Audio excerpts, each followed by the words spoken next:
ਜੀ ਸਾਰੇ ਦੋਸਤਾਂ ਨੂੰ ਜੀ ਆਇਆਂ ਨੂੰ। ਔਰ ਅੱਜ ਦੇ ਇਸ ਜ਼ਿਲ੍ਹਾ ਲਾਇਲਪੁਰ ਪੰਜਾਬੀ ਸੁਲੇਖ ਮੇਲਾ 2021 ਦਾ ਹੋ ਰਿਹਾ, ਉਹਦਾ ਅੱਜ ਦੂਸਰਾ ਸੈਸ਼ਨ ਹੈ। ਮੈਂ ਔਰ ਅੱਜ ਦਾ ਜਿਹੜਾ ਇਹ ਸੈਸ਼ਨ ਹੈ ਮੈਂ ਸਾਰੇ ਦੋਸਤਾਂ ਨਾਲ ਇਹ ਸਾਂਝਾ ਕਰਨਾ ਚਾਹਾਂ ਕਿ ਇਹ ਬਹੁਤ ਅਹਿਮ ਸੈਸ਼ਨ ਹੈ ਅੱਜ ਦਾ, ਬਿਕੋਜ਼ ਜਿਹੜਾ ਕਰੋਨਾ ਦੇ ਦਿਨਾਂ 'ਚ ਜੋ ਮਹਾਂਮਾਰੀ ਦੇ ਦਿਨਾਂ ਦੇ ਵਿੱਚ ਜੋ ਪੰਜਾਬ ਦੇ ਉੱਪਰ ਰਿਸਰਚ ਹੋਈ, ਪੰਜਾਬ ਦੇ ਲੋਕਾਂ ਨੇ ਵਰਚੁਅਲ ਜਿਹੜਾ ਸਾਰੀ ਬੈਠਕਾਂ ਕੀਤੀਆਂ। ਅੱਜ ਅਸੀਂ ਉਹਨਾਂ ਦੇ ਸਿਰਕਣਵੇਂ ਜਿਹੜੇ ਸਾਡੇ ਲੋਕ ਨੌਜਵਾਨ ਜਿਨ੍ਹਾਂ ਨੇ ਕੰਮ ਕੀਤਾ ਉਹ ਨੇ, ਔਰ ਸਾਡੇ ਨਾਲ ਕੁਝ ਸਾਡੇ ਸੀਨੀਅਰ ਪ੍ਰੋਫੈਸਰਸ ਨੇ ਜਿਨ੍ਹਾਂ ਨੇ ਇਹ ਸਾਰਾ ਕੰਮ ਕੀਤਾ। ਮੈਂ ਦੱਸਦਾ ਜਾਵਾਂ ਅੱਜ ਸਾਡੇ ਨਾਲ ਬਾਈ ਬਲਦੀਪ ਜੀ ਨੇ। ਬਾਈ ਬਲਦੀਪ ਸਿੰਘ ਉਹਨਾਂ ਦਾ ਨਾਮ ਕਿਸੇ ਤਾਰਫ ਦਾ ਮੁਹਤਾਜ ਨਹੀਂ ਹੈ। ਅਨਾਥ ਫਾਊਂਡੇਸ਼ਨ ਦੇ ਨਾਂ ਤੋਂ ਬੇਤਹਾਸ਼ਾ ਉਹਨਾਂ ਦੀਆਂ ਬੈਠਕਾਂ, ਰੰਗਲਾ ਮੇਲਾ ਔਰ ਉਹਨਾਂ ਦੀਆਂ ਸਾਰੀਆਂ ਅਸੀਂ ਸੱਥਾਂ ਵਹਿੰਦੇ ਰਹੇ। ਉਸ ਤੋਂ ਬਾਅਦ ਸਾਡੇ ਨਾਲ ਪ੍ਰੋਫੈਸਰ ਡਾਕਟਰ ਅਲੀ ਉਸਮਾਨ ਕਾਸਮੀ ਸਾਹਿਬ ਨੇ, ਲੰਮਸ ਤੋਂ ਹਿਸਟੋਰੀਅਨ ਨੇ, ਔਰ ਜਿਹੜਾ ਡਿਜੀਟਲ ਕਰਨ ਦਾ, ਹਿਸਟੋਰੀਕਲ ਆਰਕਾਈਵ ਡਿਜੀਟਲਾਈਜ਼ ਕਰਨ ਦਾ ਉਹਨਾਂ ਦਾ ਬਹੁਤ ਵੱਡਾ ਹਿੱਸਾ ਹੈ ਲਾਹੌਰ ਔਰ ਪੰਜਾਬ ਦੇ ਹਵਾਲੇ ਨਾਲ। ਸਾਡੇ ਨਾਲ ਸਾਡੇ ਬਹੁਤ ਹੀ ਪਿਆਰੇ ਦੋਸਤ ਜਸਦੀਪ ਸਿੰਘ ਜੀ ਨੇ, ਟਰਾਲੀ ਟਾਈਮ ਦੇ ਐਡੀਟਰ ਨੇ। ਸਾਡੇ ਨਾਲ ਸੁਖਰਾਜ ਸਿੰਘ ਨੇ, ਸਿੱਖ ਆਰਕਾਈਵ ਦੇ ਨਾਮ ਤੋਂ ਕੰਮ ਕਰ ਰਹੇ ਨੇ ਔਰ ਬਹੁਤ ਇੱਕ ਆਰਕਾਈਵ ਦਾ ਉਹਨਾਂ ਨੇ ਪੂਰਾ ਇੱਕ ਜਿਹੜਾ ਹੈ ਉਹ ਖਜ਼ਾਨਾ ਬਣਾ ਰਹੇ ਨੇ। ਇਸ ਤੋਂ ਵੱਖ ਸਾਡੇ ਨਾਲ ਪੁਰਵਾ ਜੀ ਨੇ, ਉਹਨਾਂ ਦਾ ਜਿਹੜਾ ਹੈ ਉਹ ਸਾਂਝਾ ਪੰਜਾਬ ਦੇ ਨਾਮ ਤੋਂ ਕੰਮ ਕਰ ਰਹੇ ਨੇ। ਔਰ ਸਾਡੇ ਨਾਲ ਬਹੁਤ ਅੱਜ ਸਾਡੇ ਬਹੁਤ ਹੀ ਪਿਆਰੇ ਵੀਰ ਨਾਸਿਰ ਢਿੱਲੋਂ ਸਾਹਿਬ ਨੇ। ਪੰਜਾਬੀ ਲਹਿਰ ਇਸ ਵਕਤ ਸਾਡੇ ਚੜ੍ਹਦੇ ਪੰਜਾਬ 'ਚ ਸਭ ਤੋਂ ਵੱਡਾ ਜਿਹੜਾ ਉਹਨਾਂ ਦਾ ਪੰਜਾਬੀ ਦਾ YouTube ਚੈਨਲ ਹੈ। ਇਹ ਦੋਸਤ ਮੌਜੂਦ ਨੇ।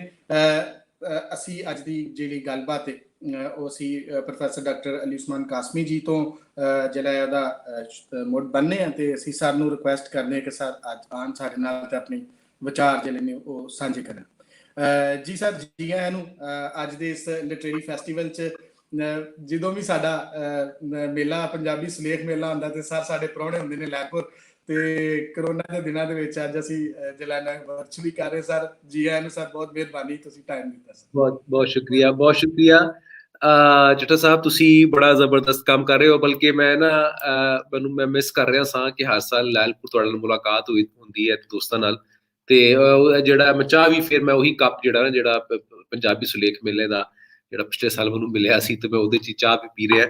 ਤੇ ਮੈਂ ਤੇ ਬਲਕਿ ਗੱਲ ਸ਼ੁਰੂ ਕਰਨ ਲੱਗਿਆ, ਮੈਂ ਵੀ ਕਹਾਂਗਾ ਕਿ ਕਰੋਨਾ ਦੇ ਦਿਨਾਂ 'ਚ ਜਿਹੜੀ ਇੱਕ ਡਿਜੀਟਲ ਫਾਰਮੈਟ ਦੇ ਵਿੱਚ ਅਸੀਂ ਸਾਰਿਆਂ ਨੇ ਸ਼ਿਫਟ ਕੀਤਾ, ਉਹਦਾ ਜਿਹੜਾ ਮੈਂ ਸਮਝਦਾ ਹੈ ਇਸ ਪੂਰੇ ਐਕਸਪੀਰੀਅੰਸ ਦਾ ਇੱਕ ਬੜਾ ਇੱਕ ਪੋਜ਼ੀਟਿਵ ਆਊਟਕਮ ਸੀ।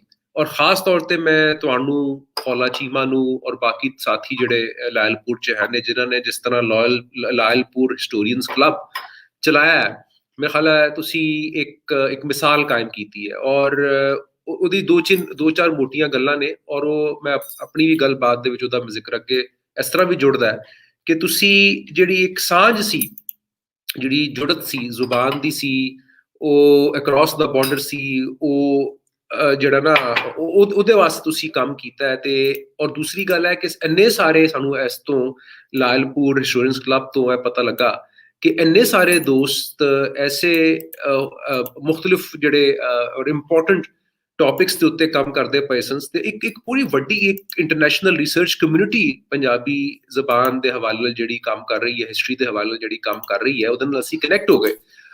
ਔਰ ਦੂਸਰਾ ਇਹ ਗੱਲ ਕਿ ਅਕ੍ਰੋਸ ਦਾ ਬਾਰਡਰ ਇੱਕ ਤੇ ਇਹ ਕਨੈਕਟੀਵਿਟੀ ਬਣ ਗਈ, ਔਰ ਕਿ ਇਹ ਸਾਰੀ ਗੱਲਬਾਤ ਪੰਜਾਬੀ 'ਚ ਹੋ ਰਹੀ ਹੈ। ਯਾਨੀ ਕਿ ਇੱਕ ਰਿਸਰਚ ਦੀ ਜ਼ੁਬਾਨ, ਇੱਕ ਇਲਮ ਦੀ ਜ਼ੁਬਾਨ ਦੇ ਤੌਰ ਤੇ ਅਸੀਂ ਵੇਖਿਆ ਕਿ ਪੰਜਾਬੀ ਜ਼ੁਬਾਨ ਜਿਹੜੀ ਹੈ ਉਹ ਵਰਤੀ ਗਈ, ਔਰ ਉਹਦੇ ਵਿੱਚ ਤੁਹਾਡੀ ਟੀਮ ਦਾ ਇੱਕ ਬੜਾ ਵੱਡਾ ਕੰਟਰੀਬਿਊਸ਼ਨ ਹੈ। So hats off to you, and ਜਿਹੜਾ ਤੁਸੀਂ ਇਹ ਸੁਲੇਖ ਮੇਲਾ ਵੀ ਬਾਕਾਇਦਗੀ ਨਾਲ ਕਰਦੇ ਪਏ ਹੋ, it's really a huge contribution. ਅੱਛਾ, ਹੁਣ ਜਿਹੜੀ ਡਿਜੀਟਲ ਆਰਕਾਈਵ ਦੀ ਗੱਲ ਹੈ, ਅਸੀਂ ਇਹ ਪ੍ਰੋਜੈਕਟ ਪਿਛਲੇ 2-3 ਸਾਲ ਤੋਂ ਸ਼ੁਰੂ ਕੀਤਾ ਹੈ, ਜਿਹਦੇ ਵਿੱਚ ਮੈਂ ਵੀ ਸ਼ਾਮਿਲ ਹਾਂ, ਮੇਰੇ ਜਿਹੜੇ ਕੋਲੀਗ ਨੇ ਡਾਕਟਰ ਅਲੀ ਰਜ਼ਾ ਉਹ ਵੀ ਸ਼ਾਮਿਲ ਨੇ।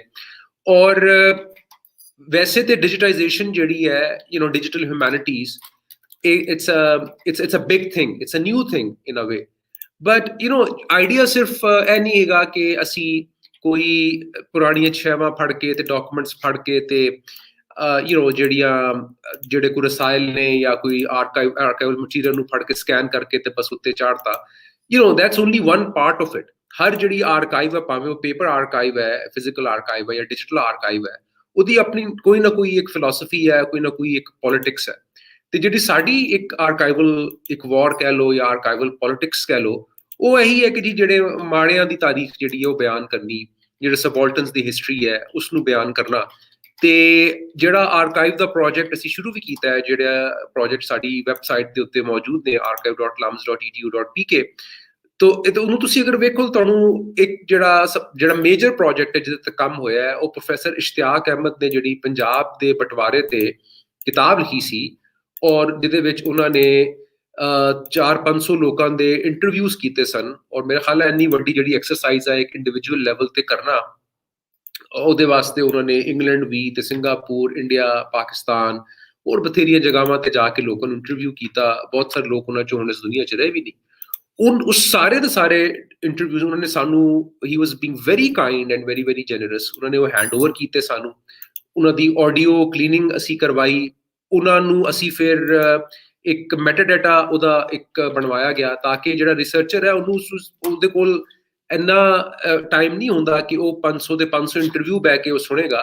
ਉਸਨੂੰ ਇੱਕ ਉਹਨੂੰ ਹੈਲਪ ਆਊਟ ਕਰਨ ਵਾਸਤੇ, ਉਹਨੂੰ ਐਕਸੈਸਿਬਲ ਬਣਵਾਉਣ ਵਾਸਤੇ ਅਸੀਂ ਫਿਰ ਇਹ ਕੀਤਾ ਕਿ ਜੀ ਜਿਹੜੇ ਉਹਦੇ ਇੰਪੋਰਟੈਂਟ ਕੰਪੋਨੈਂਟਸ ਨੇ ਹਰ ਇੰਟਰਵਿਊ ਦੇ, ਕਿ ਉਹ ਬੰਦਾ ਕੌਣ ਹੈ, ਕਿੱਥੇ ਜੰਮਿਆ ਹੈ, ਉਹਦਾ ਪਿੰਡ ਕਿਹੜਾ ਸੀ, ਉਹ ਫਿਰ ਮਾਈਗ੍ਰੇਟ ਕਰਕੇ ਕਿੱਥੇ ਗਿਆ, ਉਹਨੇ ਕੀ ਕੀਤਾ, ਉਹਦੀ ਸਟੋਰੀ ਦੇ ਵਿੱਚ ਕੀ ਐਲੀਮੈਂਟਸ ਨੇ, ਵਾਇਲੈਂਸ ਦਾ ਜ਼ਿਕਰ ਕਦੋਂ ਆ ਰਿਹਾ ਹੈ, ਕੀ ਕਹਿੰਦਾ ਪਿਆ, ਤਾਂ ਕਿ ਜਦੋਂ ਜਿਹੜਾ ਰਿਸਰਚਰ ਜਿਸ ਤਰ੍ਹਾਂ ਦੀ ਵੀ ਇੱਕ ਉਹਨੂੰ ਡਿਸਟੋਪਿਕ ਦੀ ਉਹ ਤਲਾਸ਼ ਹੈ ਤੇ ਉਹ ਈਜ਼ੀਲੀ ਉਹਨੂੰ ਐਕਸੈਸ ਕਰ ਸਕੇ। ਸੋ ਦਿਸ ਵਾਸ ਵਨ ਵੇ ਇਨ ਵਿਚ ਜਿਹੜਾ ਇੱਕ ਪਾਰਟੀਸ਼ਨ ਆਰਕਾਈਵਸ ਨੂੰ, ਓਰਲ ਹਿਸਟਰੀ ਦੇ ਆਰਕਾਈਵ ਨੂੰ ਅਸੀਂ ਇੱਥੇ ਅਰੇਂਜ ਕੀਤਾ ਔਰ ਉਸਨੂੰ ਐਕਸੈਸਿਬਲ ਬਣਾਇਆ, ਫੀਜ਼ੀਬਲ ਬਣਾਇਆ ਕਿ ਉਹ ਰਿਸਰਚਰ ਜਿਹੜੇ ਨੇ ਉਸਨੂੰ ਇਸਤੇਮਾਲ ਕਰ ਸਕਣ। ਸੋ ਦਿਸ ਵਾਸ ਅਗੇਨ ਕਿ ਪਾਰਟੀਸ਼ਨ ਨੂੰ ਲੈ ਕੇ ਅਗਰ ਮਾਊਂਟਬੈਟਨ ਆਰਕਾਈਵ ਆਰਗੇਨਾਈਜ਼ ਹੁੰਦੀ ਹੈ ਸਾਊਥਹੈਂਪਟਨ ਦੇ ਵਿੱਚ, ਤੇ ਉਹ ਇੱਕ ਹੋਰ ਤਰ੍ਹਾਂ ਦੀ ਇੰਪੀਰੀਅਲ ਹਿਸਟਰੀ ਲਿਖਣ ਵਾਸਤੇ ਉਹ ਆਰਕਾਈਵ ਆਰਗੇਨਾਈਜ਼ ਹੋ ਰਹੀ ਹੈ। ਤੇ ਇਹ ਜਿਹੜੇ ਲੋਕਾਈ ਦੀ ਆਵਾਜ਼ਾਂ ਨੇ, ਜਿਹੜੀਆਂ ਥੱਲੜੇ ਤਬਕੇ ਦੇ ਲੋਕਾਂ ਦੀ ਆਵਾਜ਼ਾਂ ਨੇ, ਔਰ ਉਹ ਲੋਕ ਜਿਨ੍ਹਾਂ ਨੇ ਇਹਨੂੰ ਸਫਰ ਕੀਤਾ ਹੈ ਔਰ ਆਈ ਵਿਟਨੈਸ ਨੇ, ਉਹਨਾਂ ਨੂੰ ਪ੍ਰੀਜ਼ਰਵ ਕਰਨਾ ਔਰ ਉਹਨਾਂ ਨੂੰ ਇੱਕ ਐਸੇ ਪਲੇਟਫਾਰਮ ਤੇ ਲੈ ਕੇ ਆਉਣਾ ਕਿ ਜਿੱਥੋਂ ਲੋਕੀ ਉਸਨੂੰ ਐਕਸੈਸ ਕਰ ਸਕਣ। ਦੂਸਰਾ ਇੱਕ ਜਿਹੜਾ ਸਾਡਾ ਵੱਡਾ ਪ੍ਰੋਜੈਕਟ ਸੀ ਉਹ ਹੈਗਾ ਸੀ ਕਿ ਪੰਜਾਬੀ ਜਿਹੜੇ ਲਿਟਰੇਚਰ ਦੀ ਚੀਜ਼ਾਂ ਨੇ, ਖਾਸ ਤੌਰ ਤੇ ਰਿਸਾਲੇ, ਉਹਨਾਂ ਨੂੰ ਪ੍ਰੀਜ਼ਰਵ ਕੀਤਾ ਜਾਏ। ਹੁਣ ਤੁਹਾਨੂੰ ਪਤਾ ਹੈ ਕਿ ਜਿਹੜੇ ਰਿਸਾਲੇ ਨਿਕਲਦੇ ਰਹੇ ਨੇ ਪੰਜਾਬੀ ਜ਼ੁਬਾਨ, ਤੁਸੀਂ ਵੀ ਆਪਣਾ ਰਿਸਾਲਾ ਵੀ ਕੱਢਦੇ ਹੋ, ਤੁਹਾਨੂੰ ਅੰਦਾਜ਼ਾ ਹੈ ਕਿ ਕਿੰਨੀ ਮੁਸ਼ਕਿਲਾਤ ਨੇ ਇਹਨੂੰ ਰੈਗੂਲਰ ਕੱਢਣਾ। ਤੇ ਐਸੇ ਬਹੁਤ ਸਾਰੇ ਪੰਜਾਬੀ ਦੇ ਰਿਸਾਲੇ ਨਿਕਲਦੇ ਰਹੇ ਔਰ ਛਪਦੇ ਰਹੇ, ਫਿਰ ਬੰਦ ਹੋ ਗਏ, ਕਦੀ ਫਿਰ ਉਹਨਾਂ ਤੋਂ ਕੋਈ ਰਿਕਾਰਡ ਨਹੀਂ ਸੀ ਮਿਲਦਾ। ਅਗੇਨ ਵੀ ਵਰ ਵੈਰੀ ਲੱਕੀ ਕਿ ਸਾਨੂੰ ਉਹ ਯੂਲੀਆਨ ਜਿਹੜਾ ਉਹ PhD ਕਰ ਰਿਹਾ, ਉਹਨੇ ਫਰਾਂਸ ਦੇ ਵਿੱਚ ਪੰਜਾਬੀ ਲਿਟਰੇਚਰ ਦੀ ਹਿਸਟਰੀ ਦੇ ਉੱਤੇ, ਉਹਨੇ ਜਿੱਥੋਂ ਜਿਹੜਾ ਪੰਜਾਬੀ ਦਾ ਇੱਕ ਮੈਗਜ਼ੀਨ ਇਕੱਠਾ ਕੀਤਾ ਸੀ, ਉਹਨੇ ਸਾਨੂੰ ਉਹ ਡੋਨੇਟ ਕੀਤਾ। ਔਰ ਅਗੇਨ ਅਸੀਂ ਉਸਨੂੰ ਸਕੈਨ ਕਰਵਾ ਕੇ ਜਾਂ ਉਸਨੂੰ ਇੱਕ ਪ੍ਰੋਪਰ ਸ਼ਕਲ ਦੇ ਕੇ ਇੱਕ ਇੰਟਰੋਡਕਸ਼ਨ ਵਗੈਰਾ, ਕਿ ਕਿਸ ਤਰ੍ਹਾਂ ਇਹਨਾਂ ਜਰਨਲਸ ਦੀ ਕੀ ਹਿਸਟਰੀ, ਇਹਨਾਂ ਦੀ ਕੀ ਇੰਪੋਰਟੈਂਸ ਹੈ, ਔਰ ਅਸੀਂ ਉਸਨੂੰ ਆਨਲਾਈਨ ਅਸੀਂ ਉਹਨੂੰ ਅਵੇਲੇਬਲ ਕਰਤਾ। ਇਸੇ ਤਰ੍ਹਾਂ ਕੁਝ ਆਰਕਾਈਵਲ ਮਟੀਰੀਅਲ ਵੀ ਹੈ ਜਿਹੜਾ ਕਿ ਪੰਜਾਬ ਆਰਕਾਈਵਸ ਦੇ ਵਿੱਚ ਮੌਜੂਦ ਹੈ। ਔਰ ਅਸੀਂ ਇਹ ਸਿਲਸਿਲਾ ਹਲੀ ਚੱਲਦਾ ਪਿਆ। ਅਸੀਂ ਬਾਕੀ ਜਿਹੜੇ ਦੋਸਤ ਜਿਹੜੇ ਹਿਸਟੋਰੀਅਨਸ ਨੇ, ਐਂਥਰੋਪੋਲੋਜਿਸਟ ਨੇ, ਹਰ ਇੱਕ ਆਪਣੀ ਇੱਕ ਆਰਕਾਈਵ ਆਪਣੀ ਇੱਕ ਕ੍ਰੀਏਟ ਕਰਦਾ ਹੈ ਆਪਣੇ ਰਿਸਰਚ ਪ੍ਰੋਜੈਕਟ ਵਾਸਤੇ। ਉਹ ਜਾਂਦਾ ਹੈ, ਉਹ ਕੋਈ ਪੈਂਫਲੇਟਸ ਇਕੱਠੇ ਕਰਦਾ ਹੈ, ਹੈਂਡਬਿਲਸ ਇਕੱਠੇ ਕਰਦਾ ਹੈ, ਪੋਸਟਰਸ ਇਕੱਠੇ ਕਰਦਾ ਹੈ, ਕੋਈ ਰਿਸਾਲਾ, ਕੋਈ ਅਖਬਾਰ, ਕੋਈ ਫਲਾਂ, ਉਹ ਸਾਰੀ ਦੀ ਸਾਰੀਆਂ ਸ਼ੈਵਾਂ ਉਹ ਜਦੋਂ ਉਹਨਾਂ ਕਿਸੇ ਦਾ ਵੀ ਆਪਣਾ ਰਿਸਰਚ ਪ੍ਰੋਜੈਕਟ ਹੋ ਜਾਂਦਾ ਹੈ ਤੇ then they are more or less not useful for that person, but there is still a lot that someone else can borrow from it। ਤੇ ਅਸੀਂ ਬਾਕੀ ਦੋਸਤਾਂ ਤੋਂ ਵੀ ਇਸੇ ਤਰ੍ਹਾਂ ਹੀ ਆਰਕਾਈਵਲ ਮਟੀਰੀਅਲ ਇਕੱਠਾ ਕਰਕੇ ਅਸੀਂ ਉਸਨੂੰ ਆਨਲਾਈਨ ਅਸੀਂ ਆਪਣੀ ਜਿਹੜਾ ਪ੍ਰੋਜੈਕਟ ਆਰਕਾਈਵ ਦਾ, ਉਹਦੇ ਤੇ ਅਸੀਂ ਅਪਲੋਡ ਕਰਦੇ ਜਾ ਰਹੇ ਹਾਂ। ਔਰ ਇਹ ਤੁਸੀਂ ਵੇਖੋ ਅਗੇਨ ਉਹਦੇ 'ਚ ਜਿਹੜੀ ਸਾਡੀ ਪੋਲਿਟਿਕਸ ਹੈ ਉਹ ਇਹੀ ਹੈ ਕਿ ਬਈ ਉਹ ਵੌਇਸਿਸ ਜਿਨ੍ਹਾਂ ਨੂੰ ਨਾ ਰਿਕਾਰਡ ਕੀਤਾ ਗਿਆ, ਨਾ ਉਹਨਾਂ ਨੂੰ ਇੱਕ ਆਫੀਸ਼ੀਅਲ ਆਰਕਾਈਵਸ ਦੇ ਵਿੱਚ ਜਗ੍ਹਾ ਮਿਲਦੀ ਹੈ, ਤੇ ਇਹਨਾਂ ਨੂੰ ਨਾ ਸਿਰਫ ਹੈ ਕਿ ਮਹਿਫੂਜ਼ ਕੀਤਾ ਜਾਏ ਬਲਕਿ ਇਹਨਾਂ ਨੂੰ ਫ੍ਰੀਲੀ ਐਕਸੈਸਿਬਲ ਵੀ ਕੀਤਾ ਜਾਏ ਤਾਂ ਕਿ ਹਰ ਕੋਈ ਜਿਹੜਾ ਹੈ ਉਹਨਾਂ ਨੂੰ ਉਹ ਵਰਤ ਸਕੇ। ਇਹਦੇ ਵਿੱਚ ਹੁਣ ਇੱਕ ਹੋਰ ਜਿਹੜਾ ਪਹਿਲੂ ਹੈ ਉਹ ਹੈਗਾ ਕਿ ਜਿਸ ਤਰ੍ਹਾਂ ਦੀ ਇਹ ਵੰਡ ਹੈ ਔਰ ਜਿਸ ਤਰ੍ਹਾਂ ਦੇ ਇਹ ਆਰਟੀਫਿਸ਼ੀਅਲ ਬਾਰਡਰਸ ਨੇ ਔਰ ਜਿਸ ਤਰ੍ਹਾਂ ਦੀ ਦੋਵੇਂ ਪਾਸਿਓਂ ਦੀ ਇੱਕ ਸਰਕਾਰਾਂ ਦੀ ਜਿਹੜੀ ਪੋਲਿਟਿਕਸ ਹੈ, ਉਹਦਾ ਨਤੀਜਾ ਇਹ ਹੈਗਾ ਕਿ ਮੈਂ ਉੱਥੇ ਜਾ ਕੇ ਰਿਸਰਚ ਨਹੀਂ ਕਰਦਾ, ਉੱਥੋਂ ਦਾ ਬੰਦਾ ਆ ਕੇ ਇੱਥੇ ਰਿਸਰਚ ਨਹੀਂ ਕਰ ਸਕਦਾ।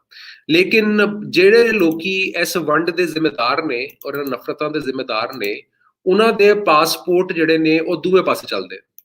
ਉਹਨਾਂ ਵਾਸਤੇ ਤੇ ਦੂਏ ਪਾਸੇ ਦੀਆਂ ਸਰਕਾਰਾਂ ਨੇ ਰਸਤੇ ਵੀ ਖੋਲੇ ਨੇ, ਲਿਹਾਜ਼ਾ ਉਹ ਇੱਥੇ ਵੀ ਆ ਕਰ ਆਪਣਾ ਆਰਕਾਈਵ ਦਾ ਕੰਮ ਕਰ ਜਾਂਦੇ ਨੇ, ਉਹ ਉੱਥੇ ਜਾ ਕੇ ਵੀ ਆਪਣਾ ਆਰਕਾਈਵ ਦਾ ਕੰਮ ਕਰ ਜਾਂਦੇ ਨੇ। ਤੇ ਲਿਹਾਜ਼ਾ ਸਾਡੀ ਜਿਹੜੀ ਤਾਰੀਖ ਹੈ ਹਾਲੀ ਵੀ ਉਹ ਕੋਈ ਹੋਰ ਹੀ ਲਿਖਦਾ ਪਿਆ।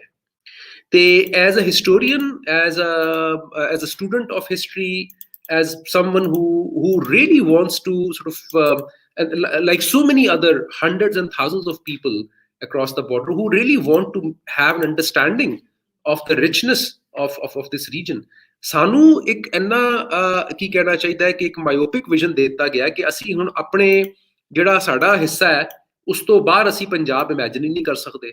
ਅਸੀਂ ਉਸ ਤੋਂ ਬਾਹਰ ਦੀ ਨਾ ਤਾਰੀਖ ਲਿਖ ਸਕਨੇ ਆ, ਨਾ ਉਸ ਦੀ ਜ਼ੁਬਾਨ ਦੇ ਉੱਤੇ ਕੋਈ ਕੰਮ ਕਰ ਸਕਨੇ ਆ। ਕਿਉਂ? ਕਿਉਂਕਿ ਸਾਡੀ ਐਕਸੈਸ ਹੀ ਨਹੀਂ, ਅਸੀਂ ਵੇਖ ਹੀ ਨਹੀਂ ਸਕਦੇ, ਅਸੀਂ ਸਮਝ ਹੀ ਨਹੀਂ ਸਕਦੇ ਕਿ ਬਈ ਲਹਿੰਦਾ ਪੰਜਾਬ ਕਿਹੋ ਜਿਹਾ, ਚੜ੍ਹਦਾ ਪੰਜਾਬ ਕਿਹੋ ਜਿਹਾ, ਹਰਿਆਣਾ ਕਿਹੋ ਜਿਹਾ, ਯੂ ਨੋ। ਤੇ ਉਹ ਉੱਥੋਂ ਦੀ ਕੀ ਡਾਇਨਾਮਿਕਸ ਨੇ, ਉੱਥੋਂ ਦੀ ਕੀ ਪੋਲਿਟਿਕਸ ਨੇ, ਉੱਥੋਂ ਦਾ ਕੀ ਕਿਸਾਨ ਇੰਨਾ ਜੋਸ਼ੀਲਾ ਹੈ ਕਿ ਉਹਦੀ ਮੂਵਮੈਂਟ ਚੱਲਦੀ ਪਈ ਹੈ, ਇੱਥੇ ਉਹ ਕਾੜੇ ਦੇ ਕਿਸਾਨ ਦੀ ਚੱਲਦੀ ਪਈ ਹੈ, ਉੱਥੇ ਕਿਸੇ ਹੋਰ ਮਾੜੇ ਤਬਕੇ ਦੀ ਚੱਲਦੀ ਪਈ ਹੈ। ਤੇ ਇਹ ਡਿਜੀਟਲ ਜਿਹੜੇ ਫਾਰਮੈਟਸ ਨੇ, ਜਿਹੜਾ ਕੰਮ ਤੁਸੀਂ ਟਾਕਸ ਦੇ ਜ਼ਰੀਏ ਕਰ ਰਹੇ ਹੋ ਔਰ ਜਿਹੜਾ ਆਰਕਾਈਵ ਜ਼ਰੀਏ ਅਸੀਂ ਵੀ ਥੋੜਾ ਫੈਸਿਲਿਟੇਟ ਕਰ ਰਹੇ ਹਾਂ, ਇਸ ਤੋਂ ਇਹ ਪੋਸੀਬਿਲਿਟੀ ਪੈਦਾ ਹੋਈ ਹੈ ਕਿ ਹੁਣ ਅਸੀਂ ਆਪ ਆਪਣੀ ਹਿਸਟਰੀ ਨੂੰ ਕਿਸੇ ਨਾ ਕਿਸੇ ਹੱਦ ਤੱਕ ਲਿਖਣ ਦੇ ਕਾਬਿਲ ਹੋ ਸਕੀਏ।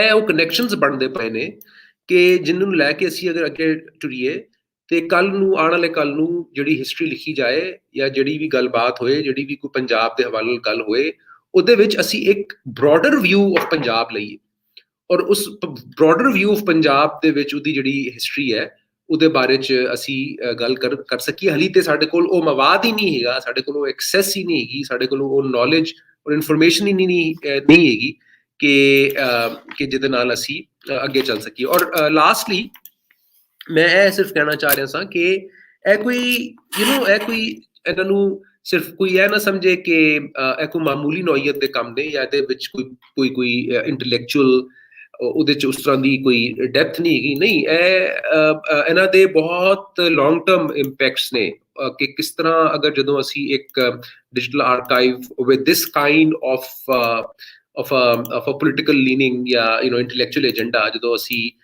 ਅਵੇਲੇਬਲ ਕਰਨੇ ਹੈ ਜਾਂ ਜਿਸ ਤਰ੍ਹਾਂ ਦੇ ਤੁਸੀਂ ਫਾਰਮੈਟ ਦੇ ਉੱਤੇ ਤੁਸੀਂ ਟਾਕਸ ਕਰਵਾਉਂਦੇ ਹੋ, ਤੇ ਉਹ ਇੱਕ ਰਿਸਰਚ ਏਜੰਡਾ ਦੀ ਸੈਟਿੰਗ ਦੇ ਵਿੱਚ ਬਹਰਹਾਲ ਉਹਨਾਂ ਦਾ ਇੱਕ ਕਿਰਦਾਰ ਹੁੰਦਾ ਹੈ। ਤੇ ਅਗਰ ਤੁਸੀਂ ਰਿਖਤਾ ਦੀ ਵੈਬਸਾਈਟ ਵੇਖੀ ਹੋਣੀ ਹੈ, ਜਿਹੜੀ ਉਰਦੂ ਲਿਟਰੇਚਰ ਦੇ ਹਵਾਲੇ ਨਾਲ ਰਿਖਤਾ ਦੀ ਵੈਬਸਾਈਟ ਹੈ, ਹੁਣ ਰਿਖਤਾ ਨੇ ਇੱਕ ਕਮਾਲ ਕਿਸਮ ਦੀ ਇੱਕ ਉਹਨੇ ਸਾਰੇ ਜਿਹੜੇ ਟੈਕਸਟਸ ਹੈਗੇ ਨੇ, ਕਲਾਸੀਕਲ ਟੈਕਸਟਸ ਔਰ ਮਾਡਰਨ ਟੈਕਸਟ ਉਹਨੇ ਅਵੇਲੇਬਲ ਕਰਤੇ ਨੇ ਔਰ ਉਹ ਇੰਨਾ ਜ਼ਬਰਦਸਤ ਸਰਚੇਬਲ ਇੰਜਨ ਹੈ ਉਹਨਾਂ ਦਾ ਕਿ ਤੁਹਾਨੂੰ ਕੋਈ ਦਿੱਕਤ ਹੀ ਪੇਸ਼ ਨਹੀਂ ਆਉਂਦੀ। ਹੁਣ ਬਹੁਤ ਸਾਰੇ ਦੋਸਤ ਜਿਹੜੇ ਨੇ ਉਹ ਅੱਛਾ ਕੰਮ digital library, Punjabi digital library ਵਗੈਰਾ ਦਾ ਕਰ ਰਹੇ ਨੇ, ਲੇਕਿਨ ਜਿਸ ਤਰ੍ਹਾਂ ਦਾ ਜਿਹੜਾ ਉਹਨਾਂ ਨੇ ਰਿਖਤਾ ਵਾਲੇ ਜਿਵੇਂ ਅਵੇਲੇਬਲ ਕਰਤਾ ਹੈ, ਉਹਦੇ ਨਾਲ ਤੁਸੀਂ ਆਪ ਅੰਦਾਜ਼ਾ ਲਾ ਸਕਦੇ ਹੋ ਕਿ ਇੱਕ ਰਿਸਰਚਰ ਵਾਸਤੇ ਕਿਤਨੀ ਜ਼ਿਆਦਾ ਸਹੂਲਤ ਹੋ ਗਈ ਹੈ ਕਿ ਅਗਰ ਕੋਈ ਉਹਦੇ ਤੇ ਕੰਮ ਕਰਨਾ ਚਾਹੇ। ਅਗਰ ਇਸ ਤਰ੍ਹਾਂ ਦੀ ਅਸੀਂ ਐਫਰਟਸ ਅਸੀਂ ਪੰਜਾਬੀ ਦੇ ਹਵਾਲੇ ਨਾਲ ਵੀ ਕਰੀਏ, ਉਸੇ ਤਰ੍ਹਾਂ ਦਾ ਉਸਨੂੰ ਸਰਚੇਬਲ ਬਣਵਾਈਏ, ਉਸੇ ਤਰ੍ਹਾਂ ਉਹਦੇ ਵਿੱਚ ਮੈਕਸਿਮਮ ਜਿਹੜੇ ਪ੍ਰਿੰਟਡ ਲਿਟਰੇਚਰ ਹੈ ਉਹਨਾਂ ਨੂੰ ਇਨਕੋਪਰੇਟ ਕਰੀਏ। ਜਿਹੜੀਆਂ ਪੈਂਫਲੇਟਸ, ਕਿਤਾਬਾਂ, ਕਿੱਸੇ, ਵਾਰਾਂ ਦਾ ਜ਼ਿਕਰ ਡਾਕਟਰ ਸ਼ਹਿਬਾਜ਼ ਮਲਿਕ ਨੇ ਹਜ਼ਾਰਾਂ ਦੀ ਤਾਦਾਦ 'ਚ ਆਪਣੀ ਕਿਤਾਬਾਂ 'ਚ ਕੀਤਾ, ਉਹ ਇੱਕ ਐਫਰਟ ਕੀਤੀ ਜਾਏ ਕਿ ਉਹਨਾਂ ਨੂੰ ਕਲੈਕਟ ਕਰਕੇ ਇੱਕ ਪਲੇਟਫਾਰਮ ਤੇ ਲਿਆਇਆ ਜਾਏ, ਉਹਨਾਂ ਨੂੰ ਸਰਚੇਬਲ ਬਣਾਇਆ ਜਾਏ। ਉਹਨਾਂ ਵਾਸਤੇ ਉਹ ਇੱਕ ਕੀ ਆਖਦੇ ਨੇ ਉਹਨੂੰ, ਉਹ OCR ਹੁੰਦਾ ਹੈ, ORC, ਉਹ ਮੁਰਤਬ ਕੀਤਾ ਜਾਏ ਤਾਂ ਕਿ ਉਹ ਸਰਚੇਬਲ ਵੀ ਹੋ ਸਕਣ। ਕਿਉਂਕਿ ਗੁਰਮੁਖੀ ਟੈਕਸਟ ਨੂੰ ਸਰਚੇਬਲ ਬਣਾਉਣਾ ਜਾਂ ਸ਼ਾਹਮੁਖੀ ਟੈਕਸਟ ਨੂੰ ਸਰਚੇਬਲ ਬਣਾਉਣਾ ਇਟਸ ਡਿਫਿਕਲਟ ਰੋਮਨ ਟੈਕਸਟ ਦੇ ਮੁਕਾਬਲੇ 'ਚ। ਤੇ ਉਹ ਟੈਕਨੋਲੋਜੀਜ਼ ਡਿਵੈਲਪ ਹੋਣ, ਜਿਹੜਾ ਬਹੁਤ ਸਾਰਾ ਕੰਮ ਪਟਿਆਲਾ ਯੂਨੀਵਰਸਿਟੀ ਜਿਹੜੀ ਹੈ ਉਹ ਕਰ ਵੀ ਰਹੀ ਹੈ। ਉਹਨਾਂ ਦੀ ਜਿਹੜੀ ਆਨਲਾਈਨ ਪੰਜਾਬੀ ਡਿਕਸ਼ਨਰੀ ਹੈ, ਇਟਸ ਵੈਰੀ ਯੂਜ਼ਫੁਲ, ਮੈਂ ਵੀ ਵਰਤਣਾ ਹੈ, ਆਪਣੇ ਸਟੂਡੈਂਟਸ ਤੋਂ ਵੀ ਇਸਤੇਮਾਲ ਕਰਵਾਉਣਾ ਹੈ। ਤੇ ਇਹ ਮੇਰਾ ਖਿਆਲ ਹੈ ਕਿ ਜਦੋਂ ਅਸੀਂ ਡਿਜੀਟਲ ਦੀ ਗੱਲ ਕਰਨੇ ਆ ਕਿ ਕਿਸ ਤਰ੍ਹਾਂ ਉਸਨੇ ਫੈਸਿਲਿਟੇਟ ਕੀਤਾ ਹੈ ਔਰ ਮਜ਼ੀਦ ਅੱਗੇ ਅਗਰ ਅਸੀਂ ਸਿਰਫ ਇੱਕ ਰੈਂਡਮ ਇੱਕ ਪ੍ਰੋਸੈਸ ਕਰਦੇ ਰਹੇ ਕਿ ਸਿਰਫ ਨਹੀਂ ਸਕੈਨ ਕਰਕੇ ਪਾਈ ਜਾਓ, ਉਹਦਾ ਠੀਕ ਹੈ ਇੱਕ ਇੰਪੈਕਟ ਹੈ, ਉਹਦਾ ਨਾਲ ਇੱਕ ਫਾਇਦਾ ਵੀ ਹੁੰਦਾ ਹੈ, but it has to be more organized, it has to be more collaborative, it has to be more systematic.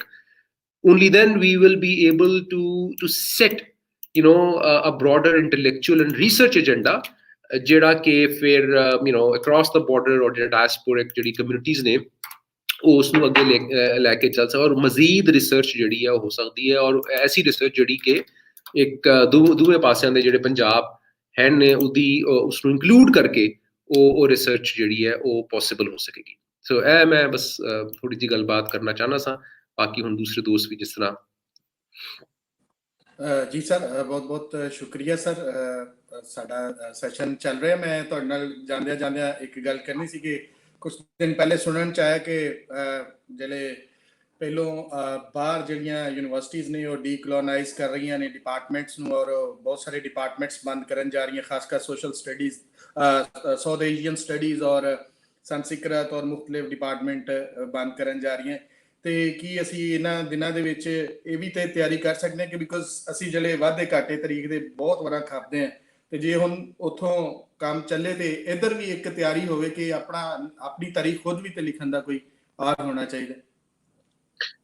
ਨਹੀਂ, ਬਿਲਕੁਲ ਚੱਟਾ ਸਾਹਿਬ, ਆਈ ਥਿੰਕ ਇਹ ਜਿਹੜੀ ਡੀਕਲੋਨੀਅਲ ਦੀ ਥਾਟ ਦੀ ਇੱਕ ਮੂਵਮੈਂਟ ਹੈ, ਜਾਂ ਡੀਕੋਲੋਨਾਈਜ਼ ਦ ਯੂਨੀਵਰਸਿਟੀਜ਼ ਜਾਂ ਡੀਕੋਲੋਨਾਈਜ਼ਿੰਗ ਕਰਿਕੂਲਮ, ਉਹ ਇੱਕ ਬੜਾ ਇੰਪੋਰਟੈਂਟ ਮੇਰੇ ਖਿਆਲ ਹੈ ਇੱਕ ਮੂਵਮੈਂਟ ਹੈ, ਔਰ ਉਹਦੇ ਨਾਲ ਮੈਨੂੰ ਤਾਂ ਲੱਗਦਾ ਹੈ ਬਲਕਿ ਅਫਸੋਸ ਵੀ ਹੁੰਦਾ ਕਿ ਅਸੀਂ ਥੋੜਾ ਦੇਰ ਨਾਲ ਹੀ ਕਿਉਂ ਇਸ ਨੂੰ ਜੁਆਇਨ ਕਰ, ਲੇਕਿਨ ਚਲੋ ਇੱਕ ਸ਼ਊਰ ਤੇ ਬੇਦਾਰ ਹੋ ਰਿਹਾ ਹੈ। ਔਰ ਉਹਦੇ ਵਿੱਚ ਆਈ ਥਿੰਕ ਕਿ ਲੈਂਗੁਏਜ ਜਿਹੜੀ ਹੈ ਡੀਕਲੋਨੀਅਲ, ਅਗਰ ਡੀਕਲੋਨੈਲਿਟੀ ਦੀ ਗੱਲ ਕੀਤੀ ਜਾਏ ਤਾਂ ਉਹਦੇ 'ਚ language is going to be extremely important. ਅਸੀਂ ਇਹ ਨਹੀਂ ਕਹਿੰਦੇ ਕਿ ਅਸੀਂ ਕਿਸੇ ਇੱਕ ਜ਼ੁਬਾਨ ਦੇ, ਕਿਸੇ ਖਾਸ ਜ਼ੁਬਾਨ ਦੇ ਖਿਲਾਫ ਹਾਂ, ਲੇਕਿਨ ਜਿਹੜੀ ਜ਼ੁਬਾਨ ਹੈ ਇੱਥੇ ਚੂੰਕਿ ਉਹ ਇੱਕ ਕਲਾਸ ਪੋਲਿਟਿਕਸ ਦੇ ਨਾਲ ਵੀ ਜੁੜੀ ਹੋਈ ਹੈ, ਉਹ ਇੱਕ ਕਲਾਸ ਓਪਰੈਸ਼ਨ ਦਾ ਵੀ ਨਾਂ ਹੈ, ਭਾਵੇਂ ਉਹ ਉਰਦੂ ਜ਼ੁਬਾਨ ਹੈ ਭਾਵੇਂ ਅੰਗਰੇਜ਼ੀ ਜ਼ੁਬਾਨ ਹੈ।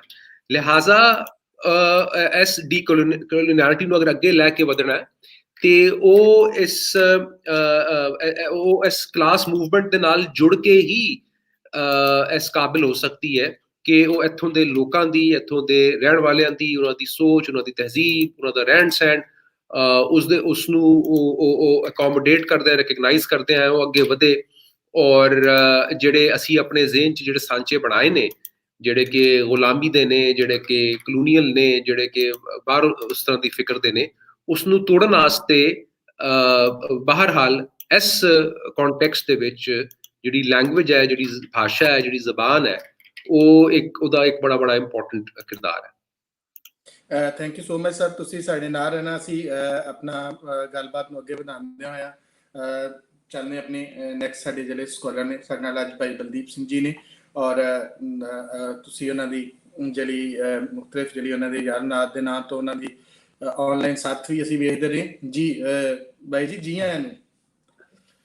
ਮਿਹਰਬਾਨੀ, ਧੰਨਵਾਦ ਕਿ ਤੁਸੀਂ ਅੱਜ ਸਾਡੇ ਇਸ ਸੁਲੇਖ ਮੇਲੇ ਨੂੰ, ਲੈਲਪੁਰ ਸੁਲੇਖ ਮੇਲੇ ਦੇ ਆਏ, ਔਰ ਸਾਨੂੰ ਬੜੀ ਖੁਸ਼ੀ ਹੈ। ਤੁਹਾਡੇ ਧੰਨ ਭਾਗ ਨੇ, ਮੇਰੇ ਮਨ ਭਾਗ ਨੇ,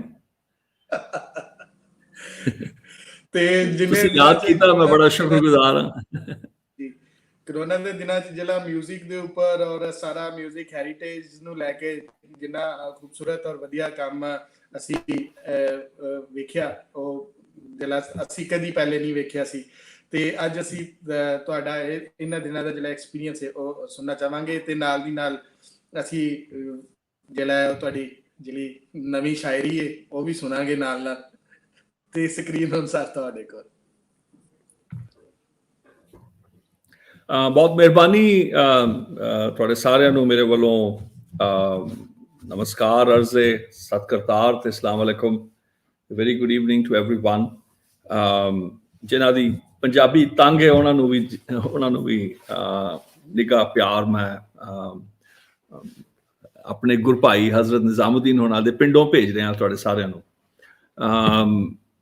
ਇਹ ਤੁਸੀਂ ਹੈਰਾਨ ਹੋਵੋਗੇ ਕਿ ਮੈਂ ਉਹਨਾਂ ਨੂੰ ਆਪਣਾ ਗੁਰਭਾਈ ਕਿਵੇਂ ਕਹਿਤਾ, ਕਿਉਂਕਿ ਉਹਨਾਂ ਦਾ ਮੁਰਸ਼ਦ ਬਾਬਾ ਸ਼ੇਖ ਫਰੀਦ ਹੈ, ਤੇ ਜਦੋਂ ਮੈਂ ਆਪਣਾ ਸਜਦਾ ਕਰਦਾ ਗੁਰਬਾਣੀ ਅੱਗੇ, ਗੁਰੂ ਗ੍ਰੰਥ ਸਾਹਿਬ ਅੱਗੇ, ਤੇ ਉਹਦੇ ਜਿਹੜੇ ਸਭ ਤੋਂ ਓਲਡੈਸਟ ਆਥਰ ਨੇ ਭਗਤ ਜੈਦੇਵ ਨੇ, 1170 ਚ ਉਹਨਾਂ ਦਾ ਜਨਮ ਸੀ, ਤੇ ਉਹਨਾਂ ਤੋਂ ਸਿਰਫ 3 ਸਾਲ ਛੋਟੇ ਸਨ ਬਾਬਾ ਸ਼ੇਖ ਫਰੀਦ। ਉਹਨਾਂ ਸਾਰਿਆਂ ਦੀ ਹੀ ਇਜ਼ ਦ ਸੈਕੰਡ ਓਲਡੈਸਟ ਜਿਹਨੂੰ ਕਈ ਆਥਰ ਹੈਗੇ ਨੇ ਗੁਰਬਾਣੀ ਦੇ। ਸੋ ਉਸ ਲਿਹਾਜ਼ ਦੇ ਨਾਲ ਮੇਰੇ ਹਜ਼ਰਤ ਨਿਜ਼ਾਮੁਦੀਨ ਮੇਰੇ ਵੱਡੇ ਗੁਰੂ ਭਾਈ ਲੱਗੇ ਤੇ ਅਮੀਰ ਖੁਸਰੋ ਮੇਰਾ ਜਿਹਨੂੰ ਕਹਿੰਦੇ ਭਤੀਜਾ ਸ਼ਾਗਿਰਦ ਲੱਗਾ ਹੈ ਜੀ। ਸੋ ਇਹ ਸਾਡੇ ਰਿਸ਼ਤਿਆਂ ਦੇ ਸਾਡੀ ਪੋਲਿਟਿਕਸ ਹੈਗੀ ਆ। ਹੁਣੇ ਕਾਸਿਮ ਸਾਹਿਬ ਤੇ ਹੁਣੀ ਪੋਲਿਟਿਕਸ ਦੀ ਗੱਲ ਕਰ ਰਹੇ ਸਨ। ਕੋਰੋਨਾ ਔਰ ਲੋਕਡਾਊਨ ਦਾ ਜਿਹੜਾ ਸਿਲਸਿਲਾ ਹੈ, ਮੈਂ ਇਟਲੀ ਵਿੱਚ ਸਾਂ ਤੇ ਮਾਰਚ 7 ਨੂੰ ਮੇਰਾ ਸਾਡੀ ਜਿਹੜੀ ਇੰਡੀਅਨ ਐਮਬੈਸੀ ਹੈ ਤੇ Museo delle Civiltà ਕਹਿੰਦੇ ਨੇ, ਮਿਊਜ਼ੀਅਮ ਆਫ ਸਿਵਲਾਈਜੇਸ਼ਨਸ, ਉਹਨਾਂ ਦੇ ਨਾਲ ਕਿਉਂਕਿ ਮੈਂ ਇਟਲੀ ਗਿਆ ਹੋਇਆ ਸਾਂ ਤੇ ਕਾਫੀ ਚਿਰ ਚੋਂ ਮੈਨੂੰ ਕਹਿ ਰਹੇ ਸਨ, ਸਾਡੇ ਬੜੇ ਅਜ਼ੀਜ਼ ਸਨ, ਪੁਰਾਣਾ ਪਰਿਵਾਰ ਤੇਜਾ ਸਿੰਘ ਸਮੁੰਦਰੀ ਉਹਨਾਂ ਦੇ ਪੋਤਰੇ ਦੀ ਨੋ, ਯਾਨੀ ਕਿ ਉਹਨਾਂ ਦੀ ਪੋਤ ਨੌ ਜਿਹਨੂੰ ਕਹੀਏ, ਉਹ ਐਂਬੈਸਡਰ ਸੀ। ਤੇ ਤੇਜਾ ਸਿੰਘ ਸਮੁੰਦਰੀ ਤੇ ਮੇਰੇ ਦਾਦਾ ਉਹ ਅੰਗਰੇਜ਼ਾਂ ਦੇ ਖਿਲਾਫ ਜਦੋਂ ਸੰਗਰਾਮ ਜੈਤੋ ਦਾ ਮੋਰਚਾ ਸਾਰਿਆਂ ਨੇ ਇਕੱਠੇ ਯਾਨੀ ਕਿ ਗੋਲੀਆਂ ਫੇਸ ਕੀਤੀਆਂ ਸਨ। ਸੋ ਇੱਕ ਪੁਰਾਣਾ ਇੱਕ ਸਰਿਆਲੀ ਪਿੰਡ ਮੇਰੇ ਦਾਦੀ ਦਾ ਪਿੰਡ ਤੇ ਉਹ ਉੱਥੋਂ ਹੀ ਹਨਗੇ ਜਿਹੜੇ ਇਸ ਵੇਲੇ ਅਮਰੀਕਾ ਦੇ ਵੀ ਜਿਹੜੇ ਵਿੱਚ ਐਂਬੈਸਡਰ ਨੇ। ਸੋ ਉਹ ਇੱਕ ਲਿਹਾਜ਼ ਕਰਕੇ ਮੈਂ ਅਕਸਰ ਇਹਨਾਂ ਕੰਮਾਂ 'ਚ ਫਸਦਾ ਨਹੀਂ ਹੁੰਦਾ, ਕੋਈ ਸਮਾਂ ਜ਼ਿਆਦਾ ਲੱਗਦਾ, ਮਜ਼ਾ ਘੱਟ ਆਉਂਦਾ ਹੁੰਦਾ, ਪਰ ਮੈਂ ਉਹਦੇ ਕਰਕੇ ਵਾਅਦਾ ਕਰ ਬੈਠਾ ਸਾਂ। ਉਹ 7 ਮਾਰਚ ਦਾ ਇਵੈਂਟ ਤਾਂ ਹੋ ਗਿਆ ਕੈਂਸਲ, ਪਰ ਉਹਦੇ ਵਾਸਤੇ ਮੈਂ ਇੱਕ ਅਨਾਦ ਐਨਸੈਂਬਲ ਬਣਾਇਆ ਸੀਗਾ ਕਿ ਗੁਰੂ ਨਾਨਕ ਦੇ ਜਿਹੜੇ 550 ਸਾਲਾ ਮਨਾਉਣ, ਪ੍ਰਕਾਸ਼ ਪੁਰਬ ਜਾਂ ਉਹਨਾਂ ਦਾ ਜਿਹੜੀ ਬਰਥ ਐਨੀਵਰਸਰੀ ਸੀ ਮਨਾਉਣ ਵਾਸਤੇ ਮੈਂ ਬੜੇ ਸਾਲਾਂ ਤੋਂ ਮੇਰਾ ਪਲਾਨ ਸੀਗਾ ਕਿ ਗੁਰੂ ਸਾਹਿਬਾਂ ਦੀ ਟਰੈਵਲ ਦੀ ਹਰ ਕੋਈ ਗੱਲ ਕਰਦਾ, ਪਰ ਸ਼ਰੂਤੀ ਦੀ ਗੱਲ ਨਹੀਂ ਕਰਦਾ ਕੋਈ। ਉਹਦੇ ਲਈ ਸੂਖਮ ਜਿਹੜਾ ਤੱਤ ਹੈ, ਯਾਨੀ ਕਿ ਇੰਟੈਂਜੀਬਲ ਜਿਹੜਾ ਐਸੈਟ ਹੈ, ਅਬੋਧ ਵਿਰਸਾ ਜਿਹੜਾ ਉਹਦੇ ਨਾਲ ਜੁੜਨਾ ਹੁੰਦਾ, ਜਿਹੜਾ ਕਿ ਮੈਂ ਗੁਰਬਾਣੀ ਦੀ ਪਰੰਪਰਾ ਦਾ ਸਦਕਾ ਮੇਰਾ ਜਿਹਨੂੰ ਕਹਿੰਦੇ ਮੇਰੀ ਗੱਠ ਬੱਝੀ ਹੋਈ ਸੀ ਕਿ ਗੁਰੂ ਨਾਨਕ ਜਿੰਨਾ ਟਰੈਵਲ ਕੀਤੇ। ਜੇ ਅਸੀਂ ਵੈਟੀਕਨ ਦੀ ਉਹਨਾਂ ਦੀ ਵਿਜ਼ਿਟ ਜਿਹੜੀ ਐਲਿਜਡ ਹੈਗੀ ਹੈ, ਓਬਵੀਅਸਲੀ ਵੈਟੀਕਨ ਨਹੀਂ ਚਾਹੇਗਾ ਉਦੋਂ ਦਾ ਪੋਪ ਕਿ ਗੁਰੂ ਨਾਨਕ ਆਇਆ ਤੇ ਉਹਨੇ ਸਵਾਲ ਵੀ ਕੀਤੇ ਸੀ, ਉਹ ਵਿਚਾਰੇ ਦਾ ਹਾਲ ਮਾੜਾ ਹੋ ਜਾਣਾ ਸੀ। ਤੇ ਉਹਦੇ ਬਰੂਨੋ ਵਰਗਿਆਂ ਨੂੰ ਤਾਂ ਹਲੇ 60-70 ਸਾਲ ਬਾਅਦ ਉਹਨਾਂ ਨੇ ਕਤਲ ਕਰਨਾ ਸੀ, ਹਲੇ ਚੁਰਾਹੇ ਦੇ ਵਿੱਚ ਉਹਨੂੰ ਜਲਾਉਣਾ ਸੀ। ਸੋ ਉਹ ਨਹੀਂ ਚਾਹੁੰਦੇ ਸੀਗੇ ਕਿ ਗੁਰੂ ਨਾਨਕ ਦੀ ਜਿਹੜੀ ਵਿਜ਼ਿਟ ਹੈ ਉਹ ਦੁਨੀਆ ਨੂੰ ਪਤਾ ਵੀ ਲੱਗੇ, ਪਰ ਕੁਝ ਹਵਾਲੇ ਮਿਲਦੇ ਨੇ ਜਿਹੜੇ ਮੈਂ ਨਿੱਜੀ ਤੌਰ ਤੇ ਐਜ਼ ਅ ਰਿਸਰਚਰ ਮੈਂ ਜਦ ਤੱਕ ਆਪਣੇ ਅੱਖਾਂ ਨਾਲ ਡਿੱਠਾਂ ਤੇ ਮੈਂ ਉਹਨੂੰ ਬਹੁਤ ਜ਼ਿਆਦਾ ਜਿਹਨੂੰ ਕਹੀਏ ਵਜ਼ਨ ਦੇ ਨਾਲ ਮੈਂ ਰੈਫਰ ਨਹੀਂ ਕਰ ਸਕਦਾ। ਪਰ ਉਹ ਵਿਜ਼ਿਟ ਜੇ ਅਸੀਂ ਹਟਾ ਦਈਏ ਤੇ ਗੁਰੂ ਨਾਨਕ ਨੂੰ ਸੈਕੰਡ ਮੋਸਟ ਟਰੈਵਲਡ ਹਸਤੀ ਗਿਣਿਆ ਜਾਂਦਾ ਤਾਰੀਖ ਦੇ ਵਿੱਚ, ਤੇ ਜੇ ਉਹਨੂੰ ਮਿਲਾ ਲਈਏ ਤੇ then he becomes obviously the most travelled person.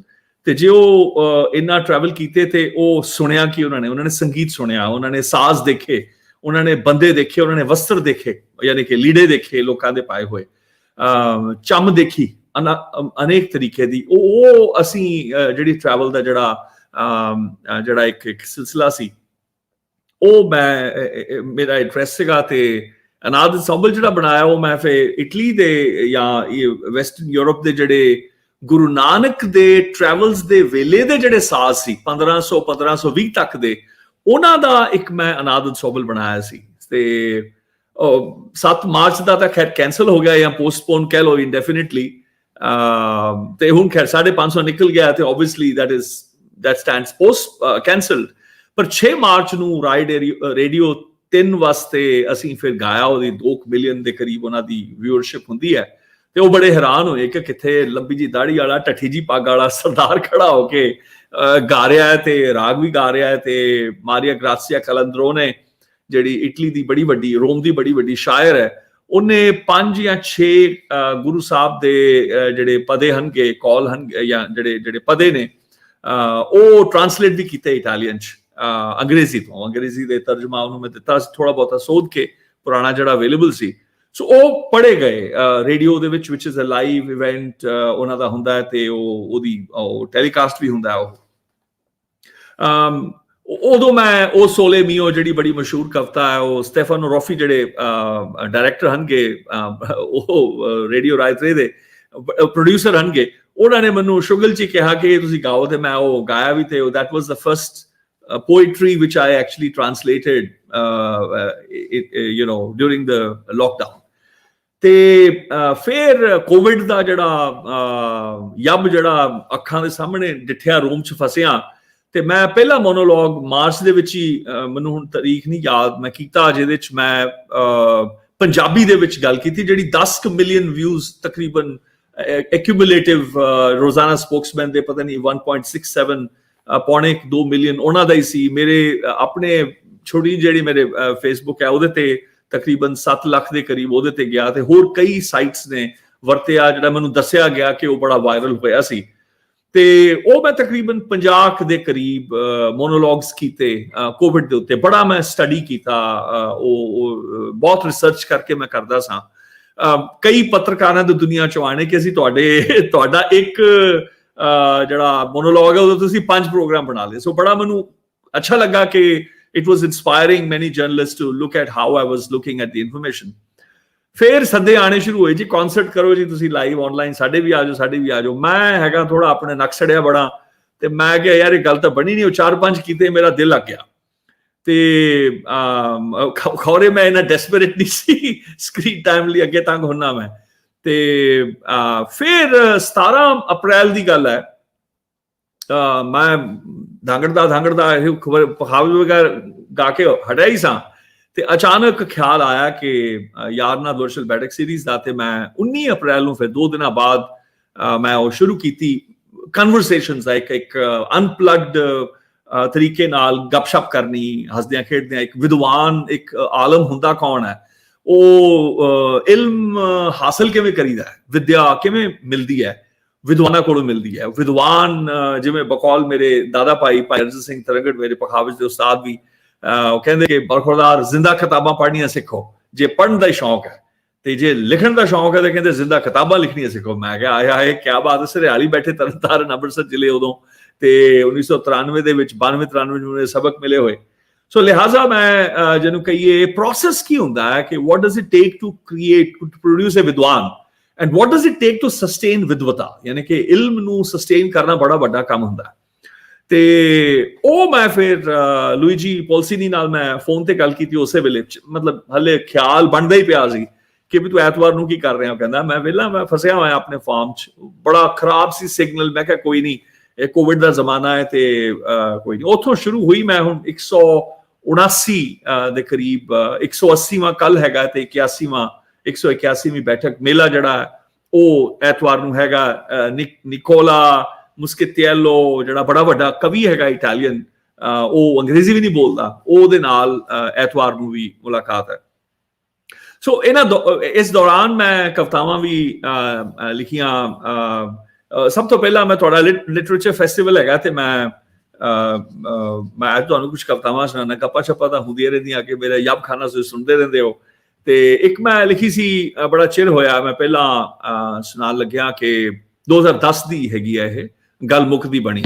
ਤੇ ਇੱਕ ਤਰ੍ਹਾਂ ਨਾਲ ਮੇਰਾ ਇਹ ਯਾਨੀ ਕਿ ਠੱਪਾ ਹੈਗਾ, ਇੱਕ ਤਰ੍ਹਾਂ ਨਾਲ ਮੇਰੇ ਨੱਕ ਸੜਿਆ ਹੋਇਆਂ ਦੀ ਨਿਸ਼ਾਨੀ ਹੈ। ਤੇ ਮੈਂ ਯਾਨੀ ਕਿ ਆਪਣੀ ਕਬਰ ਬੰਦ ਕਰਕੇ ਤੁਰ ਚੁੱਕਿਆ ਹੋਇਆ। ਮੈਨੂੰ ਹੁਣ ਬੇਫਿਕਰ ਹੈਗਾ ਮੈਂ, ਤੇ ਮੌਜ ਵਿੱਚ ਆ। ਇਹ ਕਵਿਤਾ ਹੈਗੀ ਗੱਲ ਮੁੱਕਦੀ ਬਣੀ। ਸੋ ਮੈਂ ਕਵੀ ਨਹੀਂ ਹੈਗਾ, ਪਰ ਮੈਂ ਕਵਿਤਾ ਦੇ ਨਾਲ ਮੇਰੀ ਆਸ਼ਕੀ ਜ਼ਰੂਰ ਹੈ। ਤੇ ਵੱਡਿਆਂ ਦੇ ਕੌਲ ਮੈਂ ਪੜ੍ਹਦਾ, ਜੈਦੇਵ ਭਗਤ ਤੋਂ ਲੈ ਕੇ ਪੁਰਾਣੇ ਵੇਦਾਂ ਦੇ ਥੋੜੇ ਬਹੁਤੇ ਕਦੇ ਚੁਗ ਲਈਦੇ ਨੇ, ਦੇਖ ਲਈਦੇ ਨੇ ਕਿ ਕੀ ਕਹਿੰਨੇ ਕੀਤਾ, ਉਪਨਿਸ਼ਦ ਹੋ ਗਏ। ਪਰ ਫਿਰ ਬਾਬਾ ਸ਼ੇਖ ਫਰੀਦ ਨਾਲ ਮੇਰੀ ਖਾਸ ਆੜੀ ਹੈ, ਤੇ ਫਿਰ ਭਗਤਾਂ ਦੇ ਨਾਲ, ਤੇ ਫਿਰ ਗੁਰੂਆਂ ਦੇ ਨਾਲ ਉਹਨਾਂ ਦੀ ਕੰਟਰੀਬਿਊਸ਼ਨ ਬੜੀ ਅਦਭੁਤ ਹੈ। ਸੋ ਉਸ ਲਿਹਾਜ਼ ਨਾਲ ਮੈਂ ਕਦੇ ਕਵਿਤਾ ਉਕਰਾਨਾ। ਮੈਂ ਡਿਸਕਲੇਮਰ ਪਹਿਲਾਂ ਹੀ ਦੇ ਰਿਹਾ ਕਿ ਮੈਨੂੰ ਕਵੀ ਨਾ ਕਿਤੇ ਸਮਝ ਲੈਣਾ, ਨਾ ਮੈਂ ਹਲੇ ਗਵਈਆ ਬਣਿਆ, ਨਾ ਵਜੰਤਰੀ ਪਖਾਵਜੀ ਬਣਿਆ, ਨਾ ਮੈਂ ਮਤਲਬ ਹਲੇ ਕਹਿੰਦੇ ਰਿੜਦੀ ਪਈ ਹੈ ਗੱਲ, ਖੌਰੇ ਕੁਛ ਨਾ ਕੁਛ ਬਣ ਜੂ। ਉਹ ਕਹਿੰਦਾ ਅਖੀਰ ਚ ਤਾਂ ਇੰਨੀ ਡੈਸਪਰੇਸ਼ਨ ਹੁੰਦੀ, ਕਹਿੰਦੇ ਕੁਝ ਵੀ ਬਣਾ ਦਿਓ। ਕਹਿੰਦਾ ਜਬ ਹਮ ਸ਼ਰਨ ਪ੍ਰਭੂ ਕੀ ਆਈ, ਗੁਰੂ ਅਰਜਨ ਦੇਵ ਮਹਾਰਾਜ ਕਹਿੰਦੇ ਕਿ ਰਾਖ ਪ੍ਰਭੂ ਭਾਵੇਂ ਮਾਰ, ਮੇਰਾ ਕੰਮ ਸੀ ਤੇਰੀ ਸ਼ਰਨ ਚ ਆ ਜਾਣਾ, ਤੇਰੇ ਚਰਨਾਂ ਚ ਆ ਜਾਣਾ, ਤੇਰੀ ਰਿਫਿਊਜ ਵਿੱਚ। ਤੂੰ ਭਾਵੇਂ ਰੱਖ ਭਾਵੇਂ ਨਾ ਰੱਖ, ਤੂੰ ਮੌਜ ਕਰ, ਮੈਂ ਤਾਂ ਮੇਰਾ ਕੰਮ ਮੈਂ ਕਰ ਲਿਆ, ਮੇਰਾ ਕੰਮ ਸੀ ਤੇਰੇ ਕੋਲ ਆਉਣਾ।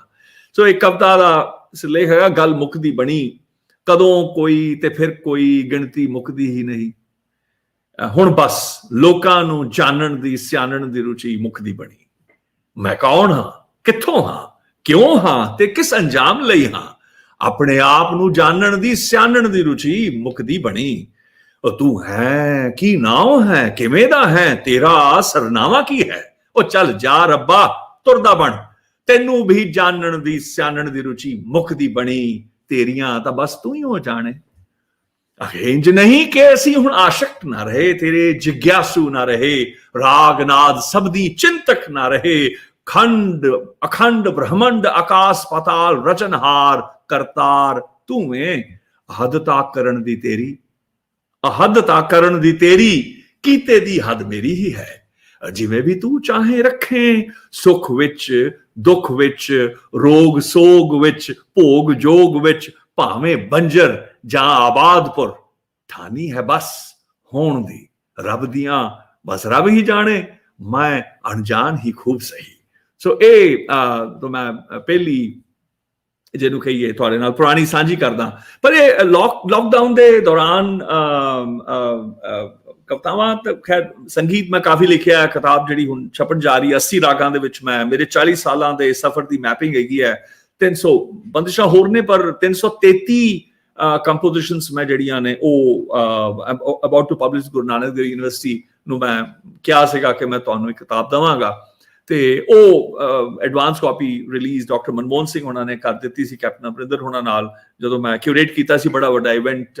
ਪੰਜਾਬ ਸਰਕਾਰ ਨੇ ਉਹਨੂੰ ਸਟੇਟ ਲੈਵਲ ਫੰਕਸ਼ਨ ਕਰਾਰ ਦੇ ਦਿੱਤਾ ਸੀ 24 ਦਸੰਬਰ 2017 ਨੂੰ। ਦੀ ਐਡਵਾਂਸ ਕਾਪੀ ਰਿਲੀਜ਼ ਕੀਤੀ ਸੀ ਕਿਉਂਕਿ 350 ਸਾਲਾ ਗੁਰੂ ਗੋਬਿੰਦ ਸਿੰਘ ਮਹਾਰਾਜ ਦਾ ਉਹ ਕਮੈਮੋਰੇਟ ਕਰਦੇ ਪਏ ਸੀ, ਤੇ ਉਹਨਾਂ ਨੇ ਕਿਹਾ ਕਿ ਕੁਝ ਅਕਾਦਮਿਕ ਵੀ ਕੰਮ ਕਰੀਏ, ਤੇ ਮੈਂ ਕਿਹਾ ਬਣਦੀ ਪਈ ਹੈ ਕਿਤਾਬ, almost proof reading last stages ਤੇ ਹੈਗੀ ਹੈ, ਤੇ ਉਹਦੀ ਐਡਵਾਂਸ ਕਾਪੀ ਅਸੀਂ ਰਿਲੀਜ਼ ਕੀਤੀ ਸੀ ਜੋ ਹੁਣ ਛਪਣ ਜਾ, ਉਹਦਾ ਵੀ ਕੰਮ ਕਾਫੀ ਕੀਤਾ। ਮੇਰੇ ਬਹੁਤ ਹੀ ਪਿਆਰੇ ਮਿੱਤਰ ਮੇਰੇ ਜਿਹੜੇ ਨੇ ਮੰਗਲੇਸ਼ ਦਬਰਾਲ, ਮੇਰੇ ਫਾਊਂਡੇਸ਼ਨ ਅਨਾਥ ਫਾਊਂਡੇਸ਼ਨ ਦੇ ਵਿੱਚ ਮੇਰੇ ਅਨਾਥ ਕਾਵ ਸਨਮਾਨ ਦੀ ਜਿਹੜੀ ਜੂਰੀ ਸੀ ਉਹਦੇ ਵਿੱਚ ਮੈਂਬਰ ਸਨ, ਵੱਡੇ ਸਨ, ਬਹੁਤ ਉਹਨਾਂ ਨੇ ਮੈਨੂੰ ਲਾਡ ਪਿਆਰ ਕੀਤਾ, ਕਦੇ ਕਦੇ ਮਿਲਣਾ ਪਰ ਰੱਜ ਕੇ ਮਿਲਣਾ। ਉਹ ਫੌਤ ਹੋਏ ਕੋਵਿਡ-19 ਕਰਕੇ, ਤੇ ਉਹਨਾਂ ਦੀਆਂ ਕਵਿਤਾਵਾਂ ਨੇ ਮੈਨੂੰ ਜਿਹਨੂੰ ਕਹੀਏ ਖਿੱਚ ਲਿਆ। ਉਹਨਾਂ ਦੀ ਹਲੇ ਡੈਥ ਨੂੰ ਚੇਰੀ ਹੋਇਆ ਸੀਗਾ, ਤੇ ਮੈਂ ਫਿਰ ਇੱਕ ਦਿਨ ਹੀ ਹੋਇਆ ਸੀ ਸ਼ਾਇਦ ਉਹਨਾਂ ਦੀ ਯਾਦ ਵਿੱਚ, ਤੇ ਅੱਗੇ ਵੀ ਮੈਂ ਕੰਮ ਕੀਤਾ ਸੀ ਡੇਵਿਡ ਵਾਈਟ ਦਾ, ਮੇਰੇ ਸ਼ਾਗਿਰਦ ਰਹੇ ਨੇ ਗੁਰਸ਼ਬਦ ਹੋਣੀ ਜਾਂ ਮਦਨ ਹੋਣਾ ਦੀਆਂ, ਡਾਕਟਰ ਭਜਨ ਸਿੰਘ, ਕਈ ਕਵਿਤਾਵਾਂ ਨੂੰ ਮੈਂ ਉਹੀ ਰਿਸਪੌਂਡ ਕਰ ਦਿੰਦਾ ਸੀ, ਪਰ ਮੈਂ ਉਹਨੂੰ ਇੱਕ ਨਵਾਂ ਜਨਰਾ, ਪਤਾ ਨਹੀਂ ਅੱਗੇ ਹੋਏਗਾ ਨਹੀਂ ਹੋਏਗਾ, ਪਰ ਇਹਨੂੰ ਮੈਂ ਕਾਵ ਆਲਾਪ ਕਹਿਣਾ, ਜਾਂ ਉਹਨੂੰ ਅੰਗਰੇਜ਼ੀ ਵਿੱਚ ਮੈਂ ਪੋਇਟਿਕ ਟ੍ਰਾਂਸਕ੍ਰੀਏਸ਼ਨਸ ਕਹਿਣਾ, ਕਿ ਸਿਰਫ ਟ੍ਰਾਂਸਲੇਸ਼ਨ ਨਹੀਂ ਹੈਗੀ, ਉਹ ਉਸ ਤੋਂ ਗਾਂ ਜਾਂਦੀ ਹੈ, ਯਾਨੀ ਕਿ ਉਹ ਡੈਡੀਕੇਟਡ ਉਸ ਕਵੀ ਨੂੰ ਹੀ ਹੁੰਦੀ ਜਿਹਨੂੰ ਪੜ੍ਹ ਰਿਹਾ, ਪਰ ਉਹਨੂੰ ਪੜ੍ਹ ਕੇ ਮੇਰਾ ਵਲਵਲਾ ਕੀ ਆਉਂਦਾ, ਮੈਂ ਉਹਦਾ ਮੈਂ ਇਨਫੈਕਟ ਮੈਂ ਤਰਜਮਾ ਵੀ ਕਾਵ ਆਲਾਪ ਦਾ ਨਾ, ਮੈਂ ਬੈਠਿਆ ਤੇ ਮੈਂ ਕੱਲ ਦੀ ਗੱਲ ਹੀ ਹੈ, ਖਬਰੇ ਤੁਹਾਨੂੰ ਦਿਖ ਰਿਹਾ ਕਿ ਨਹੀਂ ਤੁਹਾਨੂੰ, ਦਿਸ ਇਜ਼ ਮੈਂ ਇਹ ਓਰੀਜਨਲੀ ਹੈਗਾ ਫਸਟ ਡਰਾਫਟ, ਕਿ ਕਵੀ ਨੋਕੀਲੀ ਖੰਨਿਓ ਤਿੱਖੀ ਸੂਈ ਬਣਾਵਦੇ, ਕਵੀ ਨੋਕੀਲੀ ਖੰਨਿਓ ਤਿੱਖੀ ਸੂਈ ਬਣਾਵਦੇ, ਮੈਂ ਆਪ ਦੇ ਜਿਗਰ ਖੁਬੋ ਵਾਚਦਾ, ਆਨੰਦ ਮਾਣਦਾ, ਅੱਡ ਅੱਡ ਨੋਕਾਂ ਦੀ ਅੱਡ ਅੱਡ ਚੁੱਭ, ਅੱਡ ਅੱਡ ਚੁੱਭ ਤੇ ਮੈਂਡਰਾ ਦਿਲ, ਅੱਡ ਅੱਡ ਲਹੂ ਧਾਰਾਂ ਵਹਾਉਂਦਾ। So this is my translation of, I mean my explanation of what I call by kav anuvad ya kav alap ya poetic transcreations. ਮੰਗਲੇਸ਼ ਦਬਰਾਲ ਦੀ ਮੈਂ ਪਹਿਲੀ ਸੁਣਾ ਰਿਹਾ ਤੁਹਾਨੂੰ, ਉਹਨਾਂ ਨੂੰ ਮੈਂ ਡੈਡੀਕੇਟ ਕਰ ਰਿਹਾ ਤੁਹਾਡੇ ਲਾਇਲਪੁਰ ਲਿਟਰੇਚਰ ਫੈਸਟੀਵਲ ਜਿਹੜਾ 6ਵਾਂ ਹੈਗਾ, ਤੁਹਾਨੂੰ ਸਾਰਿਆਂ ਨੂੰ ਮੁਬਾਰਕ ਹੈ। ਤੇ ਮੰਗਲੇਸ਼ ਦਬਰਾਲ ਦੀ ਮੈਂ ਹਾਜ਼ਰੀ ਵੀ ਲਵਾ ਰਿਹਾ, ਉਹ ਬੜੇ ਪਿਆਰੇ ਲੋਕ ਸਨ। ਉਹਨਾਂ ਨੇ ਲਿਖੀ ਸੀ, ਮੈਂ ਹਿੰਦੀ ਚ ਪੜ੍ਹ ਦਿੰਦਾ ਜਿਹੜੀ ਉਹਨਾਂ ਦੀ ਓਰੀजिनल है, ਤੇ मैं 2 कवितावां ਉਹਨਾਂ ਦੀਆਂ ਸੁਣਾਵਾਂਗਾ। पत्तों की मृत्यु। कितने सारे पत्ते उड़कर आते हैं चेहरे पर मेरे बचपन के पेड़ों से, एक झील अपनी लहरें मुझ तक भेजती है, लहर की तरह कांपती है रात, और उस पर मैं चलता हूं चेहरे पर पत्तों की मृत्यु लिए हुए। चिड़ियां अपने हिस्से की आवाजें कर चुकी हैं, लोग जा चुके हैं, रोशनियां राख हो चुकी हैं, सड़क के दोनों ओर घरों के दरवाजे बंद हैं, मैं आवाज देता हूं और वह लौट आती हैं मेरे पास। मंगलेश होना दी पत्तों की मृत्यु, ਤੇ ਉਹਦਾ ਮੈਂ ਪੰਜਾਬੀ ਚ ਕਾਵ ਆਲਾਪ ਕੀਤਾ ਸੀ ਕਿ ਪੱਤਿਆਂ ਦੀ ਮੌਤ। ਅਜਬ ਹੈ ਸੱਚ पेड़ भावें बचपन दे होवन भावें बुढ़पन दे तुर नहीं आ सकते मेरे द्वारे तिकर। मेरे कोमल बचपन दे वड्डे बिरख मेरे यार बेली जिन्हां दी गोद खेली। आप भावें डिग चुके होणगे पर अपने पात झड़ झड़ मेरे राज परोई लाड भर भर मुझ तिकर घल दे। जो आन मेरा हण मस्तक चुमदे मेरा मुखड़ा खिड़ाउंदे। एक वड्डा तला जेदा सार न जाना आप दियां लहरां मुझ तिकर घलदा। रात घनेरी लहरां वाकण थर थर कंबदी डगर जगाउंदी लहर लहर मैं तुरिया जांदा। मैं दुल्हा दुल्हन मेरे सहरे पत्ते आप मुए मर मुझ जीवालन। पंखेरू आप दे गीत गा गा मेहरबान कुर्बान चढ़े। सियाने श्रोते भी हुण तुरदे जांदे यादां चों ओह भुरदे जांदे। रोशन सवा हुण हो चुके सड़कां तां हन पर दोहे बन्ने गृह द्वार हर बंद। मैं वाजां दिंदा कूकदा कदे पुकारदा हमशहरी लभदा। मुझ आमदियां हन व्याकुली अनसुनियां मेरियां आप दियां अणगिणत वाजां मेरियां रज रज आसां। ਇਹ ਮੇਰਾ ਕਾਬਲ ਆਪਸੀ ਪੱਤਿਆਂ ਦੀ ਮੌਤ ਦਾ। ਦੂਜੀ ਉਹਨਾਂ ਦੀ ਮੈਂ ਜਿਹੜੀ ਸਾਂਝ ਕਰ ਰਿਹਾ ਤੁਹਾਡੇ ਨਾਲ ਉਹ ਹੈਗਾ ਬਾਹਰ। ਬੜੀ ਛੋਟੀ ਜਿਹੀ ਕਵਿਤਾ ਹੈ ਪਰ ਉਹ ਉਹਨਾਂ ਦੀ ਸਾਰੀਆਂ ਕਵਿਤਾਵਾਂ ਨੇ ਮੈਂ ਕੁਦਰਤੀ ਰੈਂਡਮਲੀ ਬਸ 10 ਮਿੰਟ ਪਹਿਲਾਂ ਤੋਹੀਦ ਨਾਲ ਕਨੈਕਟ ਕਰਨ ਤੋਂ ਪਹਿਲਾਂ ਮੈਂ ਜੋ ਹੱਥ ਆਇਆ ਮੈਂ ਚੁਗ ਲਿਆ। ਬਾਹਰ ਉਹ ਲਿਖਦੇ ਨੇ मैंने दरवाजे बंद किए और कविता लिखने बैठा। मैंने दरवाजे बंद किए और कविता लिखने बैठा। बाहर हवा चल रही थी हल्की रोशनी थी। बारिश में एक साइकिल खड़ी थी। एक बच्चा घर लौट रहा था। मैंने कविता लिखी जिसमें हवा नहीं थी बच्चा नहीं था दरवाजे नहीं थे। ते ओ मैं काबला प्यों छेड़िया के बाहर बूहे पेड़ अखरी माला फेरन यानी कविता लिखने बैठा। बाहर हवा वग रही सी चानन शर्मसार सी। सारे मपनी सानी बमरी सा। मींह भिजदी मेघ गावदी एक साइकिल खड़ोती सी। धुनी मस्त इंद्र सुन रहा सी। एक गबरू घर वापसी कर रहा सी। मैं कलमी ऐसी काव अखरी उकरी के जिस विच ना हवा सी ना गबरू ना बूहे। सो ਇਹ ਮੰਗਲੇਸ਼ ਉਹਨਾਂ ਦੀ ਤੇ ਪਿਛਲੇ ਦਿਨਾਂ ਚ ਮੇਰੀ ਜਿਹੜੀ ਐਤਵਾਰ ਨੂੰ ਮੇਰੀ ਜਿਹੜੀ ਬੈਠਕ ਹੈ ਹੁਣ ਮੈਂ ਉਹਦੇ ਤੁਹਾਨੂੰ 2-4 ਦਿਦਾਰੇ ਕਰਾ ਦਿੰਨਾ ਕਿ ਨਿਕੋਲਾ ਮੁਸਕਿਤੇਲੋ ਬਹੁਤ ਵੱਡਾ ਕਵੀ ਹੈ ਇਟਲੀ ਦਾ ਤੇ ਉਹਦੀ ਜਿਹੜੀ ਕਵਿਤਾ ਹੈ ਉਹਨੇ ਲਿਖੀ ਪਹਿਲਾ ਸੁਣਾਉਣਾ ਗੀਤ una canzone। ਉਹਦਾ ਇੰਗਲਿਸ਼ ਤਰਜਮਾ ਕੀਤਾ ਹੋਇਆ ਲੀਸਾ ਗਿਲਹਾਊਸ ਨੇ 2007 ਵਿੱਚ 2007 ਵਿੱਚ ਹੀ ਨਿਕੋਲਾ ਨੇ ਕਵਿਤਾ ਲਿਖੀ ਸੀ। ਅੰਗਰੇਜ਼ੀ ਚ ਲਿਖਦਾ ਕਿ there was a song close by when you left and I had heard a faraway song when you came। ਤੇ ਉਹਦਾ ਮੈਂ ਲਿਖਿਆ ਗੀਤ हे ਸੁਖ ਭੋਗੀ ਆਨੰਦਮਈ ਤੇਰੀ ਮਧੁਰ ਧੁਨ ਤੇਰਾ ਗੀਤ ਮੇਰੇ ਨਾਲ ਗੱਲਾਂ ਹੈ ਕਰਦਾ ਆਹਤੀ ਅਨਾਹਤੀ ਕੱਥ ਵੀ ਅਕੱਥ ਵੀ ਸੰਗ ਬੈਠਾ ਗਾਵਦਾ ਸੰਜੋਗ ਸੋਹਲੇ ਪਰਦੇਸ ਗਿਆ ਕੁਰਲਾਉਂਦਾ ਵਿਜੋਗ ਦੇ ਗੀਤ ਤੇਰੀ ਪਰਛਾਈ ਮੈਂ ਤੇਰੀ ਕੀਤੀ ਤੇਰੇ ਗੀਤ ਮੈਂ ਆਪਣੇ ਕੀਤੇ ਤੂੰ ਆਵੇਂ ਜਾਵੇਂ ਰੰਗ ਰਲੀਆਂ ਮਾਣੇ। ਇਹ ਮੇਰਾ ਉਹਦਾ ਕਾਵ ਅਨੁਵਾਦ ਸੀ। ਇੱਕ ਹੋਰ ਜਿਹੜਾ ਹੈਗਾ ਇੱਕ ਡੋਰੀ ਬਚਦੀ ਉਹਦਾ ਜਿਹੜਾ un filo resta but a thread remains। Lisa ਗਿਲਹਾਊਸ the Italian American ਉਹਦਾ ਤਰਜਮਾ 2007 ਦਾ ਹੀ ਕੀਤਾ ਹੈ। ਉਹ ਲਿਖਦੀ ਹੈ ਕਿ ਉਹ ਨਿਕੋਲਾ ਦਾ ਤਰਜਮਾ ਕਰਦੀ ਕਿ that is how earthly things are। they fall like the wind and trees witness to the passing barely recollection of disorder but a thread remains in the heart of everything and in us who are not things something more than memory greater than any intention and therefore a promise। ਇਹਦਾ ਮੈਂ ਲਿਖਿਆ ਕਿ ਇੱਕ ਡੋਰੀ ਬਚਦੀ ਖਾਣੀ ਬਾਣੀ ਕੁਝ ਇੰਜ ਦੀਆਂ ਜਿੱਕੂ ਹਵਾਵਾਂ ਥੰਮਦੀਆਂ तिकू भूमि समाम दियां बिरद बिरखड़े साखी भरदे उथल पुथल किवंग जरदे कंबदे भावां सब मुक जांदा भूमि समाउंदा एक डोरी जीवन दी हरी जिगर परोई साडे घट भीतर उमंग दी आस दी बेगमपुर दी।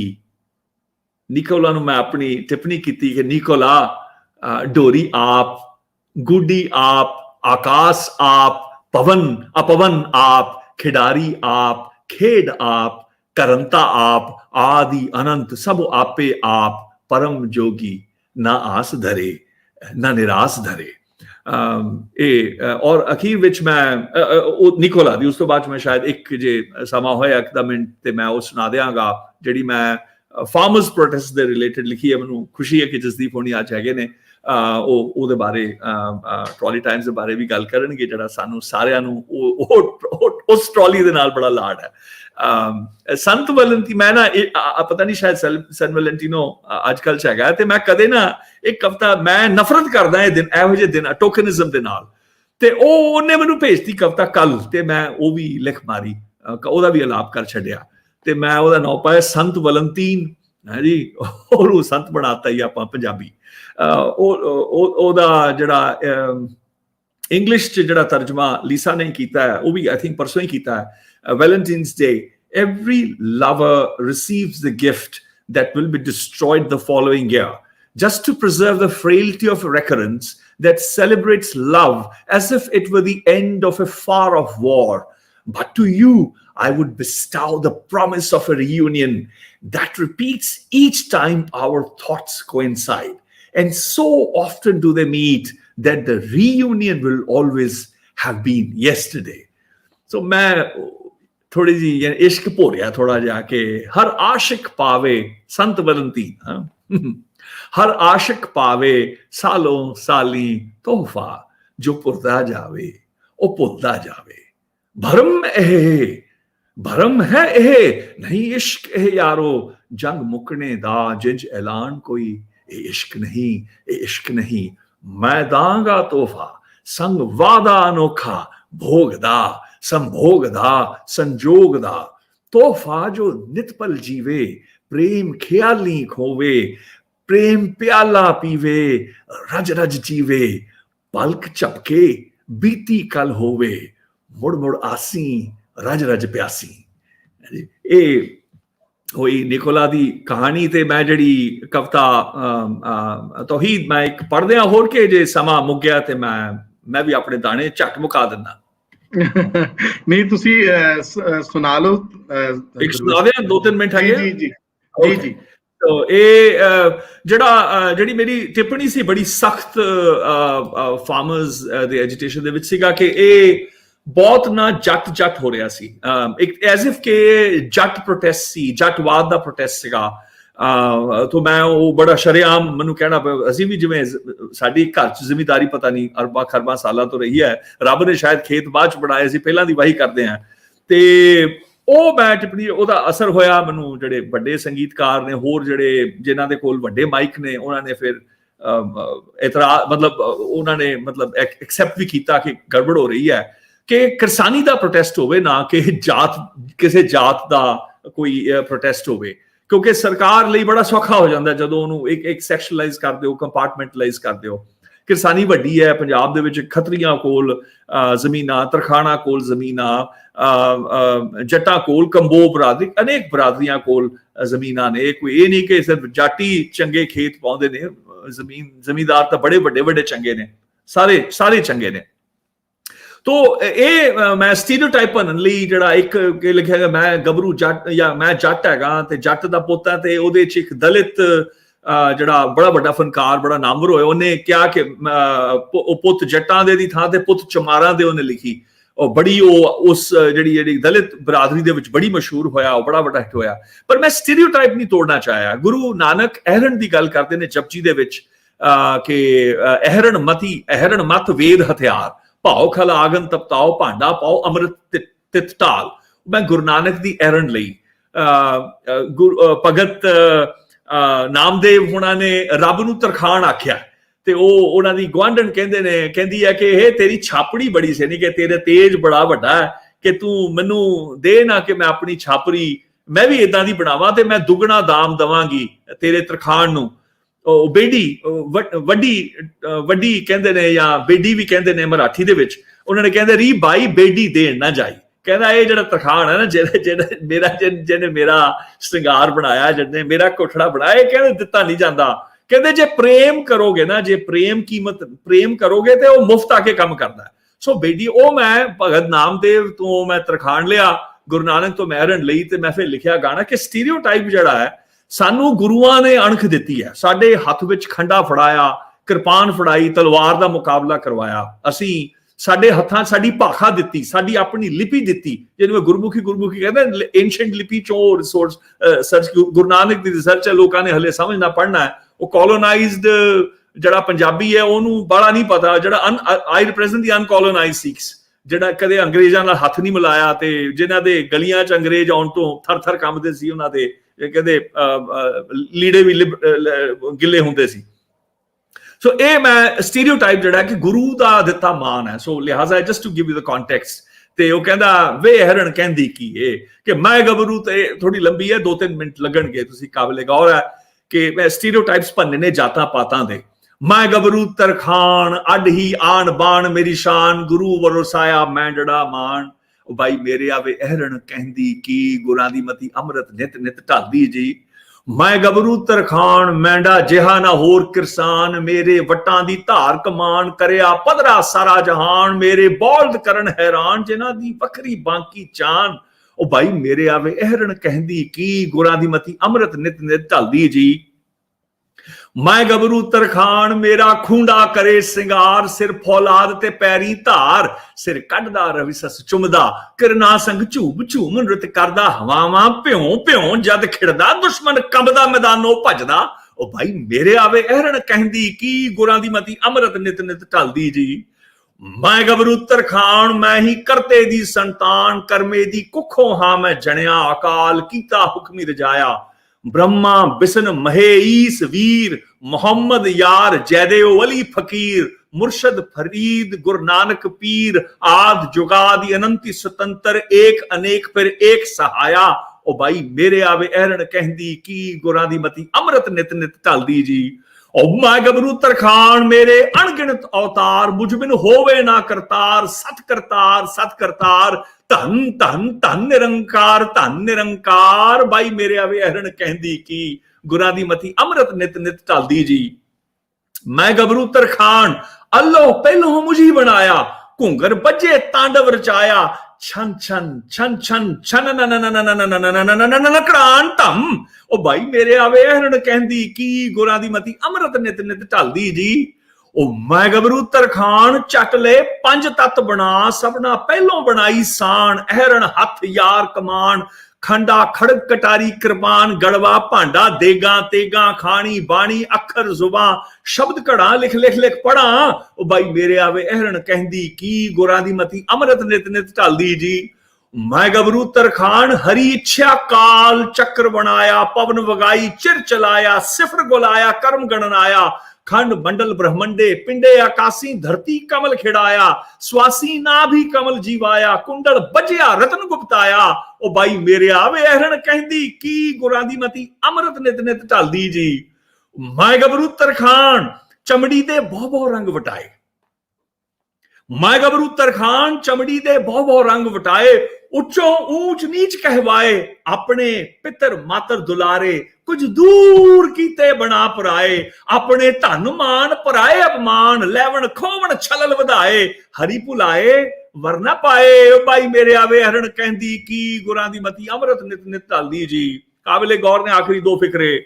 मैं गबरू तरखान करुणा तरुणा दी ही खान, मैं गबरू तरखान करुणा तरुणा दी ही खान, रुती बसंती दा हां जाया, साबुन लै मैं धोबी बनया, कांडी लै मैं राज रजाया, संभी लै मैं चमार, संभी लै चमार सृजणया, थौड़ी लै लोहार लोआया, तेसा लै तरखान तरजाया, झाड़ू चढ़ चढ़ चूड़ा अख बनया, कणिक कला सुनियार सजाया, भांडे बना होवा ठठियरा, हथी हलधर जट अणखणिया, सुई धार मैं दर्जी अवतारा, चरखेई बनया मैं कत्तण्यारा, तोल तराजी वैस बनजारा, दारू हिकमत वैद विचारा, सूत बुण बुण जुलाहा खवावा, काती धार ब्रह्मंडा वंडा, कलमा कलम मंत्र मुख उच्चरा, पोथी लै मैं ब्राह्मण को हाया, खंडे धारी खतरी जणिया, सूरन पैंतरे पगनन धरनिया, गज बौल घोड़ सिंह सवारियां, डंकन बजंतंग घन घन धन धन धमक धमक धम धम थूंगा तड़ा,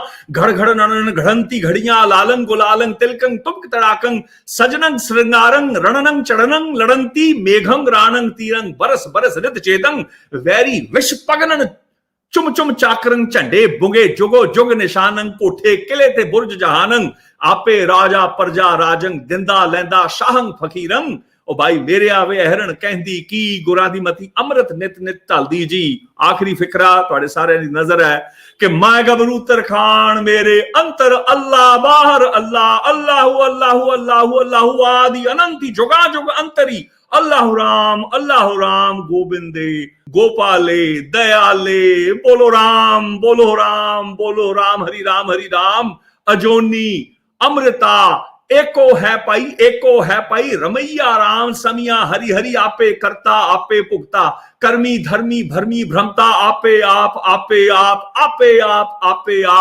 ओही ओही ओही ओही। ओ भाई मेरे आवे हरण कहंदी की, गुरां दी मती अमृत नित नित ढलदी जी, गुरां दी मती अमृत नित नित ढलदी जी।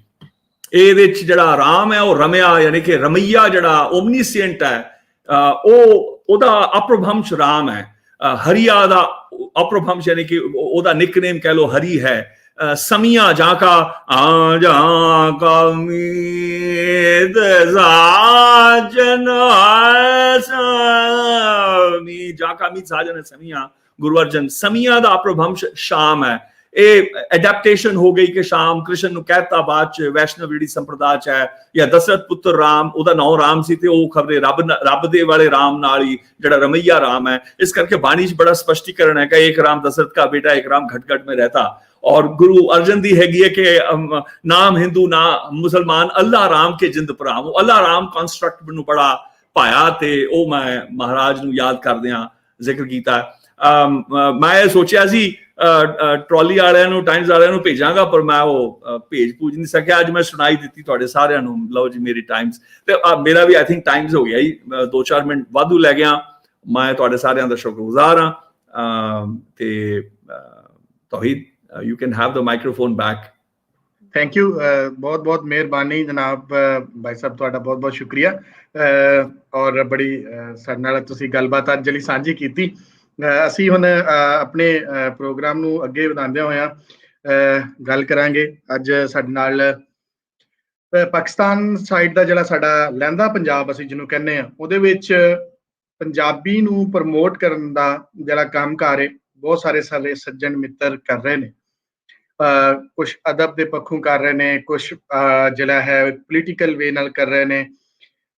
ਪਰ ਜੇ ਗੱਲ ਕਰੀਏ ਪੰਜਾਬੀ ਨੂੰ ਪ੍ਰਮੋਟ ਕਰਨ ਦੀ, ਜਿਹੜਾ ਸਾਡਾ ਅੱਜ ਦਾ ਜਿਹੜਾ ਸਾਡਾ ਟੌਪਿਕ ਵੀ ਹੈ ਕਿ ਜਿਹੜੀ ਵਰਚੁਅਲ ਵਰਲਡ ਹੈ ਔਰ YouTube ਰਾਹੀਂ, Facebook ਰਾਹੀਂ ਪੂਰੇ ਪੰਜਾਬ ਦੀ ਜਿਹੜੀ ਜਿਹਨੂੰ ਕਹਿ ਲਓ ਕਿ ਪੰਜਾਬ ਨੂੰ ਇਕੱਠਾ ਕਰਨ ਦਾ, ਜਾਂ ਪੰਜਾਬ 'ਚ ਜਿਹੜੀਆਂ ਵਿਖਰੀਆਂ ਹੋਈਆਂ ਜਿਹੜੀਆਂ ਗੱਲਾਂ ਸਨ, ਜਿਹੜੀਆਂ ਪਾਰਟੀਸ਼ਨ ਨਾਲ ਜੁੜੀਆਂ ਹੋਈਆਂ ਦੁੱਖ ਸੁੱਖ ਦੀਆਂ ਕਹਾਣੀਆਂ ਸਨ, ਉਹਨਾਂ ਨੂੰ ਇਕੱਠਾ ਕਰਨਾ ਔਰ ਫਿਰ ਉਸ ਤੋਂ ਵੱਖ ਆਪਣੀ ਬੋਲੀ ਦੇ ਨਾਲ ਜੋੜ ਕੇ ਇਹਨਾਂ ਸਾਰੀਆਂ ਚੀਜ਼ਾਂ ਨੂੰ ਪ੍ਰੈਜ਼ੈਂਟ ਕਰਨਾ, ਇਹ ਸਭ ਤੋਂ ਵਧੀਆ ਕੰਮ ਜਿਹੜਾ ਹੈ ਉਹ ਸਾਡੇ ਨਾਲ ਅੱਜ ਮੌਜੂਦ ਨਾਸਿਰ ਢਿੱਲੋਂ ਸਾਹਿਬ ਨੇ। ਪੰਜਾਬੀ ਲਹਿਰ ਜਿਹੜਾ ਚੈਨਲ ਹੈ ਉਹਨਾਂ ਦਾ YouTube ਚੈਨਲ ਇਸ ਵਕਤ ਜਿਹੜਾ ਸਾਡਾ ਲਹਿੰਦਾ ਪੰਜਾਬ, ਉਹਦੇ ਵਿੱਚ ਸਭ ਤੋਂ ਵੱਡਾ ਇਹਨਾਂ ਦਾ YouTube ਚੈਨਲ ਹੈ। ਔਰ ਮਜ਼ੇ ਦੀ ਗੱਲ ਇਹ ਕਿ ਸਾਰਾ ਆਪਣਾ ਉਹ ਪੰਜਾਬੀ 'ਚ ਕੰਮ ਕਰਦੇ ਨੇ ਔਰ ਉਹਨਾਂ ਦੀ ਪੰਜਾਬੀ ਦੇ ਨਾਲ ਲਗਨ ਔਰ ਉਹਨਾਂ ਦੀ ਮੁਹੱਬਤ। ਔਰ ਇਸ ਤੋਂ ਵੱਖ ਅੱਜ ਜਿਹੜਾ ਤੁਹਾਡੇ ਸਾਹਮਣੇ ਹੁਣ ਚੱਲ ਰਿਹਾ ਲਾਇਲਪੁਰ ਪੰਜਾਬੀ ਸੁਲੇਖ ਮੇਲਾ, ਉਹਦੇ 'ਚ ਉਹਨਾਂ ਦੀ ਰਲਤ ਤੁਸੀਂ ਇਸ ਪਾਸੇ ਲੱਗਾ ਹੋਇਆ ਪੰਜਾਬੀ ਲਹਿਰ ਦਾ ਲੋਗੋ ਵੀ ਵੇਖ ਸਕਦੇ ਹੋ, ਉਹਨਾਂ ਦੇ ਚੈਨਲ ਤੇ ਚੱਲ ਵੀ ਰਿਹਾ। ਨਾਲ ਸਾਡੇ ਨਾਲ ਨਾਸਿਰ ਢਿੱਲੋਂ ਜੀ ਨੇ। ਮੈਂ ਹੁਣ ਉਹਨਾਂ ਨੂੰ ਰਿਕੁਐਸਟ ਕਰਾਂਗਾ ਕਿ ਉਹ ਆਉਣ ਤੇ ਅੱਜ ਦੀ ਜਿਹੜੀ ਗੱਲਬਾਤ ਹੈ ਕਿ ਕਰੋਨਾ ਵਰਲਡ 'ਚ ਅਸੀਂ ਕਿਸ ਤਰ੍ਹਾਂ ਜਿਹੜਾ ਹੈ ਲੋਕਾਂ ਨੇ ਸਰਵਾਈਵ ਕੀਤਾ, ਵਰਚੁਅਲ ਪੰਜਾਬ ਕਿਸ ਤਰ੍ਹਾਂ ਦਾ ਲੱਗਾ। ਜੀ ਢਿੱਲੋਂ ਸਾਹਿਬ, ਜੀ ਆਇਆਂ ਨੂੰ। अस्सलाम वालेकुम सारे दोस्तों ਨੂੰ ਸਤਿ ਸ੍ਰੀ ਅਕਾਲ ਜਿਹੜੇ ਸਾਡੇ ਨਾਲ ਜੁੜੇ ਨੇ ਇਸ ਵੇਲੇ ਪੰਜਾਬੀ ਲਹਿਰ ਤੇ ਲਾਲਪੁਰ ਯੰਗ ਹਿਸਟੋਰੀਅਨ ਕਲੱਬ ਤੇ। ਸਾਡੇ ਨਾਲ ਭਾਈ ਬਲਦੀਪ ਜੀ ਸਨ, ਚੱਠਾ ਸਾਹਿਬ ਸਨ, ਉਸ ਤੋਂ ਪਹਿਲਾਂ ਕਾਸਮੀ ਸਾਹਿਬ ਸਨ। ਬਹੁਤ ਇੰਜੋਏ ਕੀਤਾ ਉਹਨਾਂ ਦੀਆਂ ਗੱਲਾਂ ਸੁਣ ਰਹੇ ਸਨ, ਬਹੁਤ ਸਵਾਦ ਆਇਆ। ਵਰਚੁਅਲ ਪੰਜਾਬ ਦੀ ਆਪਾਂ ਕਰੋਨਾ ਦੇ ਦਿਨਾਂ ਦੀ ਗੱਲ ਕਰਦੇ ਹਾਂ। ਚੱਠਾ ਸਾਹਿਬ ਗੱਲ ਕਰਨ ਡਏ ਸੀ, ਸਾਰੇ ਵਿਦਵਾਨਾਂ ਨੇ। ਮੈਂ ਉਹਨਾਂ ਦੇ ਮੁਤਾਬਕ ਆਪਣੀ ਗੱਲ ਤੇ ਨਹੀਂ ਰੱਖ ਸਕਾਂਗਾ, ਲੇਕਿਨ ਜੋ ਫਿਜ਼ੀਕਲੀ ਜਿਸ ਤਰ੍ਹਾਂ ਇਹਨੂੰ ਆਪਾਂ ਫੇਸ ਕੀਤਾ ਉਹ ਜ਼ਰੂਰ ਆਪਾਂ ਸ਼ੇਅਰ ਕਰਾਂਗੇ। ਸੋ ਇਹਦੇ 'ਚ ਇਸ ਤਰ੍ਹਾਂ ਜਿਵੇਂ ਅਸੀਂ ਪੰਜਾਬੀ ਨੂੰ ਲੈ ਕੇ ਜਾਂ ਪਾਰਟੀਸ਼ਨ ਸਟੋਰੀਜ਼ ਨੂੰ ਪਹਿਲਾਂ ਕਰੀਦਾ ਸੀ, ਕਰੋਨਾ ਦੇ ਦਿਨਾਂ ਦੇ ਵਿੱਚ ਸਟਕ ਹੋ ਗਈ ਜਦੋਂ ਸਾਰੇ ਲੋਕ ਬਿਲਕੁਲ ਘਰਾਂ ਦੇ ਵਿੱਚ ਬਹਿ ਗਏ। ਉਦੋਂ ਆਈਡੀਆ ਆਇਆ ਕਿਉਂ ਨਾ ਆਨਲਾਈਨ, ਜਿਸ ਤਰ੍ਹਾਂ ਅੱਜ ਕੱਲ੍ਹ ਸਾਰਾ ਚੱਲ ਰਿਹਾ, ਜਿਵੇਂ ਆਪਣਾ ਚੈਨਲ ਸੀ, ਇਹਨੂੰ ਹੁਣ ਲੋਕਾਂ ਨੂੰ, ਸਾਡੇ ਨਾਲ ਕੋਈ 1 ਮਿਲੀਅਨ ਦੇ ਕੋਲ ਲੋਕ ਨੇ ਜਿਹੜੇ ਸਾਨੂੰ ਆਲ ਓਵਰ ਦ ਵਰਲਡ ਵੇਖਦੇ ਨੇ, ਉਹਨਾਂ ਨੂੰ ਕਿਸ ਤਰ੍ਹਾਂ ਜੋੜਿਆ ਜਾਵੇ। ਪਲੇਟਫਾਰਮ ਜਿਹਾ ਨਾ ਐਵੇਂ ਦੋਸਤਾਂ ਦੀ ਉਹਨਾਂ ਸੁਜੈਸਟ ਕੀਤਾ, ਤੇ ਅਸੀਂ ਸਾਂਝੀ ਸੱਤ ਦੇ ਨਾਂ ਤੋਂ ਇੱਕ ਪ੍ਰੋਗਰਾਮ ਦਾ ਆਗਾਜ਼ ਕਰ ਲਿਆ ਉਹਨਾਂ ਦਿਨਾਂ ਦੇ ਵਿੱਚ। ਉਹ ਸਾਂਝੀ ਸੱਤ ਜਦੋਂ ਪ੍ਰੋਗਰਾਮ ਸਟਾਰਟ ਹੋਇਆ ਤੇ ਸਾਨੂੰ ਉਹਦਾ ਬਹੁਤ ਵਧੀਆ ਉਹਦੀ ਸਾਨੂੰ ਮਿਲਿਆ, ਉਹਦਾ ਰਿਸਪੌਂਸ ਬਹੁਤ ਵਧੀਆ ਮਿਲਿਆ। ਲੋਕ ਜਿਹੜੇ ਸਨ, ਹੁਣ ਮੈਂ ਕਰੰਟ ਦੱਸਾਂ ਤੇ ਇੰਨੇ ਜ਼ਿਆਦਾ ਲੋਕ ਜੁੜੇ, ਉਹਨਾਂ ਦੇ ਗਰੁੱਪਸ ਬਣ ਗਏ ਆਪਸ 'ਚ, ਆਪਸੀ ਉਹਨਾਂ ਦੀ ਗੱਲਬਾਤ ਹੋਣ ਲੱਗ ਗਈ। ਐਂਟਰਟੇਨਮੈਂਟ 2 ਘੰਟੇ ਦਾ ਅਸੀਂ ਪ੍ਰੋਗਰਾਮ ਰੋਜ਼ਾਨਾ ਸਟਾਰਟ ਕੀਤਾ, ਕਿਉਂਕਿ ਹੈ ਵੀ ਉਹਨਾਂ ਦਿਨਾਂ 'ਚ ਲੋਕ ਫ੍ਰੀ ਸਨ, ਘਰਾਂ ਦੇ ਵਿੱਚ ਬੈਠੇ ਸਨ। ਲੋਕਾਂ ਨੇ ਬਹੁਤ ਇਸ ਸੈਸ਼ਨ ਨੂੰ ਇੰਜੋਏ ਕਰਨਾ ਸ਼ੁਰੂ ਕਰ ਦਿੱਤਾ। ਅਸੀਂ ਆਹਿਸਤਾ ਆਹਿਸਤਾ ਫਿਰ ਉਹਨਾਂ ਦੀਆਂ ਮੁਖਤਲਿਫ ਟੌਪਿਕਸ 'ਤੇ ਗੱਲਬਾਤ ਕਰਨੀ ਸ਼ੁਰੂ ਕਰ ਦਿੱਤੀ ਵੀ ਟੌਪਿਕਸ ਕੀ ਰੱਖੇ ਜਾਣ। ਆਖਰ ਰੋਜ਼ਾਨਾ ਬਹਿਣਾ ਵਾ ਤਾਂ ਕੋਈ ਨਾ ਕੋਈ ਗੱਲ ਤੇ ਹੋਣੀ ਚਾਹੀਦੀ ਹੈ ਨਾ। ਉਹ ਫਿਰ ਇੱਕ ਸਾਰੇ ਦੋਸਤ ਗਰੁੱਪ ਦੇ ਵਿੱਚ ਇੱਕ ਟੌਪਿਕ ਸੁਜੈਸਟ ਕਰ ਦੇਣ। ਇਸੇ ਤਰ੍ਹਾਂ ਹੀ ਜਿਸ ਤਰ੍ਹਾਂ ਮਾਂ ਬੋਲੀ ਪੰਜਾਬੀ ਜ਼ੁਬਾਨ ਦੇ ਵਿੱਚ ਜਿਹੜੇ ਅਖਾਣ ਨੇ ਜਾਂ ਪਹਿਨਾਵੇ ਨੇ, ਜਾਂ ਪਹਿਲੋਂ ਕੀ ਚੱਲਦਾ ਸੀ ਸ਼ਾਦੀਆਂ ਵਿਆਹਾਂ ਤੇ, ਵੀ ਅਸੀਂ ਟੌਪਿਕ ਰੋਜ਼ਾਨਾ ਇੱਕ ਸੋਚ ਲਈਦਾ ਸੀ ਵੀ ਇਸ ਟੌਪਿਕ ਤੇ ਗੱਲ ਕਰੀਦੀ ਹੈ। ਉਹ ਤਕਰੀਬਨ ਸਾਡੇ ਕੋਲ ਕੋਈ ਹੋ ਜਾਂਦੇ ਸੀ, ਕੋਈ 1000 ਤੋਂ 1500 ਲੋਕ ਸਾਡੇ ਨਾਲ ਜੁੜ ਜਾਂਦੇ ਸੀ, ਤੇ ਉਹ ਗੱਲਬਾਤ ਹੋਣੀ ਸ਼ੁਰੂ ਹੋ ਗਈ।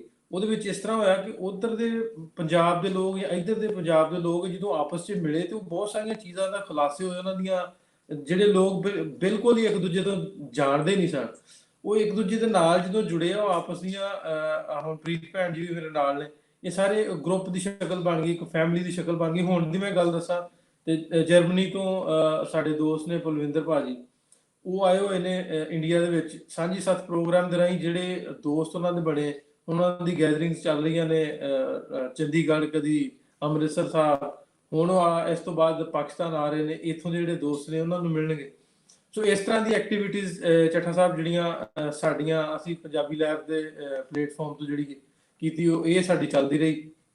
ਉਸ ਤੋਂ ਵੱਖ ਹਟ ਕੇ ਅਸੀਂ ਕਰੋਨਾ ਦੇ ਦਿਨਾਂ ਦੇ ਵਿੱਚ ਲੋਕਾਂ ਦੇ ਵਿਊਜ਼ ਮੁਖਤਲਿਫ ਮੁਲਕਾਂ ਦੇ ਵਿੱਚ ਵੀ ਕਿਸ ਤਰ੍ਹਾਂ ਚੱਲ ਰਿਹਾ। ਮੈਂ ਤੇ ਚੱਠਾ ਸਾਹਿਬ ਨੇ ਇੱਕ ਕਰੰਟ ਅਫੇਅਰ ਤੇ ਵੀ ਕਰੋਨਾ ਨੂੰ ਲੈ ਕੇ ਦੀ ਰੋਜ਼ਾਨਾ ਦੀ ਅਪਡੇਟ ਇੱਕ ਮਾਰਨਿੰਗ ਸ਼ੋਅ ਸਟਾਰਟ ਕੀਤਾ।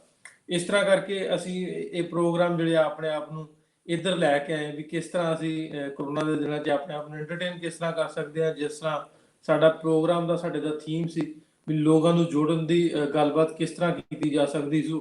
ਸੋ ਇੱਥੋਂ ਸਟਾਰਟ ਕੀਤਾ ਤੇ ਉਹਦੇ 'ਚ ਕਾਫੀ ਸਾਰਾ ਸਾਨੂੰ ਬਹੁਤ ਵਧੀਆ ਰਿਸਪੌਂਸ ਵੀ ਆਇਆ, ਲੋਕਾਂ ਨੇ ਪਿਆਰ ਵੀ ਦਿੱਤਾ, ਤੇ ਹੁਣ ਲੋਕ ਆਪਸ 'ਚ ਉਹ ਗੱਲਬਾਤ ਵੀ ਜਿਹੜੀ ਇੱਕ ਦੂਜੇ ਨਾਲ ਕਰਦੇ। ਜੀ ਚੱਠਾ ਸਾਹਿਬ, ਤੁਸੀਂ ਮੇਰਾ ਖਿਆਲ ਅਗਲਾ ਸੈਸ਼ਨ ਸਟਾਰਟ ਕਰੋ। ਹੁਣ ਦੂਜੇ ਵੇਟ ਕਰ ਰਹੇ ਨੇ ਦੋਸਤ। ਜੀ ਨਾ ਸਰ, ਬਹੁਤ ਬਹੁਤ ਸ਼ੁਕਰੀਆ। ਔਰ ਜਾਂਦਿਆਂ ਹੋਇਆ ਮੈਂ ਦੋਸਤਾਂ ਨੂੰ ਜਿਹੜਾ ਅਸੀਂ ਕਰਦੇ ਰਹੇ ਹਾਂ ਪ੍ਰੋਗਰਾਮ, ਅਦਰਵਾਈਜ਼ ਜਿਸ ਤਰ੍ਹਾਂ ਤੁਸੀਂ ਪੂਰੀ ਜਿੱਦਾਂ ਵੀ ਦੋਸਤ ਜਿਹੜੇ ਬਾਹਰੋਂ ਆਉਂਦੇ ਨੇ ਉਹਨਾਂ ਦੇ ਨਾਲ ਤੇ ਸਾਡਾ ਚੱਲਦੇ ਸੀ, ਲੇਕਿਨ ਵਰਚੁਅਲ ਵਰਲਡ ਦੇ ਵਿੱਚ ਵੀ ਬਹੁਤ ਸਾਰੇ ਲੋਕਾਂ ਦੇ, ਜਿੱਦਾਂ ਤੁਸੀਂ ਗੱਲ ਕੀਤੀ ਕਿ ਜਿਹੜੀਆਂ ਗੱਲਾਂ ਅਸੀਂ ਕਰਦੇ ਸਾਂ ਉਧਰ ਔਰ ਇੱਧਰ ਇੱਕੋ ਜਿਹੀਆਂ ਉਹ ਜਿਹੜੀਆਂ ਨਜ਼ਰ ਆਉਂਦੀਆਂ। ਖਾਸ ਕਰ ਸਾਂਝੀ ਸੱਤ ਜਿਹੜਾ ਸੀ ਉਹ ਬਹੁਤ ਹੀ ਵਧੀਆ ਇੱਕ ਜਿਹੜਾ ਪ੍ਰੋਗਰਾਮ ਚੱਲਦਾ ਰਿਹਾ ਇਹਨਾਂ ਦਿਨਾਂ ਦੇ ਵਿੱਚ। ਬਹੁਤ ਸਾਰੀਆਂ ਗੱਲਾਂ ਸਨ ਜਿਨ੍ਹਾਂ ਦਾ ਨਵੇਂ ਜਿਹੜੇ ਲੋਕ ਜੁੜਦੇ ਸਨ, ਜਿਨ੍ਹਾਂ ਦਾ ਪਤਾ ਹੀ ਨਹੀਂ ਸੀ ਇੱਕ ਦੂਜੇ ਨੂੰ ਵੀ ਉਧਰ ਵੀ ਆ ਕੁਝ ਹੈ, ਤੇ ਉਹਦੇ ਨਾਲ ਵੀ ਇੰਟਰੈਕਸ਼ਨ ਜਿਹੜੀ ਬਹੁਤ ਵਧੀਆ ਹੋਈ। ਜੀ ਬਹੁਤ ਬਹੁਤ ਸ਼ੁਕਰੀਆ ਨਾਸਰ ਜੀ, ਤੁਸੀਂ ਸਾਡੇ ਨਾਲ ਹੀ ਰਹਿਣਾ। ਅਸੀਂ ਗੱਲਬਾਤ ਨੂੰ ਅੱਗੇ ਵਧਾਉਂਦਿਆਂ ਹੋਇਆਂ ਸਾਡੇ ਨਾਲ ਸਾਡੇ ਬਹੁਤ ਹੀ ਪਿਆਰੇ ਦੋਸਤ ਸੁਖਰਾਜ ਸਿੰਘ ਜੀ ਮੌਜੂਦ ਨੇ, ਨਾਰਵੇ ਤੋਂ ਨੇ, ਔਰ ਇਹਨਾਂ ਦਾ ਜਿਹੜਾ ਹੈ ਉਹ ਸਿੱਖ ਆਰਕਾਈਵ ਦੇ ਨਾਮ ਤੋਂ ਇਹ ਕੰਮ ਕਰ ਰਹੇ ਨੇ। ਇਹਨਾਂ ਬਹੁਤ ਸਾਰੀਆਂ ਸਟੋਰੀਜ਼ ਇਕੱਠੀਆਂ ਕੀਤੀਆਂ, ਜਿਸ ਤਰ੍ਹਾਂ ਕਿ ਨਾਸਰ ਢਿੱਲੋਂ ਸਾਹਿਬ ਨੇ ਦੱਸਿਆ ਉਹਨਾਂ ਦੀ ਜਿਹੜਾ ਸਟੋਰੀਜ਼ ਦੇ ਉੱਪਰ ਕੰਮ ਹੈ। ਸੋ ਉਹਨਾਂ ਦੀ ਇੱਕ ਜਿਹੜੀ ਅੱਜ ਉਹਨਾਂ ਨੂੰ ਮੈਂ ਰਿਕੁਐਸਟ ਕੀਤੀ ਔਰ ਉਹਨਾਂ ਦੀ ਬੜੀ ਮਿਹਰਬਾਨੀ, ਉਹਨਾਂ ਕਬੂਲ ਕੀਤੀ ਔਰ ਅੱਜ ਆਏ। ਤੇ ਮੈਂ ਹੁਣ ਉਹਨਾਂ ਨੂੰ ਰਿਕੁਐਸਟ ਕਰਾਂਗਾ ਕਿ ਉਹ ਆਉਣ ਤੇ ਆਪਣੀ ਗੱਲਬਾਤ ਜਿਹੜੀ ਹੈ ਉਹ ਸਾਡੇ ਨਾਲ ਸਾਂਝੀ ਕਰਨ। ਅਸੀਂ ਉਹਨਾਂ ਦਾ ਐਕਸਪੀਰੀਅੰਸ ਸੁਣਾਂਗੇ ਕਿੱਦਾਂ ਦਾ ਰਿਹਾ। ਜੀ ਸੁਖਰਾਜ ਜੀ, ਜੀ ਆਇਆਂ। ਹੈਲੋ ਜੀ ਹਾਈ, ਸਤਿ ਸ਼੍ਰੀ ਅਕਾਲ। ਸਤਿ ਸ਼੍ਰੀ ਅਕਾਲ। ਯਾਰ ਮੈਂ ਤਾਂ ਸਿਰਫ ਐਕਚੁਅਲੀ ਮੈਂ ਡੈਨਮਾਰਕ ਦੇ ਵਿੱਚ ਆਈ ਮੀਨ ਡੈਨਮਾਰਕ। ਅੱਛਾ, ਸੌਰੀ ਨਹੀਂ ਕੋਈ ਗੱਲ ਨਹੀਂ। ਤੇ ਮੈਂ ਥੋੜਾ ਬਹੁਤ ਅੱਜ ਦੱਸਣਾ ਚਾਹੁੰਦਾ ਹਾਂ ਜਿਹੜਾ ਵੀ ਕੰਮ ਮੈਂ ਕੀਤਾ ਇੱਥੇ ਡੈਨਮਾਰਕ ਦੇ ਵਿੱਚ, ਜਿਹੜੇ ਇੱਥੇ ਸਿੱਖ ਬਰਾਦਰੀ ਹੈ ਇੱਥੇ ਜਦੋਂ ਵੀ ਆਏ ਸੀ 1966 ਤੋਂ। ਤੇ ਐਕਚੁਅਲੀ ਮੈਂ ਕੁਛ ਕਹਿਣਾ ਸੀ ਸ਼ੁਰੂ ਤੋਂ।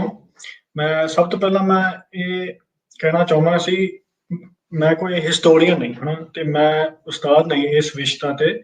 ਮੈਂ ਤਾਂ ਸਿਰਫ ਇੱਕ ਸ਼ੌਂਕ ਤੇ ਦਿਲਚਸਪੀ ਪੈਦਾ ਹੋਈ ਸੀ ਹਨਾ ਇਸ ਮੌਜੂ ਤੇ, ਕਿਉਂਕਿ ਜਦੋਂ ਮੈਂ ਡੈਨਮਾਰਕ ਆਇਆ ਸੀ ਨਾ 3 ਸਾਲ ਪਹਿਲਾਂ, ਮੈਂ ਤਾਂ ਹੈਰਾਨ ਹੋ ਗਿਆ ਸੀ ਇੰਨਾ ਜ਼ਿਆਦਾ ਆਪਣੇ ਸਿੱਖ ਲੋਕ ਕਿੰਨੇ ਹੈਗੇ ਹਨਾ ਤੇ ਕਮਿਊਨਿਟੀ, ਤੇ ਉਹਨਾਂ ਦਾ ਜੀਵਨ ਪੱਧਰ ਕਿੰਨਾ ਵੀ ਬਹੁਤ ਉੱਚਾ ਸੀ।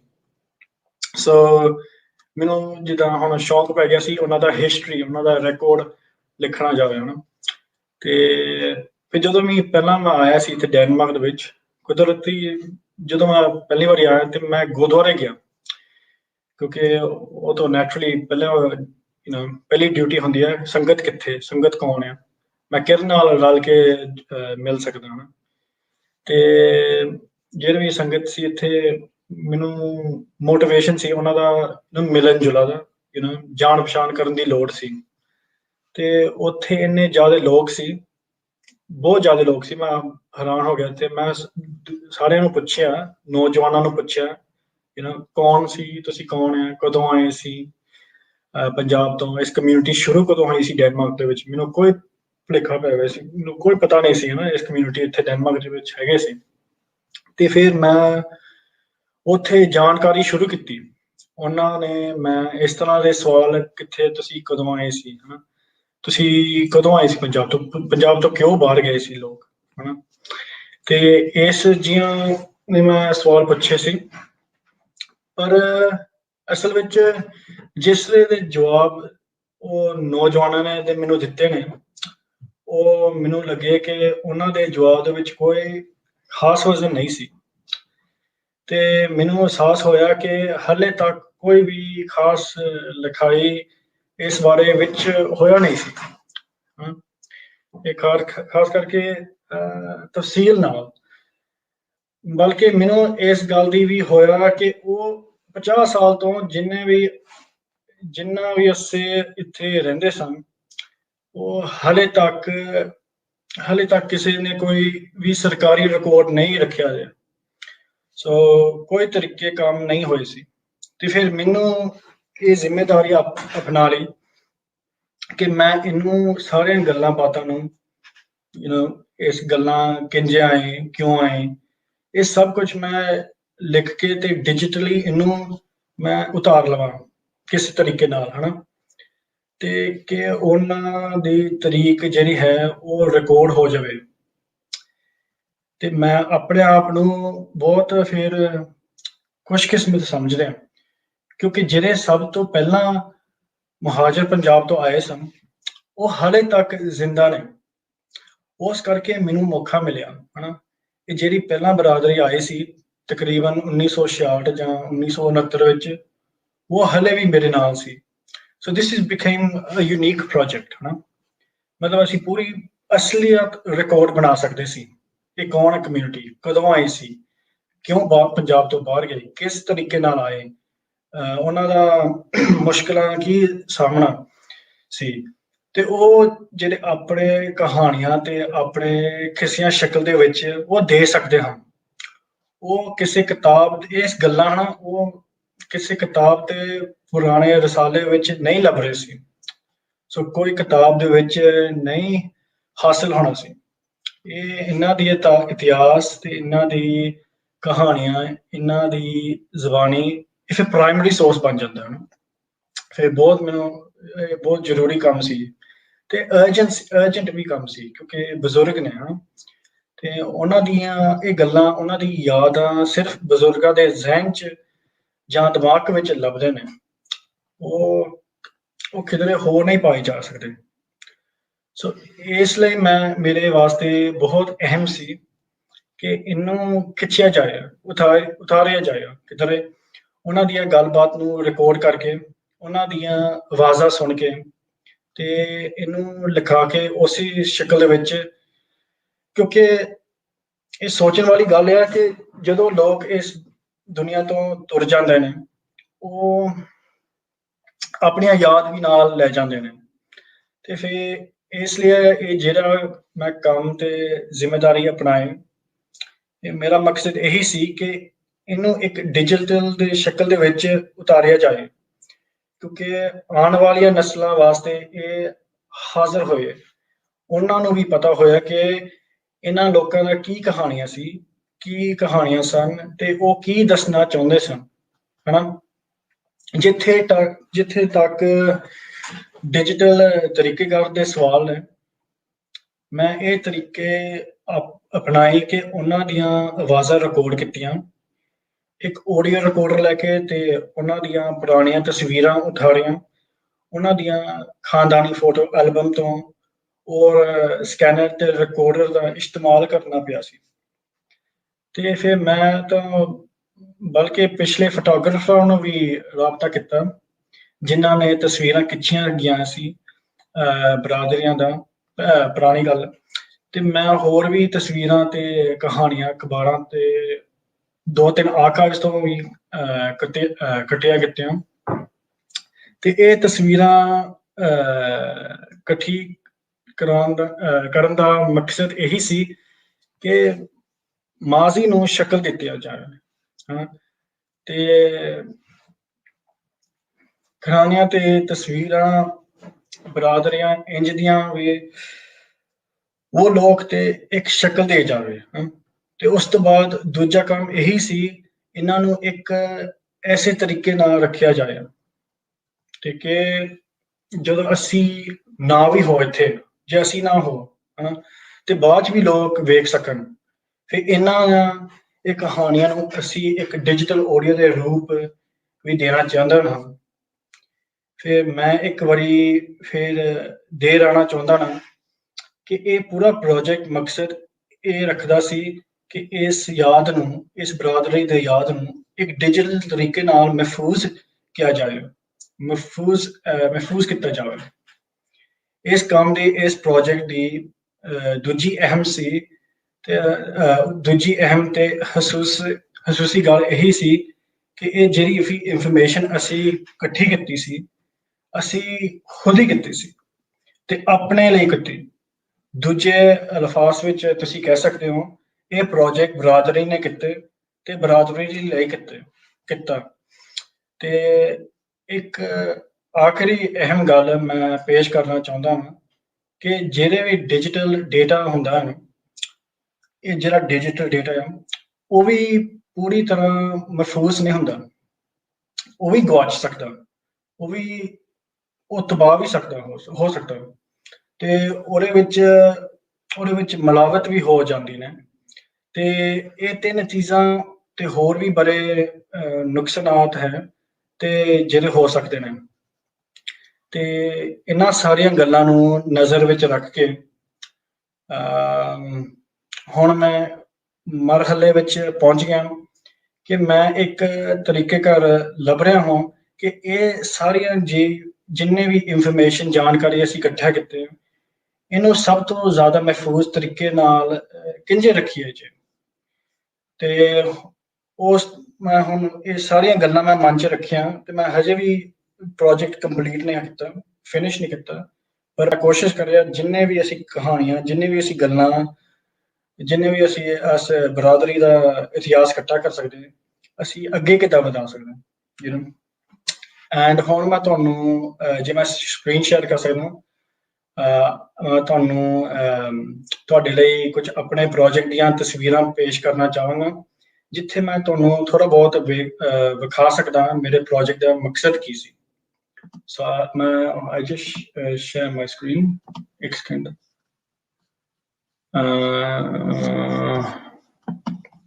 ਸੌਰੀ, ਦੇ ਸੋ ਮੈਂ ਤੁਹਾਨੂੰ ਥੋੜਾ ਬਹੁਤ ਤਸਵੀਰਾਂ ਸਕਰੀਨ ਦਿਸਦਾ ਹੈ, you can see।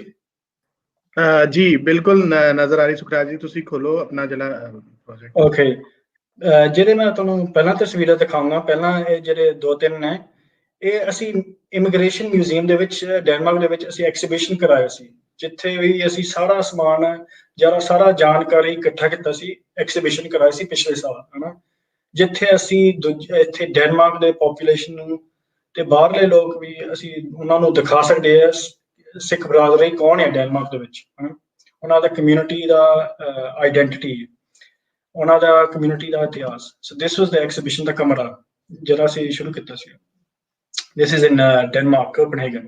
ਇਹ ਓਪਨਿੰਗ ਡੇ ਆ February 1, 2020, ਪਿਛਲੇ ਸਾਲ ਦੀ ਗੱਲ ਹੈ। And so here is the family wall, ਜਿੱਥੇ ਅਸੀਂ ਸਾਰਾ ਕਲੈਕਸ਼ਨ ਕੀਤਾ ਸੀ ਸੰਗਤ ਦੀਆਂ ਫੋਟੋਆਂ, ਤਸਵੀਰਾਂ। ਤੇ ਉਹ ਜਿਹੜੇ ਮਿਊਜ਼ੀਅਮ ਵਾਲੇ ਸੀ ਉਹ ਕਹਿੰਦੇ ਤੁਸੀਂ ਸਿੱਖੀ ਬਾਰੇ ਵੀ ਥੋੜਾ ਬਹੁਤ ਦੱਸੋ। ਸੋ ਉਸ ਕਰਕੇ ਅਸੀਂ ਥੋੜਾ ਬਹੁਤ ਸਿੱਖੀ ਦਾ ਵੀ ਡਿਸਪਲੇ ਕੀਤਾ। ਇਹ ਨਿੱਕੀ ਜਿਹੀ ਪਾਲਕੀ ਦਾ ਇਨਫੋਰਮੇਸ਼ਨ ਵੀ ਆਲੇ ਦੁਆਲੇ ਲਗਾਇਆ, ਉਹਦਾ ਮਤਲਬ ਕੀ ਹੈ। ਤੇ ਇਹ ਜਿਹੜਾ ਵੀਡੀਓ ਆ ਪਿਛਲੇ ਪਾਸੇ, ਅਸੀਂ ਪੰਜਾਬ ਦਾ ਮੌਂਟਾਜ ਵੀਡੀਓ ਬਣਾਇਆ, ਜਿੱਥੇ ਅਸੀਂ ਪੰਜਾਬ ਦਾ ਸੱਭਿਆਚਾਰ ਤੇ ਪੰਜਾਬ ਦਾ ਵਿਰਸਾ ਉਹ ਚਲੀ ਜਾਂਦਾ ਸੀ, ਵੀਡੀਓ ਇੱਕ ਬਣਾਇਆ ਸੀ। ਤੇ ਨਾਲ ਨਾਲ ਵੀ ਅਸੀਂ ਸਿੱਖੀ ਬਾਰੇ ਦੀ ਸਿੱਖੀ ਫਿਲਾਸਫੀ ਵੀ ਦੱਸੀ। This is the Sikh section, ਜਿੱਥੇ ਅਸੀਂ ਸਾਜ਼ ਵੀ ਰੱਖੇ ਸੀ, ਤਬਲੇ, ਵਾਜਾ, ਦਿਲਰੂਬਾ, ਢੋਲਕੀ, ਸਾਰਾ ਬਹੁਤ ਉੱਥੇ ਨਾਲ ਹੀ ਲਿਖਿਆ, ਤੁੰਬੀ ਤੇ ਹੋਰ। This is again the family display, ਜਿੱਥੇ ਅਸੀਂ ਸਾਰੇ 50 year ਰਿਚ ਹਿਸਟਰੀ, ਬਹੁਤ ਡਾਈਵਰਸ ਹਿਸਟਰੀ ਆ, ਜਿੱਥੇ ਅਸੀਂ ਦੱਸ ਸਕਦੇ ਹਾਂ ਕੌਣ ਹੈ ਸੰਗਤ, ਕਿੱਦਾਂ ਸ਼ੁਰੂ ਹੋਏ ਸੀ, ਕਿੱਦਾਂ ਸੈਟਲ ਹੋ ਗਏ ਸੀ, ਉਹਨਾਂ ਦਾ ਜੀਵਨ ਪੱਧਰ ਕਿੱਦਾਂ ਉੱਚਾ ਹੋਇਆ ਸੀ, ਉਹਨਾਂ ਨੇ ਤਰੱਕੀਆਂ ਕਿੱਦਾਂ ਕੀਤੇ, ਪੰਜਾਬ ਤੋਂ ਕਦੋਂ ਆਏ ਸੀ ਸ਼ੁਰੂ ਤੋਂ। ਤੇ ਉਹਨੇ ਸਾਰੇ ਆਪਣੇ ਆਪ ਕਮਿਊਨਿਟੀ ਵੱਲੋਂ ਉਹਨਾਂ ਨੇ ਸਾਰੇ ਕਹਾਣੀਆਂ ਦੱਸੀ। This is like oral history. ਉਹਨਾਂ ਦੇ ਇੰਟਰਵਿਊਜ਼ ਕਰਕੇ ਮੈਂ ਸਭ ਕੁਝ ਲਿਖ ਲਿਆ ਸੀ ਬਾਅਦ 'ਚ। ਜਿੰਨੇ ਵੀ ਮੈਂ ਸਵਾਲ ਪੁੱਛੇ ਸੀ, ਉਹਨਾਂ ਦੇ ਸਾਰੇ ਜਵਾਬ ਮੈਂ ਲਿਖ ਕੇ ਇੱਥੇ ਕੈਪਸ਼ਨਸ ਬਣਾ ਦਿੱਤੇ ਸੀ ਫੈਮਿਲੀ ਵਾਲ ਤੇ। ਮਤਲਬ ਕੌਣ ਸੀ, ਕਦੋਂ ਆਏ ਸੀ, ਕਿਉਂ ਆਏ ਸੀ, ਹਨਾ, ਡੈਨਮਾਰਕ ਕਿੱਦਾਂ ਲੱਗਿਆ, ਕਿਹੜੇ ਵੀ ਮੁਸ਼ਕਲਾਂ ਸੀ ਸ਼ੁਰੂ ਤੋਂ, ਹਨਾ, ਤੇ ਕਿਹੜੇ ਚੀਜ਼ਾਂ ਚੰਗੇ ਸੀ। ਦਿਸ ਇਜ਼ ਸਬੇਗ ਸਿੰਘ, ਬਹੁਤ ਸ਼ੁਰੂ ਤੋਂ ਸੇਵਾਦਾਰ ਆ। ਉਹਨਾਂ ਨੇ ਸਿੱਖੀ ਬਾਰੇ ਇੱਥੇ ਡੈਨਮਾਰਕ ਦੇ ਵਿੱਚ ਬਹੁਤ ਜ਼ਿਆਦਾ ਕੀਤਾ, ਗੁਰਦੁਆਰਾ ਵੀ ਸ਼ੁਰੂ ਕੀਤਾ। ਅੱਜ ਤੋਂ ਵੀ ਬਹੁਤ ਸੇਵਾ ਕਰਦੇ ਨੇ ਸਿੱਖੀ ਬਾਰੇ, ਸਿੱਖ ਪ੍ਰੋਗਰਾਮਸ ਜਿੰਨਾ ਵੀ ਕਰ ਸਕਦੇ। ਬਿਕਾਜ਼ ਸਿੱਖੀ ਦਾ ਆਈਡੈਂਟੀਟੀ ਇੱਥੇ ਥੋੜਾ ਔਖਾ ਹੈ। It's a very secular state. ਇਹਨਾਂ ਦੇ ਡੈਨਮਾਰਕ ਦੇ ਵੈਲਿਊਜ਼ ਬਹੁਤ ਸੈਕੂਲਰ ਹੁੰਦੇ ਨੇ। ਉਹ ਰਿਲੀਜਨ ਨੂੰ ਇੰਨਾ ਜ਼ਿਆਦਾ ਨਹੀਂ ਸਮਝਦੇ, ਮਾੜਾ ਸਮਝਦੇ ਤੁਸੀਂ ਕਹਿ ਸਕਦੇ। ਕਹਿੰਦੇ ਦਿਸ ਆਈਡੀਆ ਰਿਲੀਜਨ ਦਾ ਬੈਕਵਰਡ ਹੁੰਦਾ ਹੈ। So it's actually difficult to, ਜੇ ਮੈਂ ਅੰਗਰੇਜ਼ੀ ਵਿੱਚ ਥੋੜਾ ਸਵਿਚ ਕਰਾਂ, it's quite difficult to project religious identity ਇੱਥੇ। ਉਹ ਇੰਨਾ ਜ਼ਿਆਦਾ ਨਹੀਂ ਏਦਾਂ ਚਾਹੁੰਦੇ ਆ ਤੁਸੀਂ ਰਿਲੀਜਨ ਨੂੰ ਮੰਨੋ। ਤੇ ਆ ਵੀ ਇੱਥੇ ਪੁਰਾਣੀਆਂ ਫੋਟੋਆਂ, ਅਸੀਂ ਕੀ ਦੱਸ ਸਕਦੇ ਹਾਂ ਇਸ ਪੁਰਾਣੀਆਂ ਫੋਟੋਆਂ ਤੋਂ। ਇਸ ਪ੍ਰੋਗਰਾਮ ਹੈ ਸਿੱਖ ਪ੍ਰੋਗਰਾਮ ਪਾਠ ਦਾ ਘਰ ਦੇ ਵਿੱਚ। ਜਦੋਂ ਗੁਰਦੁਆਰੇ ਹੁੰਦੇ ਨਹੀਂ ਸੀ ਪਹਿਲਾਂ, ਏਦਾਂ ਘਰ ਦੇ ਵਿੱਚ ਫੰਕਸ਼ਨਾਂ ਚੱਲਦੇ ਸੀ। ਸੋ ਜੇ ਅਸੀਂ ਇੱਕ ਦਿਨ ਕਿਤਾਬ ਵੀ ਲਿਖੀਏ, ਜੇ ਅਸੀਂ ਦੂਜਿਆਂ ਨੂੰ ਵੀ ਦੱਸੀਏ ਸਿੱਖ ਡੈਨਮਾਰਕ ਦੇ ਵਿੱਚ ਕੌਣ ਸੀ, ਸ਼ੁਰੂ ਕਦੋਂ ਹੋਏ ਸੀ, ਅਸੀਂ ਫਿਰ ਥੋੜਾ ਬਹੁਤ ਸਮਝਾ ਸਕਦੇ। ਇਹ ਗੁਰਦੁਆਰੇ ਤੋਂ ਪਹਿਲਾਂ ਏਦਾਂ ਦੇ ਫੰਕਸ਼ਨ ਚੱਲਦੇ ਸੀ। ਤੇ ਮੈਂ ਬਹੁਤ ਪੁਰਾਣੀ ਫੋਟੋ ਲੱਭੀ, ਜਿੱਥੇ ਸਭ ਤੋਂ ਪਹਿਲਾਂ ਪੰਜਾਬੀ ਸਟੋਰ ਸੀ। ਇੱਕ ਹੋਰ ਵੀ ਸੀ ਪਹਿਲਾਂ, ਪਰ ਇਹ ਵਨ ਆਫ ਦਾ ਪਹਿਲਾਂ store C, this for East traders. ਤੇ ਤੁਸੀਂ ਦੇਖ ਸਕਦੇ ਇਹ 1976 ਦੀ ਗੱਲ ਆ। ਦਿਸ ਇਜ਼ ਅ ਗਾਈ ਕਾਲਡ ਕਸ਼ਮੀਰ ਸਿੰਘ। ਇਹ ਫੋਟੋਆਂ ਬਹੁਤ ਰੇਅਰ ਆ, ਕੋਈ ਲੱਭ ਨਹੀਂ ਸਕਦਾ ਫੋਟੋ ਅੱਜ ਕੱਲ੍ਹ। This is a photo from Ludhiana train station, 1969 ਹੋਣਾ, 1969 ਮੈਨੂੰ ਲੱਗਦਾ, 1968, 1968। ਤੇ ਇਹਦੇ ਵਿੱਚ ਤੁਸੀਂ ਦੇਖ ਸਕਦੇ ਇਹ ਪਹਿਲਾਂ ਲੋਕ ਆ ਜਿਹੜੇ ਵੀ ਆਏ ਇੱਥੇ ਡੈਨਮਾਰਕ ਦੇ ਵਿੱਚ, ਜਿਨ੍ਹਾਂ ਨੇ ਕਮਿਊਨਿਟੀ ਦਾ, ਸਿੱਖ ਕਮਿਊਨਿਟੀ, ਪੰਜਾਬੀ ਕਮਿਊਨਿਟੀ ਨੇ ਸ਼ੁਰੂ ਕੀਤਾ ਇੱਥੇ ਡੈਨਮਾਰਕ ਦੇ ਵਿੱਚ, ਕੋਪਨਹੈਗਨ। ਤੇ ਅੱਜ ਤੱਕ ਹਜੇ ਵੀ ਹੈ। This is Bhupinder Singh Saini, Anoop Singh Randhawa, Inderjeet Singh Randhawa, the two brothers, and I think this is Harcharan Singh, but ਜਿਹੜੇ ਦੂਜੇ ਨੇ ਉਹ ਡੈਨਮਾਰਕ ਨੇ ਗਏ ਸੀ, ਉਹ ਸਿਰਫ ਉਹਨਾਂ ਨੂੰ ਉੱਥੇ ਠਾਰੇ ਸੀ ਲੁਧਿਆਣੇ ਟ੍ਰੇਨ ਸਟੇਸ਼ਨ ਤੇ। This is again ਜਦੋਂ this is a Gatka tournament ਜਿੱਥੇ ਕਰਦੇ ਨੇ ਇੱਥੇ ਸਕੂਲ ਹਾਲ ਦੇ ਵਿੱਚ। ਸਕੂਲ ਹਾਲ ਤੁਸੀਂ ਦੇਖੋ, this is not just a photo of Gatka, this is also a symbol that Gurdwara, ਇਹ ਗੁਰਦੁਆਰਾ ਇੰਨਾ ਵੱਡਾ ਨਹੀਂ ਸੀ, ਜਾਂ ਹੈਗਾ ਸੀ ਇੰਨਾ ਵੱਡਾ ਨਹੀਂ, ਜੇ ਹੁਣ ਹੈਗਾ ਨਹੀਂ ਸੀ, ਫਿਰ ਉਹਨਾਂ ਦਾ ਸਕੂਲ ਫੰਕਸ਼ਨ ਨੇ ਦੇ ਫੰਕਸ਼ਨ ਦੇ ਵਿੱਚ ਸਕੂਲ ਹਾਲ ਦੇ ਵਿੱਚ ਫੰਕਸ਼ਨ ਕਰਾਉਣੇ ਪਏ ਸੀ, ਬਿਕਾਜ਼ ਉਹਨਾਂ ਦੇ ਵਿੱਚ ਗੁਰਦੁਆਰਾ ਨਹੀਂ ਸੀ। This is again another photo, ਤੁਸੀਂ ਦੇਖ ਸਕਦੇ ਇਹ ਬਹੁਤ ਮਸ਼ਹੂਰ ਹੈ this bridge ਡੈਨਮਾਰਕ ਦੇ ਵਿੱਚ। This is the late Gurmeet Kaur. ਇਹ ਪਹਿਲਾ ਗੁਰਦੁਆਰਾ ਜਿਹੜਾ ਪਹਿਲਾਂ ਗੁਰਦੁਆਰਾ ਖਰੀਦਿਆ, ਹੁਣ ਨਵਾਂ ਗੁਰਦੁਆਰਾ ਇਹ ਸ਼ੁਰੂ ਤੋਂ this was the first Gurdwara. ਇਹ ਐਕਚੁਅਲੀ ਪੁਰਾਣਾ ਫੈਕਟਰੀ ਸੀ, ਫਿਰ ਗੁਰਦੁਆਰਾ ਖਰੀਦ ਕੇ ਫਿਰ ਇਹਨਾਂ ਨੇ ਗੁਰਦੁਆਰਾ ਫੈਕਟਰੀ ਖਰੀਦ ਕੇ ਫਿਰ ਗੁਰਦੁਆਰਾ ਕਨਵਰਟ ਕੀਤਾ ਸੀ ਬਾਅਦ ਚ। ਇਹ ਮੈਂ ਬਹੁਤ ਕਾਫੀ ਮਿਹਨਤ ਕੀਤੀ ਹੈ ਇਸ ਪੁਰਾਣੀ ਤਸਵੀਰਾਂ ਨੂੰ ਲੱਭਣ, ਕਿਉਂਕਿ ਪਹਿਲਾਂ ਨਹੀਂ ਸੀ। these were locked away in archives, these were locked away in libraries, or ਪੁਰਾਣੇ ਅਖਬਾਰਾਂ, ਪੁਰਾਣੇ ਰਸਾਲੇ ਹਨ, ਉਹਨਾਂ ਨੂੰ ਲੱਭਣੇ ਪੈਣੇ ਸੀ। This is the Punjabi Kabaddi tournament. This is 50-year history. So ਇਹ 2010-2012 ਦੀ ਗੱਲ ਹੈ। So this is quite recent. Punjab Denmark kabaddi team ਇੱਥੇ ਪੰਜਾਬ ਵਰਲਡ ਕੱਪ ਦੇ ਵੀ ਗਏ ਸੀ। ਇਹ ਵੀ ਪੁਰਾਣੀ ਫੋਟੋ ਆ। This is Mann ਸਿੰਘ's family from 1982 ਦੀ ਗੱਲ ਹੈ। this photo ਪੁਰਾਣੀ ਫੋਟੋ। ਇਹ ਜਿਹੜੇ ਮੈਂ ਤੁਹਾਨੂੰ ਸ਼ਾਪ ਦਿਖਾਇਆ ਸੀ ਪਹਿਲਾਂ, ਪੰਜਾਬੀ ਸਟੋਰ, ਪੰਜਾਬੀ ਸਿੱਖ ਸਟੋਰ ਡੈਨਮਾਰਕ ਦੇ ਵਿੱਚ। This is inside, because ਇਹ ਵੀ ਦੂਜਾ ਨੈਰੇਟਿਵ ਬਣ ਜਾਂਦਾ। this is another narrative ਜਿੱਥੇ ਪੁਰਾਣੇ ਇੰਗਰੀਡੀਐਂਟਸ ਨਹੀਂ, ਪੰਜਾਬੀ ਇੰਗਰੀਡੀਐਂਟਸ ਵੀ ਨਹੀਂ ਮਿਲ ਸਕਦੇ ਅੱਜ ਤੱਕ, ਹਨਾ। ਅੱਜ ਤੱਕ ਐਕਚੁਅਲੀ ਹਰੀ ਮਿਰਚ ਵੀ ਨਹੀਂ ਮਿਲ ਸਕਦੀ ਇੱਥੇ। you have to go to a Punjabi store to get ਹਰੀ ਮਿਰਚ, ਗਰਮ ਮਸਾਲਾ, ਹਲਦੀ। ਅੱਜ ਤੱਕ ਥੋੜਾ ਮੁਸ਼ਕਿਲ ਹੈ ਮਿਲਣ ਦਾ, ਪਰ ਮਿਲ ਜਾਂਦਾ ਅਰਬੀ ਜਾਂ ਟਰਕਿਸ਼ ਸਟੋਰਸ ਦੇ ਵਿੱਚ। but these are the historical narratives, about ingredients, migration, settlement, ਸਮਾਨ ਪਾਕਿਸਤਾਨ ਤੋਂ ਮੰਗਾਉਣਾ ਪੈਣਾ, ਕਾਫੀ ਸਮਾਨ ਇੰਗਲੈਂਡ ਤੋਂ ਮੰਗਾਉਣਾ ਪੈਣਾ, ਗਰਮ ਮਸਾਲਾ ਜਾਂ ਅਚਾਰ ਜਾਂ ਚਾਵਲ, ਬਾਸਮਤੀ ਰਾਈਸ, ਇਹ ਮਿਲਦੇ ਨਹੀਂ ਸਮਾਨ ਇੱਥੇ ਡੈਨਮਾਰਕ ਦੇ ਵਿੱਚ। ਬਹੁਤ ਔਖਾ ਸੀ ਪਹਿਲਾਂ, ਅੱਜ ਤੋਂ ਥੋੜਾ ਹੋਰ ਸੌਖਾ ਹੈ। There was also American Sikhs, 3HO ਜਿਹੜੇ ਆਏ ਸੀ। This lady is from Mexico. This man is from Netherlands, ਜਿਹੜੇ ਗੋਰੇ ਸਿੱਖ ਹਨ, ਉੱਥੇ ਅਮਰੀਕਾ ਤੋਂ ਇੱਥੇ ਵੀ ਡੈਨਮਾਰਕ ਆਏ ਸੀ। And again, this is the museum, but I have another image I would like to show you. ਇਹ ਪਹਿਲਾਂ ਪੰਜਾਬੀ ਸਕੂਲ ਸੀ। Again, ਜਦੋਂ ਵੀ ਸ਼ੁਰੂ ਤੋਂ organize ਕਰਦੇ ਸੀ, there's no formal Punjabi school, but how do you preserve language? How do you preserve ਆਪਣਾ ਸੱਭਿਆਚਾਰ ਜਾਂ culture, ਵਿਰਸਾ ਤੁਹਾਡਾ, Punjabi language, Punjabi culture, community? How do you survive Denmark ਦੇ ਵਿੱਚ? These are really interesting topics to analyze, to collect the narrative. Or we have this is another photo, I believe, and this is Yogi Bhajan in Denmark. This also tells another narrative. ਮਤਲਬ ਬਾਹਰੋਂ ਵੀ ਲੋਕ ਮੰਗਾਉਣੇ ਪੈਣੇ ਸੀ, ਉਹਨਾਂ ਦਾ ਵੀ ਵਿਚਾਰ ਚਾਹੀਦਾ ਸੀ ਸਿੱਖੀ ਵਧਾਉਣ ਲਈ ਇੱਥੇ ਡੈਨਮਾਰਕ ਦੇ ਵਿੱਚ। as a community, as surviving, as keeping identity, keeping culture, Denmark ਦੇ ਵਿੱਚ how do you do that? ਇਹ ਕਮਿਊਨਿਟੀ ਬਹੁਤ ਛੋਟੀ ਹੈ, it's not too established, but ਅੱਜ ਤੱਕ ਵੀ ਮੁਸ਼ਕਿਲ ਹੈ ਆਪਣਾ ਆਈਡੈਂਟਿਟੀ ਜਾਂ ਕਲਚਰ ਜਾਂ heritage ਸੰਭਾਲਣਾ। So that's ਮੈਂ ਤੁਹਾਨੂੰ just wanted to show you some of that.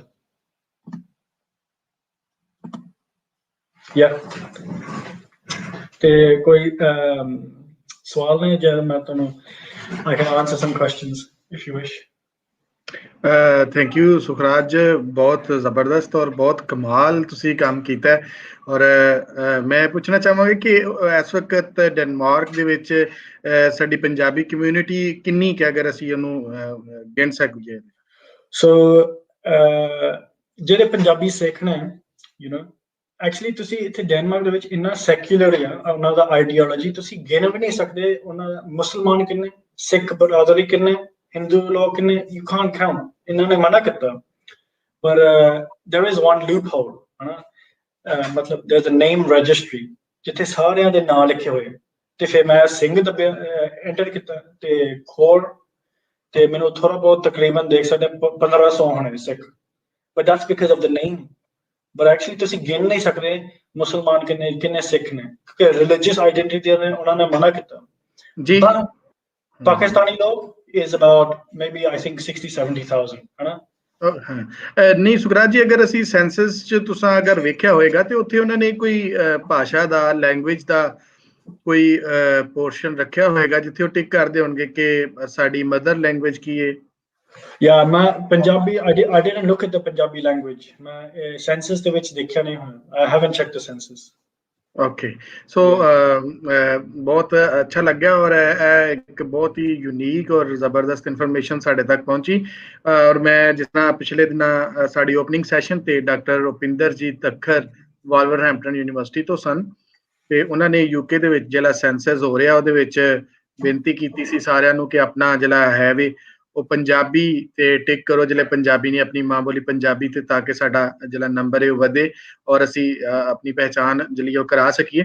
So I think ਕਿ ਪੰਜਾਬੀ ਅਗਰ ਇੱਧਰ ਵੀ ਕੋਈ ਸੈਂਸਸ ਦਾ ਇਸ ਤਰ੍ਹਾਂ ਦਾ ਕੋਈ ਹੋਵੇ ਤੇ ਜਿੰਨਾ ਡਿਜੀਟਲ ਤੁਸੀਂ ਇਹ ਕੰਮ ਕੀਤਾ ਹੈ, ਮੈਂ ਕਹਿੰਦਾ ਕਿ ਬਹੁਤ ਹੀ ਕਮਾਲ ਹੈ। ਔਰ ਅਗਰ ਲੋਕਾਂ ਤੱਕ ਇਹ ਵੀ ਗੱਲ ਪਹੁੰਚੇ ਕਿ ਅਸੀਂ ਇਹ ਪੰਜਾਬੀ ਨੂੰ ਟਿਕ ਕਰੀਏ ਤੇ ਕੁਝ ਇਸ ਤਰ੍ਹਾਂ ਬਿਹਤਰ ਹੋ ਸਕਦਾ ਹੈ ਕਿ ਪੂਰਾ ਪੰਜਾਬ ਹੀ ਇਕੱਠਾ ਹੋ ਜਾਏ। ਹਾਂਜੀ ਜ਼ਰੂਰ, ਜਾਂ ਜ਼ਰੂਰ, ਕਿਉਂਕਿ ਫਿਰ ਅਸੀਂ ਥੋੜਾ ਸਾਡਾ ਆਪਣਾ ਆਈਡੈਂਟੀਟੀ ਇਸਟੈਬਲਿਸ਼ ਕਰ ਸਕਦੇ ਹਾਂ ਨਾ ਇੱਥੇ, ਫਿਰ ਅਗਲੇ ਜ਼ਮਾਨਾ ਨੂੰ ਵੀ ਦੱਸ ਸਕਦੇ ਹਾਂ ਅਸੀਂ ਇੱਥੇ ਸਾਡਾ ਪ੍ਰੈਜ਼ੈਂਸ ਹੈ, ਅਸੀਂ ਜ਼ਿੰਦਾ ਨੇ, we exist, ਤੇ yeah, we can tell so much just because of our presence, ਹੈ ਨਾ, ਸਾਡੀ ਪੰਜਾਬੀ ਭਾਸ਼ਾ ਨਾਲ। ਠੀਕ, ਥੈਂਕ ਯੂ ਸੁਖਰਾਜ ਜੀ, ਤੁਸੀਂ ਸਾਡੇ ਨਾਲ ਹੀ ਰਹਿਣਾ, ਅਸੀਂ ਗੱਲ ਨੂੰ ਅੱਗੇ ਵਧਾਉਂਦੇ ਹਾਂ। ਔਰ ਅਸੀਂ ਸਾਡੇ ਨਾਲ ਬਹੁਤ ਸਾਡੇ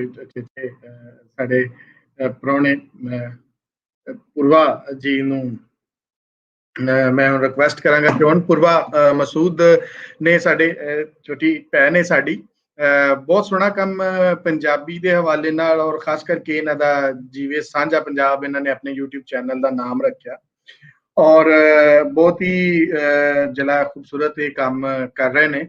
ਔਰ ਅੱਜ ਉਹਨਾਂ ਨੂੰ ਮੈਂ ਖਾਸ ਕਰਕੇ ਬੁਲਾਇਆ ਕਿ ਆ ਕੇ ਉਹ ਅੱਜ ਆਪਣੀ ਜਿਹੜੀ ਉਹਨਾਂ ਦੀ ਕਾਵਿਸ਼ ਹੈ ਉਹ ਸਾਂਝੀ ਕਰਨ। ਗੱਲ ਕਰਨ ਦਾ ਮਕਸਦ ਇਹ ਹੈ ਕਿ ਪੰਜਾਬੀ ਦੀ ਖਾਸ ਕਰਕੇ ਜਿਹੜੀ ਘਾਟ ਸਾਨੂੰ ਨਜ਼ਰ ਆਉਂਦੀ ਹੈ ਇਸ ਸਾਡੇ ਲਹਿੰਦੇ ਪੰਜਾਬ ਦੇ ਵਿੱਚ, ਉਹ ਜਿਹੜਾ ਫੀਮੇਲ ਜੈਂਡਰ ਹੈ ਉਹਦਾ ਬਹੁਤ ਘਾਟਾ ਨਜ਼ਰ ਆਉਂਦਾ ਹੈ ਤਹਿਰੀਕ ਦੇ ਵਿੱਚ ਵੀ ਔਰ ਉਹਨਾਂ ਦੇ ਕੰਮ ਦੇ ਵਿੱਚ ਵੀ। ਬਹੁਤ ਸਾਰਾ ਕੰਮ ਕੀਤਾ, ਮੈਂ ਉਸ ਤੋਂ ਕਦੀ ਨਾ ਨਹੀਂ ਕਰ ਸਕਦਾ ਕਿ ਕੰਮ ਬਿਲਕੁਲ ਨਹੀਂ ਕੀਤਾ, ਬਹੁਤ ਵਧੀਆ ਕੰਮ ਕੀਤਾ। ਪਰ ਮੈਂ ਚਾਹਨਾ, ਮੇਰੀ ਇਹ ਗੱਲ ਇਹ ਵੇ ਕਿ ਹੋਰ ਲੋਕ ਜਿਹੜੇ ਨੇ ਉਹ ਸਾਡੇ ਇਸ ਸਾਈਡ ਤੋਂ ਜਿਹੜਾ ਹੈ ਬੀਬੀਆਂ ਵਾਲੀ ਸਾਈਡ ਤੋਂ ਵੀ ਆਉਣੇ ਚਾਹੀਦੇ ਨੇ। ਬਹੁਤ ਸਾਰੇ ਨੌਜਵਾਨ ਜਿਹੜੀਆਂ ਕੁੜੀਆਂ ਨੇ, ਬੀਬੀਆਂ ਨੇ, ਉਹਨਾਂ ਨੇ ਕੰਮ ਸ਼ੁਰੂ ਕੀਤਾ ਔਰ ਉਹਨਾਂ ਚੋਂ ਇੱਕ ਜਿਹੜਾ ਚੰਗਾ ਜਾਂ ਵਧੀਆ ਕੰਮ ਹੈ ਉਹ ਪੂਰਵਾ ਹੋਰਾਂ ਨੇ ਕੀਤਾ, ਜਿਹਦੇ ਨਾਲ ਉਹਨਾਂ ਨੇ ਆਪਣਾ ਜਿਹੜਾ YouTube ਚੈਨਲ ਹੈ ਉਹਨੂੰ ਵੀ ਚਲਾਇਆ ਔਰ ਨਾਲ ਦੀ ਨਾਲ ਪੰਜਾਬ ਦੇ ਹਵਾਲੇ ਨਾਲ ਉਹਨਾਂ ਨੇ ਆਪਣੀ ਪੂਰੀ ਜਿਹੜੀ ਗੱਲਬਾਤ ਹੈ ਉਹ ਰੱਖੀ ਔਰ ਅੱਜ ਉਹ ਸਾਡੇ ਨਾਲ ਮੌਜੂਦ ਨੇ। ਮੈਂ ਹੁਣ ਉਹਨਾਂ ਨੂੰ ਰਿਕੁਐਸਟ ਕਰਾਂਗਾ ਕਿ ਉਹ ਆਉਣ ਤੇ ਅੱਜ ਦੀ ਆਪਣੀ ਜਿਹੜੀ ਗੱਲਬਾਤ ਉਹਨੂੰ ਸਾਂਝੀ ਕਰਨ ਸਾਡੇ ਨਾਲ। ਜੀ ਪੂਰਵਾ।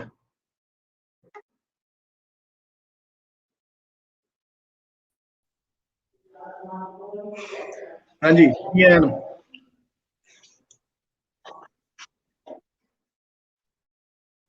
ਪੂਰਵਾ ਮੇਰੀ ਆਵਾਜ਼ ਆ ਰਹੀ ਤੁਹਾਨੂੰ? ਹੈਲੋ, ਤੁਹਾਨੂੰ ਮੇਰੀ ਆਵਾਜ਼ ਆ ਰਹੀ ਹੈ? ਯੈਸ, ਹਾਂ ਬਿਲਕੁਲ ਆ ਰਹੀ ਹੈ ਜੀ। ਆ ਰਹੀ ਹੈ, ਤੁਹਾਨੂੰ ਆ ਰਹੀ ਮੇਰੀ ਆਵਾਜ਼? ਹਾਂਜੀ ਜੀ ਆ ਰਹੀ ਹੈ।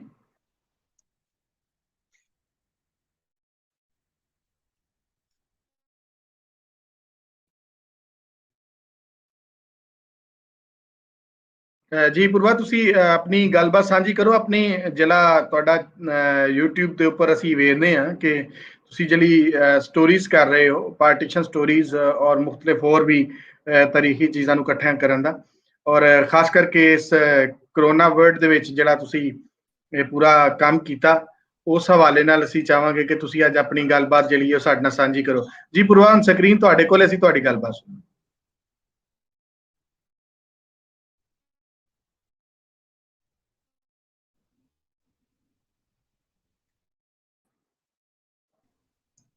मेरी आवाज आ रही है जी? हाँ जी आ रही है, ਤੁਹਾਨੂੰ ਮੇਰੀ ਆਵਾਜ਼ ਆ ਰਹੀ ਹੈ? जी आ रही है जी, ਤੁਸੀਂ ਗੱਲ ਸ਼ੁਰੂ ਕਰੋ। हाँ जी ठीक है, शुक्रिया।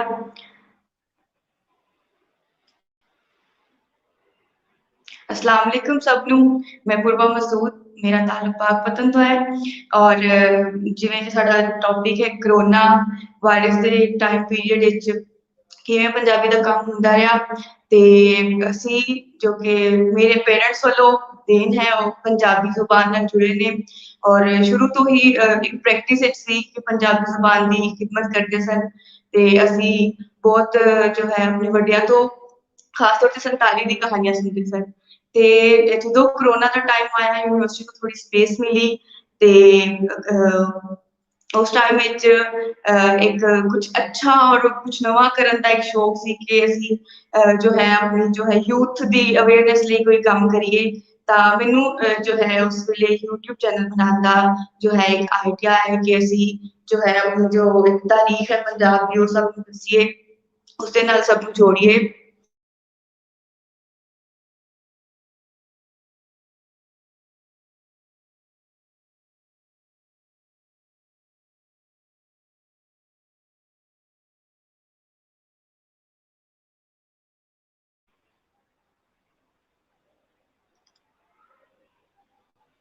ਕੀ ਤੁਹਾਨੂੰ ਮੇਰੀ ਆਵਾਜ਼ ਆ ਰਹੀ ਹੈ? ਹਾਂਜੀ ਹਾਂਜੀ ਆ ਰਹੀ ਪੁਰਵਾ, ਤੁਸੀਂ ਆਪਣੀ ਗੱਲ ਜਾਰੀ ਰੱਖੋ। ਅੱਛਾ, ਅਪ੍ਰੈਲ ਦੇ ਟਾਈਮ 'ਚ ਮੈਂ YouTube ਬਣਾਇਆ ਦੀਵੇ ਸਾਂਝਾ ਪੰਜਾਬ ਦੇ ਨਾਮ ਤੋਂ, ਜੋ ਕਿ ਮੇਰੇ ਫਾਦਰ ਦੇ ਜੋ ਹੈ ਉਹਨਾਂ ਨੂੰ ਇੱਕ ਨਾਮ ਪਸੰਦ ਸੀ ਦੀਵੇ ਸਾਂਝਾ ਪੰਜਾਬ, ਤੇ ਉਹਨਾਂ ਨੇ ਕਿਹਾ ਕਿ ਇਸ ਦੇ ਨਾਮ ਤੋਂ ਸ਼ੁਰੂ ਕਰੋ। ਸਟਾਰਟ ਵਿੱਚ ਮੇਰਾ ਇੱਕ ਸੀ ਕਿ ਜੋ ਸਾਡਾ ਹੈਰੀਟੇਜ ਹੈ, ਪੰਜਾਬ ਹੈਰੀਟੇਜ ਹੈ, ਉਹ ਲੋਕਾਂ ਨੂੰ ਦਿਖਾਇਆ ਜਾਏ।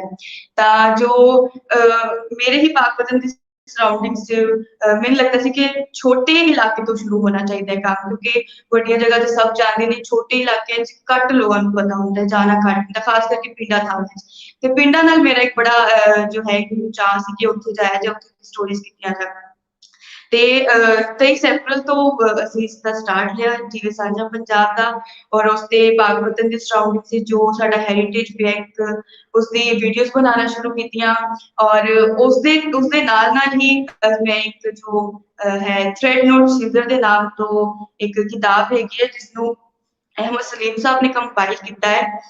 ਉਸ ਤੋਂ ਮੈਨੂੰ ਇੱਕ ਨਵਾਂ ਆਈਡੀਆ ਆਇਆ ਕਿ ਜੋ ਸਾਡੇ ਲੋਕ ਪਾਰਟੀਸ਼ਨ ਦੇ ਟਾਈਮ ਤੇ ਚੜ੍ਹਦੇ ਤੋਂ ਲਹਿੰਦੇ ਤੋਂ ਚੜ੍ਹਦੇ ਵੱਲ ਜੋ ਮਾਈਗ੍ਰੇਟ ਹੋਏ ਨੇ, ਉਹਨਾਂ ਨੂੰ ਬੜੀ ਤਾਂਘ ਹੁੰਦੀ ਹੈ ਆਪਣੇ ਪੁਰਾਣੇ ਪਿੰਡ ਵੇਖਣ ਦੀ। ਤਾਂ ਉਸ ਟਾਈਮ ਤੇ ਸੋਸ਼ਲ ਮੀਡੀਆ ਹੀ ਇੱਕ ਸਾਡੇ ਕੋਲ ਸੋਰਸ ਸੀ ਜਿਸ ਦੇ ਰਾਹੀਂ ਅਸੀਂ ਲੋਕਾਂ ਨੂੰ ਜੋੜ ਸਕਦੇ ਸੀ।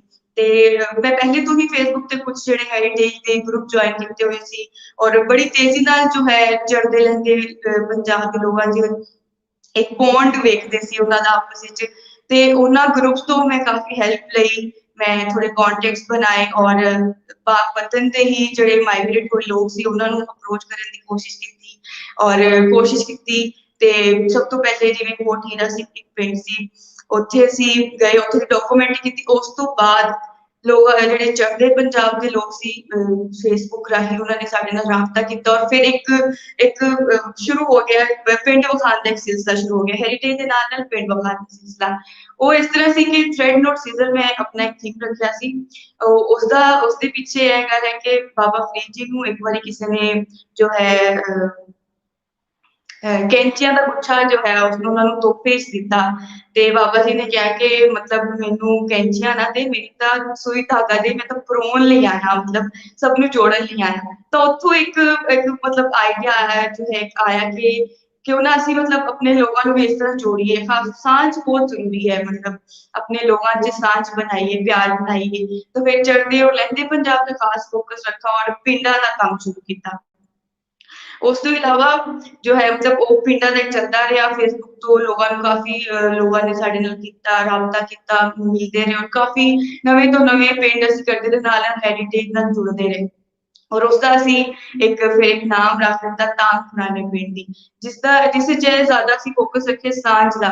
ਤੇ ਅਸੀਂ ਸਾਂਝ मतलब ਚੜ੍ਹਦੇ ਤੋਂ ਲਹਿੰਦੇ ਤੇ ਜਦੋਂ ਲਹਿੰਦੇ ਤੋਂ ਚੜ੍ਹਦੇ ਪੰਜਾਬ ਦੇ ਲੋਕਾਂ 'ਚ ਆਪਸ ਵਿੱਚ ਰਾਬਤਾ ਵੀ ਕਰਵਾਈ ਦਾ। मतलब ਜਿਹੜੇ ਪਿੰਡ ਅਸੀਂ ਜਾਂਦੇ ਹਾਂ, ਦੋਵਾਂ ਇੱਧਰ ਔਰ ਉੱਧਰ ਦੇ ਲੋਕਾਂ ਦਾ ਆਪਸ ਵਿੱਚ ਮਿਲਵਾਈ ਦਾ। ਉਹਦੇ 'ਚ ਕਾਫੀ ਅਸੀਂ ਜਿਹੜੇ मतलब ਐਸੇ ਪਰਿਵਾਰਾਂ ਨੂੰ ਵੀ ਮਿਲਾਇਆ ਜੋ ਆਪਣੀ ਫੈਮਿਲੀ ਤੋਂ ਵਿਛੜ ਗਏ, ਖਾਸ ਤੌਰ ਤੇ ਦੋਸਤਾਂ ਨੂੰ ਵੀ ਮਿਲਾਇਆ ਜੋ ਆਪਣੇ ਦੋਸਤਾਂ ਨੂੰ ਉਡੀਕ ਰੱਖਦੇ ਸੀ। ਇਹ ਥੋੜਾ ਜਿਹਾ ਪ੍ਰੈਕਟੀਕਲ ਵਰਕ ਸੀ ਤੇ ਕਿ ਐਸਓਪੀਸ ਦਾ ਖਿਆਲ ਰੱਖਦੇ ਅਸੀਂ ਜਦ ਪਿੰਡਾਂ 'ਚ ਵੀ ਗਏ ਹਾਂ ਤੇ ਜ਼ਿਆਦਾਤਰ ਸੋਸ਼ਲ ਮੀਡੀਆ ਤੇ ਜੋ ਹੈ ਪੰਜਾਬੀ ਦੀ ਕੰਪੇਨ ਚਲਾਉਂਦੇ ਰਹੇ ਹਾਂ। ਜਿਵੇਂ ਕਿ ਚੜ੍ਹਦੇ ਪੰਜਾਬ ਦੇ ਲੋਕਾਂ 'ਚ ਫਿਰ ਵੀ ਕਾਫੀ ਸ਼ੋਰ ਰਿਹਾ, ਕਿਉਂਕਿ ਉਹ ਆਪਣੀ ਜ਼ਮੀਨ ਦੇ ਨਾਲ ਉਹਨਾਂ ਨੇ ਆਪਣੀ ਮਜ਼ਹਬ ਨੂੰ ਵੀ ਜਿਹੜਾ ਹੈ ਮਜ਼ਹਬ ਦੇ ਨਾਲ ਜੋੜ ਕੇ ਰੱਖਿਆ, ਆਪਣੀ ਜ਼ੁਬਾਨ ਨੂੰ ਵੀ। ਤਾਂ ਇਸ ਲਈ ਉਹ ਕਾਫੀ ਅੱਗੇ ਸਨ। ਲੇਕਿਨ ਲਹਿੰਦੇ ਪੰਜਾਬ ਦੇ ਲੋਕਾਂ ਨੂੰ ਕਾਫੀ ਕ੍ਰਾਈਸਿਸ ਦਾ ਸਾਹਮਣਾ ਰਿਹਾ ਪੰਜਾਬੀ ਦੇ ਹਵਾਲੇ ਨਾਲ। ਤੇ ਇੱਧਰ ਦੇ ਲੋਕਾਂ ਨੂੰ ਜਿਸ ਤਰ੍ਹਾਂ ਕਿ ਪੰਜਾਬੀ ਤੋਂ ਇਹਨਾਂ ਨਹੀਂ ਜੁੜੇ ਹੋਏ ਸਨ ਤੇ ਸਾਡੀ ਇਸ ਪ੍ਰੈਕਟਿਸ ਹੈ ਕਿ ਅਸੀਂ ਜਿਹੜੇ ਹੈ ਯੂਥ ਨੂੰ ਅਸੀਂ ਇੰਗੇਜ ਕਰੀਏ, ਯੂਥ ਨੂੰ ਅਵੇਅਰ ਕਰੀਏ, ਆਪਣੇ ਇਤਿਹਾਸ ਨਾਲ ਜੋੜੀਏ ਤੇ ਆਪਣੇ ਰਹਿਤਰ ਨਾਲ, ਆਪਣੇ ਕਲਚਰ ਨਾਲ ਜੋੜੀਏ। ਤੇ ਉਸਦੇ ਲਈ ਅਸੀਂ ਥੋੜਾ ਵਰਕ ਕਰ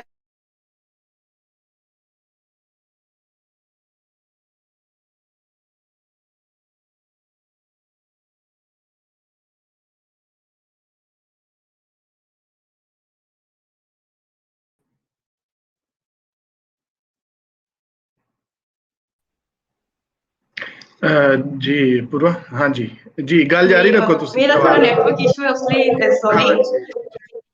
कोई गल नहीं।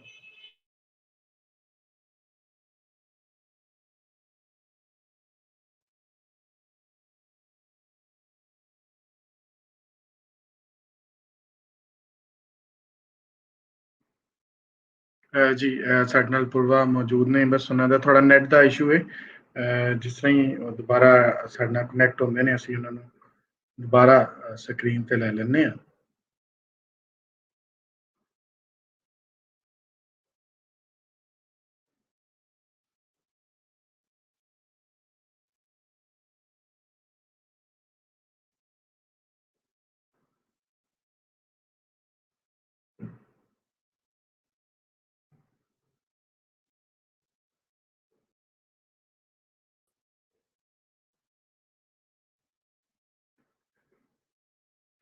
ਜੀ ਜਿੰਨੀ ਦੇਰ ਤੱਕ ਸਾਡੇ ਨਾਲ ਪੂਰਵਾ ਜੁੜਦੇ ਨੇ, ਮੈਂ ਗੱਲ ਕਰਦਾ ਜਾਵਾਂ ਲਾਇਲਪੁਰ ਪੰਜਾਬੀ ਸੁਲੇਖ ਮੇਲੇ ਦੇ ਹਵਾਲੇ ਨਾਲ। ਇਹ 6ਵਾਂ ਲਾਇਲਪੁਰ ਪੰਜਾਬੀ ਸੁਲੇਖ ਮੇਲਾ ਹੋ ਰਿਹਾ ਔਰ ਇਹ ਜਿਹੜਾ ਸੁਲੇਖ ਮੇਲਾ ਇਹਦੇ ਵਿੱਚ ਜਿਹੜੇ ਮਿਲ ਕੇ ਕਰ ਰਹੇ ਨੇ ਉਹਨਾਂ 'ਚ ਤੁਸੀਂ ਕੁਕਨਾ ਸੇ ਪੰਜਾਬੀ ਲਹਿਰ ਔਰ ਲਾਇਲਪੁਰ ਯੰਗ ਹਿਸਟੋਰੀਅਨ ਨੇ। ਸੋ ਇਸ ਵਾਰੀ ਕਰੋਨਾ ਦਾ ਕਰਕੇ ਅਸੀਂ ਇਹਨੂੰ ਲਾਈਵ ਆਨਲਾਈਨ ਕਰ ਰਹੇ ਹਾਂ। ਇਸ ਤੋਂ ਬਾਅਦ ਅਸੀਂ ਪਹਿਲੇ ਇਹਨੂੰ ਇੱਥੇ ਆਪਣੇ ਸ਼ਹਿਰ ਲਾਇਲਪੁਰ ਹੀ ਕਰਦੇ ਸਾਂ। ਜੀ ਪੂਰਵਾ, ਤੁਸੀਂ ਆ ਗਏ ਹੋ, ਅਸੀਂ ਤੁਹਾਨੂੰ ਦੁਬਾਰਾ ਐਡ ਕਰਨੇ। ਜੀ ਤੁਸੀਂ ਆਪਣੀ ਗੱਲਬਾਤ ਪੂਰੀ ਕਰੋ। ਹੈਲੋ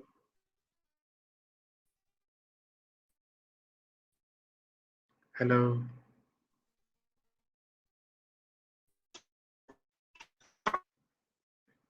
ਉਹਨਾਂ ਦੇ ਨਾਲ ਅਜੇ ਸਿਗਨਲ ਦਾ ਇਸ਼ੂ ਚੱਲ ਰਿਹਾ। ਸੋ ਅਸੀਂ ਆਪਣੀ ਗੱਲਬਾਤ ਨੂੰ ਅੱਗੇ ਵਧਾਉਂਦੇ ਹਾਂ। ਜਿਸ ਤਰ੍ਹਾਂ ਹੀ ਉਹ ਸਾਡੇ ਨਾਲ ਦੁਬਾਰਾ ਕਨੈਕਟ ਹੋਣਗੇ ਅਸੀਂ ਅੱਗੇ ਉਹਨਾਂ ਦੀ ਗੱਲਬਾਤ ਫਿਰ ਉੱਥੋਂ ਹੀ ਕੰਟੀਨਿਊ ਕਰਾਂਗੇ। ਮੈਂ ਹੁਣ ਅੱਗੇ ਗੱਲਬਾਤ ਵਧਾਉਂਦਾ ਹੋਇਆ ਜਿਸ ਤਰ੍ਹਾਂ ਮੈਂ ਦੱਸਿਆ ਕਿ ਵਰਚੁਅਲ ਵਰਲਡ ਦਾ ਜਿਹੜਾ ਕਰੋਨਾ ਵਰਲਡ ਦੇ ਵਿੱਚ ਜਿਹੜਾ ਸਾਡਾ ਵਰਚੁਅਲ ਪੰਜਾਬ ਸੀ, ਉਹਦੇ ਵਿੱਚ ਬਹੁਤ ਸਾਰੀਆਂ ਚੀਜ਼ਾਂ ਸਾਡੇ ਸਾਹਮਣੇ ਆਉਂਦੀਆਂ ਰਹੀਆਂ ਔਰ ਅਸੀਂ ਮਿਲਦੇ ਵੀ ਰਹੇ। ਮੈਨੂੰ ਬਹੁਤ ਖੁਸ਼ੀ ਇਸ ਗੱਲ ਦੀ ਹੈ ਕਿ ਅਸੀਂ ਜਦੋਂ ਇਹ ਕੁਕਨਸ ਜਿਹੜੀ ਸਾਡੇ ਤੁਸੀਂ ਬਿਲਕੁਲ ਇਸ ਸਾਈਡ ਤੇ ਜਿਹੜਾ ਲੋਗੋ ਇਹ ਵੇਖ ਰਹੇ ਹੋ, ਕੁਕਨਸ ਜਿਹੜਾ ਇਹ ਫਿਨਿਕਸ ਨੇ ਜਿਹੜਾ ਇਹ ਅਸੀਂ ਸ਼ੁਰੂ ਕੀਤਾ ਸੀ ਆਪਣਾ ਸਟੂਡੈਂਟਸ ਵੇਲੇ ਜਦੋਂ ਅਸੀਂ ਪੜ੍ਹਦੇ ਸਾਂ।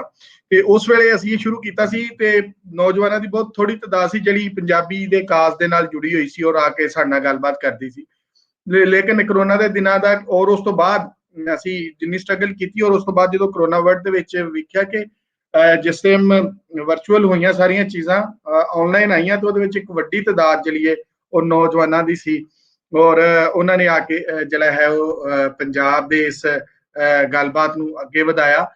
ਗੱਲ ਕਰਦੇ ਜਾਈਏ ਕਿ ਪੰਜਾਬ ਦਾ ਜਿਹੜਾ ਜਿੰਨਾ ਇਤਿਹਾਸ ਹੈ, ਜਿਹੜੀ ਤਾਰੀਖ ਹੈ, ਉਹਦੇ ਵਿੱਚ ਬਹੁਤ ਵੱਡਾ ਹਿੱਸਾ ਜਿਹੜਾ ਹੈ ਉਹ ਪੰਜਾਬ 'ਚ ਵਸਣ ਵਾਲੀ ਯੂਥ ਦਾ ਹੈ ਵੇ, ਨੌਜਵਾਨਾਂ ਦਾ।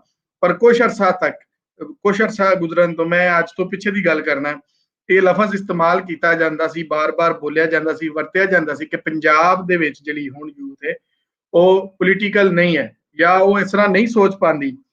ਪਰ ਮੈਂ ਕਹਿੰਦਾ ਕਿ ਹਰ ਦਿਨ ਗੁਜ਼ਰਦੇ ਨਾਲ, ਜਿਤਨਾ ਮਨਜ਼ੂਰ ਇਜਾਜ਼ ਸਾਹਿਬ ਨੇ ਉਦੋਂ ਕਿਹਾ ਕਿ ਹਰ ਦਿਨ ਗੁਜ਼ਰਦੇ ਦੇ ਨਾਲ ਇਹ ਗੱਲ ਬਿਲਕੁਲ ਇਸ ਗੱਲ ਦਾ ਚਾਨਣ ਹੁੰਦਾ ਜਾ ਰਿਹਾ ਕਿ ਪੰਜਾਬ ਦੇ ਜਿਹੜੇ ਨੌਜਵਾਨ ਨੇ, ਪੰਜਾਬ ਦੀ ਜਿਹੜੀ ਨਵੀਂ ਪੀੜ੍ਹੀ ਹੈ, ਉਹ ਓਨੇ ਹੀ ਮਾਣ ਦੇ ਨਾਲ, ਓਨੇ ਹੀ ਤਰਾਨ ਦੇ ਨਾਲ ਆਪਣੀ ਮਾਂ ਬੋਲੀ ਪੰਜਾਬੀ ਦੇ ਨਾਲ ਜੁੜੀ ਹੋਈ ਹੈ ਔਰ ਪੰਜਾਬ ਦੇ ਹੱਕਾਂ ਦੀ ਗੱਲ ਕਰਦੇ ਆ। ਮੈਂ ਹੁਣ ਗੱਲ ਨੂੰ ਅੱਗੇ ਵਧਾਉਂਦਿਆਂ ਹੋਇਆ, ਜਸਦੀਪ ਸਿੰਘ ਜੀ ਸਾਡੇ ਨਾਲ ਨੇ, ਟਰਾਲੀ ਟਾਈਮਸ ਤੋਂ ਉਹਦੇ ਐਡੀਟਰ ਵੀ ਨੇ, ਔਰ ਮੈਂ ਸਮਝਦਾ ਕਿ ਇਹ ਇੱਕ ਬਹੁਤ ਵੱਡਾ ਕੰਮ ਹੈ ਜਿਹੜਾ ਉੱਥੇ ਕਰ ਰਹੇ ਨੇ। ਸਾਡੇ ਸਾਹ ਨਾਲ ਸਾਨੂੰ ਉਹ ਯਾਦ ਆਉਂਦੇ ਨੇ, ਅਸੀਂ ਉਹਨਾਂ ਨੂੰ ਵੇਖਦੇ ਹਾਂ। ਸ਼ਾਹਮੁਖੀ 'ਚ ਲਿਪੀ ਉਤਾਰਾ ਉਹਦਾ ਸਾਨੂੰ ਪਿਛਲੇ ਦਿਨਾਂ 'ਚ ਪ੍ਰੋਫੈਸਰ ਵਰਿੰਦਰ ਸਿੰਘ ਕਾਲਰਾ ਉਹਨਾਂ ਨੇ ਕੀਤਾ, ਹੋਰ ਦੋਸਤਾਂ ਨੇ ਕੀਤਾ, ਤੇ ਬੜਾ ਹੀ ਸੋਹਣਾ ਉਹ ਸਾਨੂੰ ਲੱਗਾ।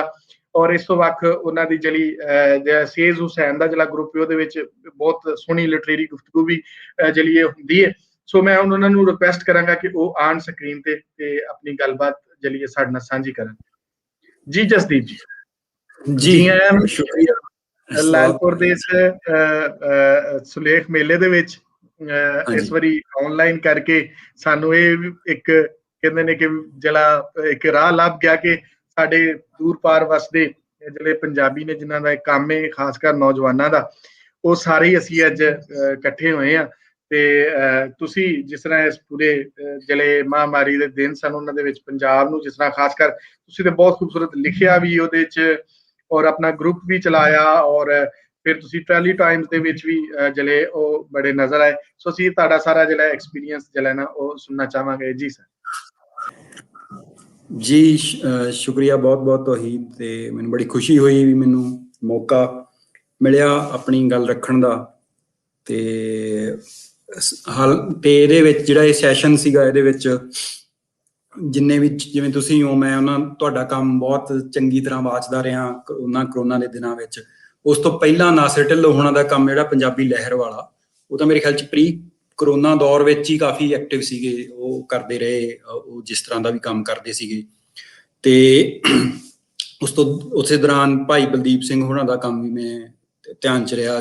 ਕਰੋਨਾ ਦੌਰਾਨ ਉਹ ਜਿਹੜੇ ਵੱਡੇ ਵੱਡੇ ਸਿੰਗਰ ਤੇ ਕਲਾਸੀਕਲ ਮਿਊਜ਼ਿਕ ਨਾਲ ਵਾਬਸਤਾ ਨੇ, ਉਹਨਾਂ ਦੇ ਐਕਸਪੋਨੈਂਟ ਨੇ, ਉਹਨਾਂ ਨਾਲ ਉਹ ਗੱਲਬਾਤ ਕਰਦੇ ਰਹੇ। ਤੇ ਮੈਂ ਜੇ ਸਕਰੀਨ ਸ਼ੇਅਰ ਕਰ ਸਕਦਾ ਤਾਂ ਮੈਂ ਥੋੜਾ ਜਿਹਾ, ਇੱਕ ਛੋਟੀ ਜਿਹੀ ਸਕਰੀਨ ਉਹ ਹੈ, ਹਾਂਜੀ ਕੀ ਕਹਿੰਦੇ ਹੁੰਦੇ ਜੀ ਸ਼ੇਅਰ ਕਰੋ ਤੁਸੀਂ। ਹਾਂਜੀ, ਪ੍ਰੈਜੈਂਟੇਸ਼ਨ ਤੇ ਕੁਝ ਕੁ ਚੀਜ਼ਾਂ ਦਿਖਾ ਦੇਵਾਂਗਾ। ਜੀ ਜ਼ਰੂਰ।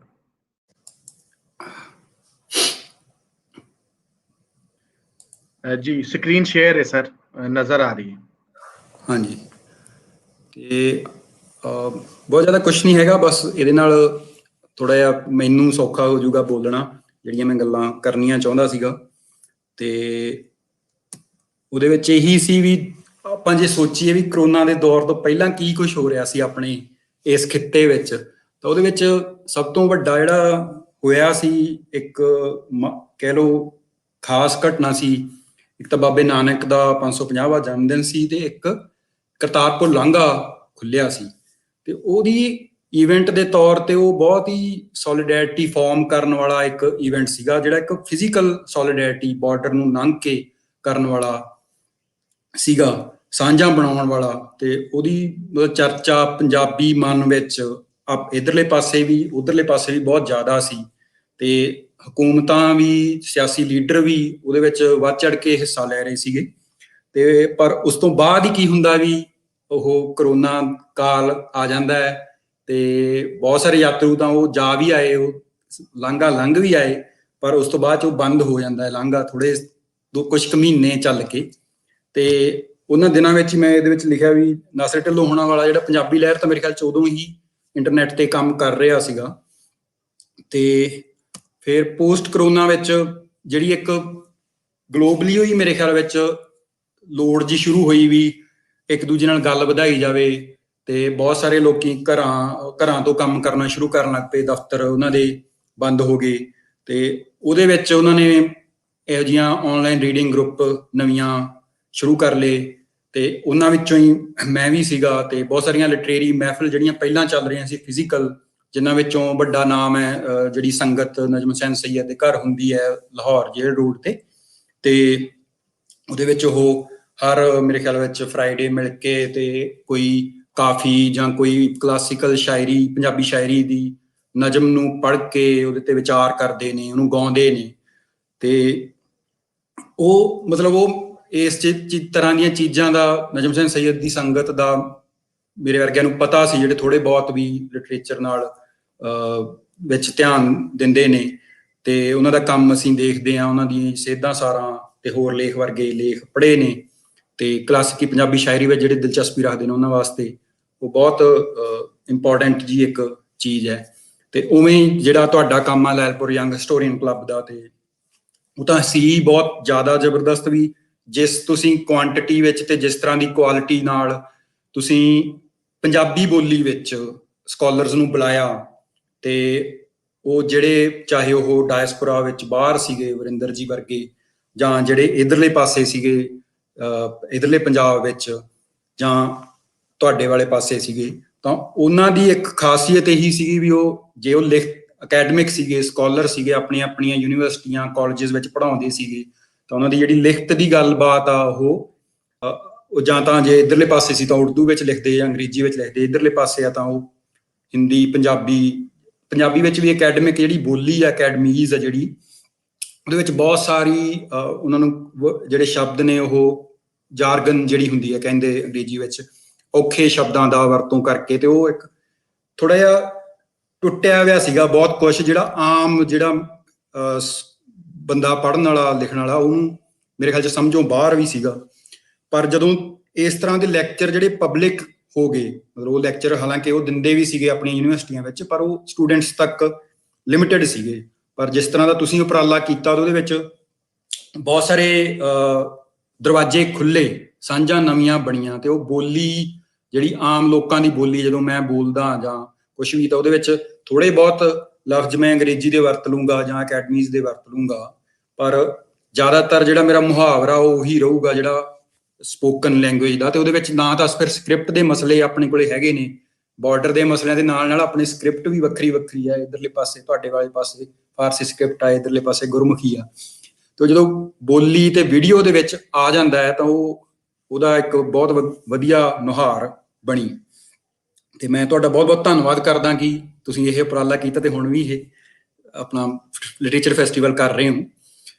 ਤੇ ਅਗਲੀ ਗੱਲ ਤੇ ਮੈਂ ਫਿਰ ਉਹੀ ਆਉਣਾ ਵੀ ਸੰਗਤ ਨਜਮ ਹੁਸੈਨ ਸੈਯਦ ਦੀ ਜਿਹੜੀ ਪਹਿਲਾਂ ਉੱਥੇ ਹੁੰਦੀ ਸੀ ਤੇ ਫਿਜ਼ੀਕਲ ਹੁੰਦੀ ਸੀ, ਤੇ ਮੇਰੇ ਵਰਗਾ ਨਹੀਂ ਜਾ ਸਕਦਾ ਸੀ, ਜਿਹੜੇ ਇੱਧਰਲੇ ਪਾਸੇ ਬੰਦੇ ਹੈਗੇ ਨੇ, ਵੀਜ਼ੇ ਦਾ ਮਸਲਾ, ਸਾਰਾ ਕੁਝ ਦਾ ਮਸਲਾ, ਜਾਂ ਲਾਹੌਰ ਵਿੱਚ ਹੀ ਜੇ ਤੁਸੀਂ ਲਾਇਲਪੁਰ ਬੈਠੇ ਆ ਤਾਂ ਤੁਸੀਂ ਜਾਣਾ ਤੁਹਾਡੇ ਵਾਸਤੇ ਹਰ ਰੋਜ਼ ਔਖਾ। ਤੇ ਉਹ ਮੈਨੂੰ ਪਤਾ ਲੱਗਿਆ ਵੀ ਉਹ ਆਨਲਾਈਨ ਹੋ ਗਈ, ਤਾਂ ਮੈਨੂੰ ਕਿਸੇ ਤਰੀਕੇ ਨਾਲ ਉਹਨਾਂ ਨੇ ਬੁਲਾ ਵੀ ਲਿਆ ਇੱਕ ਦੋ ਸੰਗਤਾਂ ਵਿੱਚ, ਤੇ ਮੈਨੂੰ ਬੜੀ ਖੁਸ਼ੀ ਹੋਈ ਉਸ ਤਰ੍ਹਾਂ ਦੇ ਮਾਹੌਲ ਵਿੱਚ ਉਹਨਾਂ ਤੋਂ ਸਿੱਖ ਕੇ ਵੀ ਉਹ ਕਿਵੇਂ ਇੱਕ ਨਜ਼ਮ ਦਾ, ਇੱਕ ਸ਼ੇਰ ਕਾਫੀ ਦਾ ਮੁਤਾਲਿਆ ਕਰਦੇ ਨੇ, ਕਿਵੇਂ ਉਹਦੀਆਂ ਪਰਤਾਂ ਉਧੇੜਦੇ ਨੇ, ਉਹਦੀਆਂ ਪਰਤਾਂ ਫਰੋਲਦੇ ਨੇ, ਤੇ ਉਸ ਤੋਂ ਬਾਅਦ ਵਿੱਚ ਉਹਨੂੰ ਗਾਉਂਦੇ ਵੀ ਨੇ। ਤੇ ਉਹ ਮੇਰੇ ਵਾਸਤੇ ਬਹੁਤ ਸਿੱਖਣ ਵਾਲਾ ਸੀ, ਮਤਲਬ ਮੈਨੂੰ ਬਹੁਤ ਸਿੱਖਿਆ ਉਹਦੇ ਵਿੱਚ। ਤੇ ਬਾਕੀ ਫਿਰ ਉਹ ਵੀ ਪਰਲੇ ਪੰਜਾਬ ਵਾਲੇ ਤੇ ਇੱਧਰਲੇ ਪੰਜਾਬ ਵਾਲਿਆਂ ਦੀ ਬੋਲੀ ਦਾ ਵੀ ਫਰਕ ਆ, ਆਪਾਂ ਨੂੰ ਆਪਣੇ ਦੂਜਿਆਂ ਦੇ ਖਿੱਤਿਆਂ ਦਾ ਵੀ ਪਤਾ ਲੱਗਦਾ ਹੈ ਵੀ ਮਾਲਵਾ ਜਿਹੜਾ ਇੱਧਰਲੇ ਪਾਸੇ ਆ ਉੱਥੋਂ ਦੀ ਬੋਲੀ ਕਿਹੜੀ ਆ, ਜਾਂ ਪੁਆਧੀ ਅੰਬਾਲੇ ਵੱਲ ਦੀ ਕਿਹੜੀ ਆ, ਜਾਂ ਤੁਹਾਡੇ ਵਾਲੇ ਪਾਸੇ ਜਿਹੜੀਆਂ ਉਪ ਬੋਲੀਆਂ ਹੈ ਉਹਨਾਂ ਦੀਆਂ ਵੀ ਆਪਾਂ ਨੂੰ ਸੁਣਨ ਨੂੰ ਮਿਲੀਆਂ ਇਸ ਤਰ੍ਹਾਂ ਦੀ ਜਿਹੜੀ ਇੱਕ ਆਨਲਾਈਨ ਗੈਦਰਿੰਗ ਸਪੇਸ ਆ। ਉਹਦੇ ਨਾਲ ਇੱਕ ਤੇ ਜੀਓਗ੍ਰਾਫੀ ਦਾ ਵੀ ਪਤਾ ਲੱਗਿਆ ਵੀ ਮੁਲਤਾਨ ਕਿੱਥੇ ਕੁ ਹੈ ਤੇ ਲਾਇਲਪੁਰ ਕਿੱਥੇ ਕੁ, ਲਾਹੌਰ ਕਿੱਥੇ ਕੁ, ਜਦੋਂ ਕੋਈ ਬੰਦਾ ਦੱਸਦਾ ਹੈ ਇਸ ਤਰ੍ਹਾਂ ਦੀਆਂ ਗੈਦਰਿੰਗਸ ਵਿੱਚ। ਤੇ ਉਹ ਸਾਂਝਾਂ ਬੜੀਆਂ ਵਧੀਆ ਫਾਰਮ ਹੋਈਆਂ। ਤੇ ਉਸੇ ਤੋਂ ਹੀ ਮੈਂ ਇੰਸਪਾਇਰ ਹੋ ਕੇ ਫਿਰ ਇੱਕ ਤਰ੍ਹਾਂ ਦਾ ਇਹ ਗਰੁੱਪ ਸ਼ੁਰੂ ਕੀਤਾ ਹੈ, ਸੇਜ਼ ਹੁਸੈਨ ਨਾਮ ਰੱਖਿਆ ਗਿਆ। ਤੇ ਉਹਦੇ ਵਿੱਚ ਅਸੀਂ ਸ਼ਾਹ ਹੁਸੈਨ ਦੀਆਂ ਕਾਫੀਆਂ ਪੜ੍ਹਦੇ ਹਾਂ ਹਰ ਬੁੱਧਵਾਰ, ਤੇ ਬਹੁਤ ਸਾਰੇ ਉਹੀ ਸੰਗਤ ਜਿਹੜੇ ਨਜਮ ਹੁਸੈਨ ਸੈਯਦ ਦੀ ਸੰਗਤ ਵਿੱਚ ਨੇ ਉਹ ਸੱਜਣ ਨੇ, ਲਾਹੌਰ ਤੋਂ ਨੇ ਜਾਂ ਹੋਰ ਥਾਵਾਂ ਤੋਂ ਨੇ ਪਰਲੇ ਪੰਜਾਬ 'ਚ, ਕੁਝ ਇੱਧਰੋਂ ਨੇ, ਇੱਥੋਂ ਇੱਧਰਲੇ ਪੰਜਾਬ ਤੋਂ, ਮੁਹਾਲੀ ਚੰਡੀਗੜ੍ਹ ਤੋਂ, ਕੋਈ ਦਿੱਲੀ ਤੋਂ ਆ, ਕੋਈ ਬੰਬੇ ਤੋਂ ਆ, ਬਹੁਤ ਸਾਰੇ ਜਾਣੇ, ਕੋਈ ਨਿਊਯਾਰਕ ਤੋਂ ਆ, ਕੋਈ ਕੈਨੇਡਾ ਵਿੱਚ ਮੌਂਟਰੀਅਲ ਤੋਂ ਆ, ਇੱਕ ਮੁੰਡਾ ਸਿੰਗਾਪੁਰ ਤੋਂ ਆ। ਤਾਂ ਇਸ ਤਰ੍ਹਾਂ ਦਾ ਇੱਕ ਸਾਡਾ ਇੱਕ ਗਰੁੱਪ ਜਿਹਾ ਹੈਗਾ, ਰੀਡਿੰਗ ਗਰੁੱਪ। ਤੇ ਉਹੀ ਪ੍ਰੈਕਟਿਸ ਆ ਵੀ ਅਸੀਂ ਇੱਕ ਕਾਫੀ ਚੁਣਦੇ ਆ ਹਰ ਹਫਤੇ, ਉਹਨੂੰ ਪੜ੍ਹਦੇ ਆ ਇੱਕ ਇੱਕ ਕਰਕੇ, ਫਿਰ ਉਹਦੇ ਵਿੱਚ ਔਖੇ ਸ਼ਬਦਾਂ ਨੂੰ ਫਰੋਲਦੇ ਆ, ਫਿਰ ਉਹਨਾਂ ਦੇ ਬਾਰੇ ਹਰ ਕੋਈ ਆਪਣੀ ਆਪਣੀ ਕੌਮੈਂਟਰੀ ਦੱਸਦਾ ਵੀ ਮੈਨੂੰ ਇਸ ਕਾਫੀ ਵਿੱਚੋਂ ਕੀ ਲੱਭਿਆ, ਤੇ ਅੰਤ ਵਿੱਚ ਅਸੀਂ ਉਹਨੂੰ ਗਾਉਂਦੇ ਆ। ਇੱਕ ਜਾਣਾ ਸਾਡੇ ਚੋਂ ਗਾਉਂਦਾ ਹੈ, ਜਿਹੜੀ ਬੰਬੇ ਤੋਂ ਇੱਕ ਸਿੰਗਰ ਸਾਡੇ ਨਾਲ ਜੁੜੀ ਹੋਈ ਆ, ਉਹ ਗਾਉਂਦੇ ਨੇ।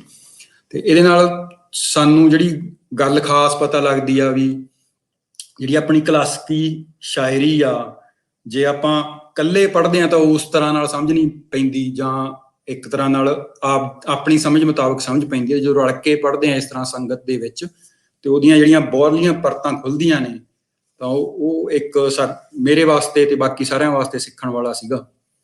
ਤੇ ਇਹ ਗੱਲ ਸੇਦ ਹੁਸੈਨ ਬਾਰੇ ਸੀਗੀ। ਤੇ ਮੈਂ ਥੋੜਾ ਜਿਹਾ ਉਹ ਵੀ ਦਿਖਾ ਦਿੰਦਾ ਵੀ ਮੈਂ ਹੋਰ ਵੀ ਉਹਦੇ ਵਿੱਚ ਐਡ ਕੀ ਕੀਤਾ ਵੀ। ਇੱਕ ਤਾਂ ਮੈਂ ਵੈਬਸਾਈਟ ਨਹੀਂ, ਬਲੌਗ ਕਹਿ ਸਕਦੇ ਹਾਂ, ਬਲੌਗ ਬਣਾ ਲੈਂਦਾ ਸੀਗਾ, ਜਿਵੇਂ ਘੁੰਮ ਚਰਖੜਾ ਘੁੰਮ ਵਾਲੀ ਕਾਫੀ ਹੈ, ਤੇ ਉਹਦੇ ਨਾਲ ਰਿਲੇਟਡ ਇੱਕ ਆਰਟ ਵਰਕ ਮੈਂ ਲੱਭ ਲੈਂਦਾ ਸੀ ਕੋਈ, ਫਿਰ ਉਹਦੀ ਤਿੰਨੇ ਗੁਰਮੁਖੀ ਵਿੱਚ, ਸ਼ਾਹਮੁਖੀ ਵਿੱਚ, ਜਾਂ ਇਸੇ ਆਪਣੀ ਦੇਵਨਾਗਰੀ ਸਕ੍ਰਿਪਟ ਵਿੱਚ ਵੀ ਪਾ ਦਿੰਦਾ ਸੀ। ਉਸ ਤੋਂ ਬਾਅਦ 'ਚ ਗਲੋਸਰੀ ਜਿਹੜੇ ਇੱਥੇ ਅਬਾਸ ਅਲੀ ਜੀ ਨੇ ਉਹ ਭੇਜਦੇ ਸਨ, ਨਜਮ ਹੁਸੈਨ ਸੈਯਦ ਹੋਣਾ ਦੀ ਬਣਾਈ ਵੀ ਗਲੋਸਰੀ ਉਹਨਾਂ ਦੇ ਉਹਦੇ ਤੋਂ, ਤੇ ਉਹ ਅਸੀਂ ਟਾਈਪ ਕਰਕੇ ਇੱਥੇ ਪਾ ਦਿੰਦੇ ਹਾਂ। ਫਿਰ ਇਸੇ ਤਰ੍ਹਾਂ ਹੀ ਟਰਾਂਸਲੇਸ਼ਨ ਦੀ ਕਿਤਾਬ ਛਪੀ ਵੀ ਹੈ, ਆਪਣੇ ਨਵੀਦ ਆਲਮ ਜੀ ਨੇ ਤੁਹਾਡੇ ਵਾਲੇ ਪਾਸੇ, ਉਹਨਾਂ ਨੇ ਟਰਾਂਸਲੇਸ਼ਨ ਕੀਤੀ ਵੀ ਸ਼ਾਹ ਹੁਸੈਨ ਦੀਆਂ ਕਾਫੀਆਂ ਬਹੁਤ ਸਾਰੀਆਂ, ਤੇ ਜੇ ਕਿਸੇ ਦੀ ਹੋਵੇ ਤਾਂ ਉਹ ਇੱਥੇ ਪਾ ਦਿੰਦੇ ਸੀ। ਉਵੇਂ ਕੰਪੋਜੀਸ਼ਨਾਂ ਜਿਹੜੀਆਂ ਆਨਲਾਈਨ ਅਵੇਲੇਬਲ ਨੇ ਉਹ ਪਾ ਦਿੰਦੇ ਸੀ। ਤੇ ਇੱਕ ਤਰ੍ਹਾਂ ਨਾਲ ਇੱਕ ਬਲੌਗ ਜਾਂ /ਆਰਕਾਈਵ ਵੀ ਬਣਦਾ ਗਿਆ, ਜਿਹੜਾ ਮਤਲਬ ਸੌਖਾ ਹੁੰਦਾ ਸੀ ਐਕਸੈਸ ਕਰਨਾ। ਜੇ ਕੋਈ ਬਾਅਦ 'ਚ ਵੀ ਪੜ੍ਹਨਾ ਦੇਖਣਾ ਚਾਹਵੇ ਉਹਨੂੰ, ਉਹਦੇ ਵਾਸਤੇ ਸੌਖਾ ਹੁੰਦਾ ਸੀ। ਇਸੇ ਤਰ੍ਹਾਂ ਜੇ ਕਾਫੀਆਂ ਹੈਗੀਆਂ ਨੇ ਇਹਦੇ ਤੇ ਉਵੇਂ ਇੰਸਟਾਗ੍ਰਾਮ ਤੇ ਵੀ ਉਹ ਮਤਲਬ ਆਰਟ ਵਰਕ ਨਾਲ ਵੀ ਜਿਹੜੀ ਮੇਰੀ ਥੋੜੀ ਬਹੁਤ ਸੀਗਾ ਵੀ ਮੈਂ ਉਹ ਵੀ ਸਿੱਖ ਰਿਹਾ ਸੀਗਾ, ਆਰਟ ਵਰਕ ਵੀ ਕਿੱਥੇ, ਜਾਂ ਆਪਣੀ ਹਿੰਦੁਸਤਾਨੀ ਮਿਨੀਏਚਰ ਪੇਂਟਿੰਗ ਵਿੱਚ ਜਿਹੜਾ ਉਹ ਕਾਫੀ ਦੇ ਨਾਲ ਰਲਦਾ ਰੰਗ ਸੀਗਾ, ਉਹ ਅਸੀਂ ਕਰਦੇ ਰਹੇ। ਤੇ ਇਹ ਸੀ ਸੇਦ ਹੁਸੈਨ ਬਾਰੇ, ਤੇ ਉਹ ਹਜੇ ਚੱਲ ਰਿਹਾ ਸਾਡਾ। ਤੇ ਅੱਗੇ ਹਾਂਜੀ, ਤੇ ਉਸ ਤੋਂ ਬਾਅਦ 'ਚ ਫਿਰ ਹੁਣ ਦੂਜਾ ਸਵਿਚ ਆ ਗਿਆ। ਇਹ ਤਾਂ ਮਤਲਬ ਇਹ ਜਿਹੜੀ ਮੈਂ ਵੈਬਸਾਈਟ ਵੀ ਹੈ, ਮੈਂ ਅਪਡੇਟ ਉਦੋਂ ਤੱਕ ਹੀ ਕੀਤੀ ਹੈ ਜਿੰਨਾ ਚਿਰ ਕਿਸਾਨ ਮੋਰਚਾ ਸ਼ੁਰੂ ਨਹੀਂ ਹੋਇਆ ਸੀਗਾ। ਉਸ ਤੋਂ ਬਾਅਦ ਵਿੱਚ ਅਸੀਂ ਮੀਟਿੰਗ ਤਾਂ ਕਰਦੇ ਹਾਂ, ਪਰ ਉਹ ਮੈਂ ਵੈਬਸਾਈਟ ਵਾਲਾ ਕੰਮ ਕਾਫੀ ਟਾਈਮ ਲੱਗਦਾ ਉਹਦੇ ਤੇ, ਉਹ ਕਰਨਾ ਫਿਰ ਮੈਥੋਂ ਹੁੰਦਾ ਨਹੀਂ ਸੀਗਾ, ਕਿਉਂਕਿ ਟਰੋਲੀ ਟਾਈਮਜ਼ ਤੇ ਕਿਸਾਨ ਮੋਰਚੇ ਵਿੱਚ ਮੈਂ ਕਾਫੀ ਇਨਵੋਲਵ ਹੋ ਗਿਆ। ਤੇ ਕਿਸਾਨ ਮੋਰਚਾ ਤਾਂ ਤੁਹਾਨੂੰ ਸਾਰਿਆਂ ਨੂੰ ਜਾਣਕਾਰੀ ਹੋ ਹੀ ਗਈ ਹੈ ਵੀ ਮੇਰੇ ਖਿਆਲ 'ਚ 26 ਨਵੰਬਰ ਨੂੰ ਉਹ ਉਧਰ ਦਿੱਲੀ ਮੂਵ ਹੋਇਆ ਸੀ। ਉਸ ਤੋਂ ਪਹਿਲਾਂ ਇੱਧਰਲੇ ਪੰਜਾਬ ਸੀਗਾ, 26 ਸਤੰਬਰ ਤੋਂ ਸ਼ੁਰੂ ਹੋਇਆ ਹੋਇਆ ਸੀਗਾ। ਤੇ ਉਹਦੇ ਵਿੱਚ ਪਹਿਲਾਂ ਅਸੀਂ ਸਿਰਫ ਖਬਰਾਂ ਵਗੈਰਾ ਪੜ੍ਹ ਰਹੇ ਸੀਗੇ, ਜਾਂ ਸਾਡੇ ਬਹੁਤ ਸਾਰੇ ਦੋਸਤ ਉੱਥੇ ਸੀਗੇ, ਸਾਡੇ ਕਾਮਰੇਡਸ ਸੀਗੇ ਜਿਹੜੇ ਉਹਦੇ ਵਿੱਚ ਡੂੰਘੇ ਮਤਲਬ ਇਨਵੋਲਵ ਸੀਗੇ। ਬਹੁਤ ਸਾਰੇ ਆਰਟਿਸਟ ਦੋਸਤ ਜਿਹੜੇ ਨੇ, ਉਹ ਕੁਝ ਫੋਟੋਗ੍ਰਾਫਰ ਨੇ, ਉਹ ਫੋਟੋਆਂ ਖਿੱਚਣ ਚਲੇ ਗਏ ਨਾਲ। ਤੇ ਜਿਹੜਾ ਮਤਲਬ ਕੋਈ ਵੀ ਰੁਕ ਨਹੀਂ ਸਕਿਆ, ਆਪਣੇ ਆਪ ਹੀ ਖਿੱਚਿਆ ਜਾਂਦਾ ਗਿਆ ਕਿਸਾਨ ਮੋਰਚੇ ਵੱਲ। ਉਵੇਂ ਹੀ ਮੈਂ ਵੀ ਖਿੱਚਿਆ ਜਾਂਦਾ ਗਿਆ। ਤੇ ਟਰੋਲੀ ਟਾਈਮਜ਼ ਵੀ ਮੇਰੇ ਕੁਝ ਦੋਸਤਾਂ ਨੇ ਸ਼ੁਰੂ ਕੀਤਾ ਸੀਗਾ। ਉਹਦੇ ਵਿੱਚ ਮੈਂ ਸ਼ੁਰੂਆਤੀ ਦੌਰ ਵਿੱਚ ਮੈਂ ਪਹਿਲੇ ਇਸ਼ੂ ਤੋਂ ਹੀ ਇਨਵੋਲਵ ਹੋ ਗਿਆ ਸੀ, ਪਰ ਆਈਡੀਆ ਲੈਵਲ ਤੇ ਉਹ ਸੁਮੀਤ ਮਾਵੀ ਤੇ ਗੁਰਦੀਪ ਧਾਲੀਵਾਲ ਮੁੰਡੇ ਨੇ, ਉਹਨਾਂ ਨੇ ਸ਼ੁਰੂ ਕੀਤਾ। ਫਿਰ ਉੱਥੇ ਹੋਰ ਬਹੁਤ ਸਾਰੇ ਐਕਟਿਵਿਸਟ ਸੀਗੇ, ਉਹਨਾਂ ਨਾਲ ਰਲ ਕੇ ਅਸੀਂ ਕਾਫੀ 3-4 ਜਾਣਿਆਂ 6-7 ਜਾਣਿਆਂ ਨੇ ਰਲ ਕੇ ਉਹ ਸ਼ੁਰੂ ਕੀਤਾ ਹੈ। ਉਹਦੇ ਵਿੱਚ ਉੱਥੋਂ ਦੇ ਆਰਟਿਸਟ ਨੇ ਦਿੱਲੀ ਦੇ, ਉਹਨਾਂ ਨੇ ਗ੍ਰਾਫਿਕ ਡਿਜ਼ਾਈਨ ਵਗੈਰਾ ਕੀਤਾ। ਤੇ ਉਹ ਇੱਕ ਇਨੀਸ਼ੀਏਟਿਵ ਅਸੀਂ ਲਿਆ ਟਰੋਲੀ ਟਾਈਮਜ਼ ਦਾ। ਤੇ ਇਹਦੇ ਵਿੱਚ ਵੀ ਮੈਂ ਟਰੋਲੀ ਟਾਈਮਜ਼ ਦੇ ਪੇਜਸ ਵਗੈਰਾ ਦਿਖਾ ਦਿੰਦਾ ਹੈ। ਹਾਂਜੀ, ਤਾਂ ਜਿਵੇਂ ਇਹ ਉਹਦਾ ਪਹਿਲਾ ਇਸ਼ੂ ਸੀਗਾ, ਤੇ ਉਹਦੇ ਵਿੱਚ ਜੁੜਾਂਗੇ ਲੜਾਂਗੇ ਜਿੱਤਾਂਗੇ ਅਸੀਂ ਨਾਰਾ, ਜਿਹੜਾ ਅਸੀਂ ਨਾਰੇ ਬਹੁਤ ਸਾਰੇ ਉੱਥੇ ਹੀ ਜਿਹੜੇ ਜਾਂ ਤਾਂ ਬੋਲੇ ਜਾਂਦੇ ਸੀ ਜਾਂ ਉੱਥੇ ਲਿਖੇ ਹੋਏ ਸੀਗੇ ਟਰਾਲੀਆਂ ਤੇ ਉਹ ਅਸੀਂ ਉਹਦੇ ਵਿੱਚ ਛਾਪਣ ਲੱਗੇ। ਤੇ ਉੱਥੋਂ ਦੇ ਹੀ ਜਿਹੜੇ ਐਕਟਿਵਿਸਟ ਸੀ ਉਹਨਾਂ ਦੀਆਂ ਦੇ ਲੇਖ ਅਸੀਂ ਛਾਪਣੇ ਸ਼ੁਰੂ ਕੀਤੇ। ਤੇ ਸਾਡਾ ਇਰਾਦਾ ਜਿਹੜਾ ਇਹੀ ਸੀਗਾ ਵੀ ਜਿਹੜਾ ਆਪਣਾ ਪ੍ਰਿੰਟ ਕਲਚਰ ਆ ਉਹ ਬਹੁਤ, ਕਿਉਂਕਿ ਉੱਥੇ ਸਿੱਖਣ ਨੂੰ ਸਾਨੂੰ ਬਹੁਤ ਕੁਝ ਮਿਲਿਆ। ਅਸੀਂ ਹੁਣ ਸ਼ਹਿਰਾਂ 'ਚ ਆ ਗਏ ਜਾਂ ਪੜ੍ਹਨ ਲਿਖਣ ਦੇ ਵੱਲ ਜ਼ਿਆਦਾ ਰੁਝਾਨ ਹੋ ਗਿਆ, ਪਰ ਉੱਥੇ ਬਹੁਤ ਸਾਰੇ ਬਾਬੇ ਪਿੰਡਾਂ ਤੋਂ ਗਏ ਹੋਏ ਸੀਗੇ, ਨੌਜਵਾਨ ਵੀ ਸੀਗੇ, ਸਾਰੇ ਸੀਗੇ ਟਰਾਲੀਆਂ ਵਿੱਚ। ਇੱਕ ਆਪਣੀ ਉਹਨਾਂ ਦਾ ਸੱਥਾਂ ਬਣ ਗਈਆਂ ਸੀ ਉੱਥੇ, ਤੇ ਉਹ ਬਹੁਤ ਸਾਰੀਆਂ ਜਿਵੇਂ ਟਰਾਲੀਆਂ ਨਵੇਂ ਸ਼ਹਿਰ ਵਸੇ ਆ, ਜਿਵੇਂ 15-17 ਕਿਲੋਮੀਟਰ ਲੰਮੇ ਹਾਈਵੇ ਤੇ ਉਹਦੇ ਵਿੱਚ ਗੱਲ ਪਹੁੰਚਾਉਣੀ ਤੇ ਬਹੁਤ ਸਾਰਿਆਂ ਨੂੰ ਪਤਾ ਕਰਨਾ ਵੀ ਇਹ ਕੀ ਹੈ, ਤਾਂ ਉਹ ਸਾਡੇ ਵਾਸਤੇ ਜ਼ਰੂਰੀ ਸੀ। ਤੇ ਉਹਦੇ ਆਈਡੀਆ ਤੋਂ ਹੀ ਅਸੀਂ ਇਹ ਸ਼ੁਰੂ ਕੀਤਾ ਸੀਗਾ ਵੀ ਇੱਕ ਪ੍ਰਿੰਟ ਅਖਬਾਰ ਹੋਵੇ ਜਿਹੜਾ ਸਿਰਫ ਅੰਦੋਲਨ ਦੀ, ਮੋਰਚੇ ਦੀਆਂ ਗੱਲਾਂ ਸਾਰੀਆਂ ਟਰਾਲੀਆਂ ਤੱਕ ਜਿੱਥੋਂ ਤੱਕ ਹੋ ਸਕੇ ਪਹੁੰਚਾਈਆਂ ਜਾਣ, ਤੇ ਇੱਕ ਟਰਾਲੀ ਵਿੱਚ ਇੱਕ ਅਖਬਾਰ ਹੋਵੇ ਤਾਂ ਕਿ ਬਾਕੀ ਸਾਰੇ ਜਾਣੇ ਉਹਦੇ ਇੱਕ ਜਣਾ ਪੜ੍ਹ ਲਵੇ, ਸੁਣ ਲਵੇ। ਤੇ ਉਹ ਇੱਕ ਆਈਡੀਆ ਲੈਵਲ ਤੇ ਅਸੀਂ ਸ਼ੁਰੂ ਕੀਤਾ ਸੀਗਾ, ਤੇ ਉਹਨੂੰ ਬਹੁਤ ਜ਼ਿਆਦਾ ਹੁੰਗਾਰਾ ਬਹੁਤ ਵੱਡਾ ਮਿਲਿਆ, ਮਤਲਬ ਜਿੰਨਾ ਸਾਨੂੰ ਸੋਚਿਆ ਨਹੀਂ ਸੀਗਾ। ਤੇ ਉਹਦੇ ਵਿੱਚ ਫਿਰ ਵਲੰਟੀਅਰ ਵੀ ਬਹੁਤ ਜੁੜੇ ਨੇ, ਇਹ ਸਾਰਾ ਵਲੰਟੀਅਰ ਦੇ ਸਿਰ ਤੇ ਚੱਲ ਰਿਹਾ। ਬਹੁਤ ਸਾਰਿਆਂ ਨੇ ਆਪਣੇ ਮਤਲਬ ਪੈਸੇ ਵੱਲੋਂ ਕੀਤੀ ਆ ਸਹਾਇਤਾ, ਬਹੁਤ ਸਾਰਿਆਂ ਨੇ ਟਰਾਂਸਲੇਸ਼ਨ। ਫਿਰ ਕਹਿੰਦੇ ਵੀ ਜਿਹੜੇ ਉੱਥੇ ਆਪਣੇ ਅਮਰੀਕਾ ਵੱਲ ਸੀਗੇ ਸਾਥੀ ਜਿਹੜੇ ਕਿਸਾਨ ਮੋਰਚੇ ਨੂੰ ਚੰਗੀ ਤਰ੍ਹਾਂ ਆਵਾਜ਼ ਰਹੇ ਸੀਗੇ, ਉਹ ਕਹਿੰਦੇ ਵੀ ਅਸੀਂ ਇੰਗਲਿਸ਼ ਟਰਾਂਸਲੇਟ ਕਰਨਾ, ਉਹਨਾਂ ਨੇ ਆਪ ਹੀ ਟਰਾਂਸਲੇਟ ਕੀਤਾ, ਉਹਨੂੰ ਅਸੀਂ PDF ਬਣਾ ਕੇ ਦੇ ਦਿੰਦੇ ਹਾਂ। ਤੇ ਹੋਰ ਵੀ ਬਹੁਤ ਸਾਰੇ ਕੰਮ ਜਿਹੜੇ ਆ ਆਪ ਮੁਹਾਰੇ ਵਲੰਟੀਅਰਸ ਨੇ ਆਪ ਕਹਿ ਕੇ ਵੀ ਸਾਥੋਂ ਕਰਵਾਓ ਕੰਮ। ਉਹ ਉਸ ਤਰ੍ਹਾਂ ਦਾ ਇੱਕ ਮਾਹੌਲ ਬਣਿਆ ਗਿਆ। ਮੈਂ ਇੱਕ ਕਿਸਾਨ ਮੋਰਚੇ ਤੇ ਜਿਹੜੀ ਪੁਰਾਣੀ ਆਪਣੀ ਉਹ ਆਨਲਾਈਨ ਸਾਂਝਾਂ ਵਾਲੀ ਗੱਲ ਆ, ਜਿਹੜੀ ਜੇ ਕਰੋਨਾ ਦੌਰ ਦੇ ਵਿੱਚ ਕੀ ਹੋਇਆ ਸੀਗਾ ਵੀ ਇੱਕ ਤਰ੍ਹਾਂ ਦੀ ਆਨਲਾਈਨ ਸਾਂਝਾਂ ਦੀ ਕਮਿਊਨਿਟੀ ਬਣ ਗਈ ਸੀ ਵੀ ਕੋਈ ਵੀ ਜਿਹੜੀ ਜਾਣਕਾਰੀ ਆ ਆਪਣੀ, ਕੋਈ ਵੀ ਲੈਕਚਰਰ ਜਿਹੜਾ ਉਹ ਕਹਿੰਦਾ ਸੀ ਵੀ ਹਾਂ ਕੋਈ ਗੱਲ ਨਹੀਂ, ਤੁਸੀਂ ਆਓ ਆਪਾਂ ਕਰਦੇ ਹਾਂ। ਜੇ ਤੁਸੀਂ ਸੋਚੋ ਵੀ ਉਹਨੂੰ ਫਿਜ਼ੀਕਲ ਕਰਾਉਣਾ ਹੋਵੇ ਤਾਂ ਅਗਲੇ ਤੋਂ ਉਹਨੇ ਆਉਣ ਜਾਣ ਦਾ ਜਾਂ ਸਾਰੇ ਕੁਛ ਦਾ ਕਰਨਾ ਪੈਣਾ ਸੀਗਾ। ਤੇ ਉਹ ਵੀ ਹੋ ਗਿਆ ਵੀ ਆਪ ਮੁਹਾਰੇ ਤੁਸੀਂ ਆਪਣੀ ਗੱਲ ਆਪਸ ਵਿੱਚ ਸਾਂਝੀ ਕਰਨ ਲੱਗੇ। ਤੇ ਜਿਹੜਾ ਕਿਸਾਨ ਮੋਰਚੇ ਤੇ ਵੀ ਜਾ ਕੇ ਜੋ ਹੋਇਆ ਉੱਥੇ, ਉਹਦੇ ਵਿੱਚ ਵੀ ਤੁਸੀਂ ਆਪਣੀਆਂ ਜੋ ਵੀ ਆਪਣੇ ਕੋਲੇ ਤੁਹਾਡੇ ਕੋਲੇ ਸੀਗਾ ਖਾਣ ਪੀਣ ਦਾ ਸਮਾਨ, ਇਹੋ ਜਿਹਾ ਲਿਖਣ ਦਾ ਸਮਾਨ, ਤੁਸੀਂ ਉਹ ਵੰਡਣ ਲੱਗ ਪਏ। ਉੱਥੇ ਸਾਰਾ ਕੁਝ ਲੰਗਰ ਵਾਂਗੂ ਵੰਡਿਆ ਜਾ ਰਿਹਾ, ਇਹ ਅਖਬਾਰ ਵੀ ਲੰਗਰ ਵਾਂਗੂ ਵੰਡਿਆ ਜਾ ਰਿਹਾ, ਹੋਰ ਬਹੁਤ ਸਾਰੀਆਂ ਚੀਜ਼ਾਂ। ਪਰ ਉੱਥੇ ਕੋਈ ਇਹ ਨਹੀਂ ਪੁੱਛਦਾ ਵੀ ਹਾਂ ਵੀ ਇਹ ਮੇਰਾ ਹੈ, ਇਹ ਮੇਰਾ ਹੈ। ਉੱਥੇ ਸਭ ਕੁਝ 13 ਹੀ ਚੱਲ ਰਿਹਾ। ਜਿਹੜਾ ਗੁਰੂ ਨਾਨਕ ਨੇ 13 ਸ਼ੁਰੂ ਕੀਤਾ ਸੀਗਾ, ਉਹਦੀ ਉੱਥੇ ਉਹ ਹੋਈ ਵੀ ਆ ਕਿਸਾਨ ਮੋਰਚੇ ਤੇ, ਇੱਕ ਤਰ੍ਹਾਂ ਦੀ ਪ੍ਰੈਕਟਿਸ ਪੂਰੀ ਹੋਈ ਵੀ ਆ ਉਹਦੇ ਵਿੱਚ।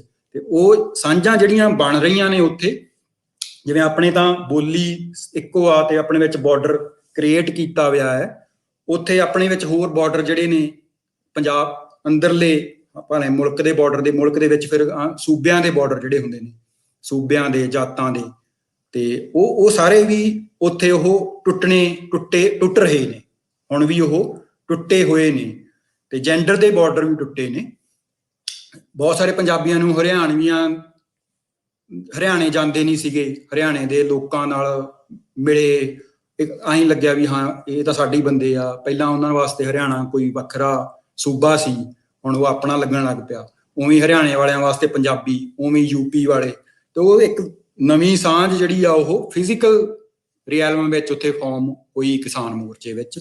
ਤੇ ਉਹਦੀ ਅਸੀਂ ਜਿਹੜੀ ਇਹ ਅਖਬਾਰ ਆ ਜਾਂ ਇਹਨੂੰ ਨਿਊਜ਼ ਲੈਟਰ ਅਸੀਂ ਕਹਿੰਦੇ ਆ, ਉਹਦੇ ਵਿੱਚ ਸਿਰਫ ਉਹੀ ਜਿਹੜੀਆਂ ਚੀਜ਼ਾਂ ਨੇ ਜਿਹੜਾ ਮੀਡੀਆ, ਮੁੱਖ ਮੀਡੀਆ ਜਾਂ ਮੇਨ ਸਟ੍ਰੀਮ ਨਹੀਂ ਕਹਿ ਸਕਦੇ, ਜਾਂ ਜੇ ਪੰਜਾਬੀ ਮੀਡੀਆ ਵੀ YouTube ਵਾਲੇ ਚੈਨਲਸ ਜਿਹੜੇ ਨੇ ਉਹਨਾਂ ਵਾਸਤੇ ਕੀ ਹੁੰਦਾ ਵੀ ਖਬਰ ਕੀ ਹੈ, ਸੈਂਸੇਸ਼ਨਲ ਥੋੜਾ ਜਿਹਾ ਉਹਨਾਂ ਨੂੰ ਚਾਹੀਦਾ ਹੁੰਦਾ, ਲੀਡਰਸ ਦੇ ਬਾਈਟ ਤੇ ਥੋੜੀ ਜਿਹੀ ਗੱਲ ਜਿਹੜੀ ਤੱਤੀ ਕਰਦਾ ਹੋਵੇ ਤਾਂ ਉਹਨੂੰ ਉਹ ਜ਼ਰੂਰ ਜ਼ਿਆਦਾ ਕਵਰ ਕਰਦੇ ਨੇ। ਤੇ ਕੁਛ ਇਹੋ ਜਿਹੀਆਂ ਵੀ ਵੱਖਰੀਆਂ ਵੀ ਕਰਦੇ ਨੇ, ਪਰ ਉਹ ਉਹਨਾਂ ਦੀ ਲਿਮਿਟੇਸ਼ਨ ਆ ਵੀ ਉਹਨਾਂ ਨੂੰ ਉਹ ਕਰਨਾ ਪੈਂਦਾ। ਮੇਜਰ ਜਿਹੜਾ ਫੋਕਸ ਜਿਹੜਾ ਉਹਨਾਂ ਨੂੰ ਕੀ ਇੱਕ ਸੈਂਸੇਸ਼ਨਲ ਇਵੈਂਟ ਹੋਇਆ ਉਹਦੇ ਤੇ ਰੱਖਣਾ ਪੈਂਦਾ। ਜਿਹੜੀ ਸਾਡਾ ਕੰਮ ਸੀਗਾ ਪ੍ਰਿੰਟ ਦਾ ਜਿਹੜਾ ਹੁੰਦਾ, ਜਿਹੜੀ ਖਾਸੀਅਤ ਹੁੰਦੀ ਆ ਵੀ ਉਹਦੇ ਵਿੱਚ ਤੁਸੀਂ ਰਿਫਲੈਕਟਿਵ ਵੀ ਕੁਝ ਕਰ ਸਕਦੇ ਹੋ। ਕੁਝ ਕਹਾਣੀਆਂ ਜਿਹੜੀਆਂ ਇਹੋ ਜਿਹੀਆਂ ਤੁਸੀਂ ਟੈਸਟੀਮੋਨੀਅਲ ਜਿਹੜੇ ਹੁੰਦੇ ਆਮ ਲੋਕਾਂ ਨਾਲ ਵਾਪਰ ਰਿਹਾ ਜੋ, ਉਹਨੂੰ ਤੁਸੀਂ ਸਹੇਜ ਸਕਦੇ ਆ। ਤੇ ਉਹ ਅਸੀਂ ਇਕੱਠੀਆਂ ਕਰਕੇ ਇਹਦੇ ਵਿੱਚ ਛਾਪਦੇ ਸੀ। ਆਪਦੀ ਕਹਾਣੀ ਹੀ ਉਹਨਾਂ ਨੂੰ ਪੜ੍ਹਨੀ ਵਧੀਆ ਵੀ ਲੱਗਦੀ ਸੀ, ਲੋਕਾਂ ਨੂੰ ਬਾਕੀਆਂ ਵਿੱਚ ਜਾਂਦੀ ਸੀ। ਨਾਲੇ ਇਹ ਅਸੀਂ ਹਿੰਦੀ ਤੇ ਪੰਜਾਬੀ ਦੋਨਾਂ ਬੋਲੀਆਂ 'ਚ ਛਾਪ ਰਹੇ ਹਾਂ। ਤੇ ਉਹ ਇੱਕ ਬਾਰਡਰ ਜਿਵੇਂ ਗਾਜ਼ੀਪੁਰ ਬਾਰਡਰ ਆ, ਉੱਥੇ ਹਿੰਦੀ ਭਾਸ਼ੀ ਜ਼ਿਆਦਾ ਨੇ, ਇੱਧਰ ਪੰਜਾਬੀ ਵਾਲੇ ਜ਼ਿਆਦਾ ਨੇ। ਤਾਂ ਇਹ ਇੱਕ ਵਿੱਚ ਜਿਵੇਂ ਕਈ ਵਾਰੀ 4 ਵਰਕਿਆਂ ਦਾ ਹੁੰਦਾ, ਕਈ ਵਾਰੀ 6 ਵਰਕਿਆਂ ਦਾ ਹੁੰਦਾ, ਤਾਂ ਉਹਦੇ ਵਿੱਚ ਅੱਧਾ ਹਿੱਸਾ ਹਿੰਦੀ ਪੰਜਾਬੀ ਵਿੱਚ ਹੁੰਦਾ ਹੈ। ਤੇ ਅਸੀਂ ਆਪਦੀ ਵੀ ਮਤਲਬ ਜਿਹੜੀਆਂ ਬੋਲੀ ਦੀਆਂ ਬਾਉਂਡਰੀਆਂ ਵੀ ਕਰ ਰਹੇ ਹਾਂ, ਇੱਕ ਤਰ੍ਹਾਂ ਨਾਲ ਉਲੰਘ ਰਹੇ ਹਾਂ ਜਾਂ ਸਾਂਝੀਆਂ ਕਰ ਰਹੇ ਹਾਂ। ਉਹ ਇੱਕ 2 ਗੱਲਾਂ ਸੀਗੀਆਂ ਜਿਹੜੀਆਂ ਮੈਂ ਇਹਦੇ ਹਵਾਲੇ ਨਾਲ ਕਹਿਣਾ ਚਾਹੁੰਦਾ ਸੀ, ਟਰਾਲੀ ਟਾਈਮਜ਼ ਦੇ ਹਵਾਲੇ ਨਾਲ।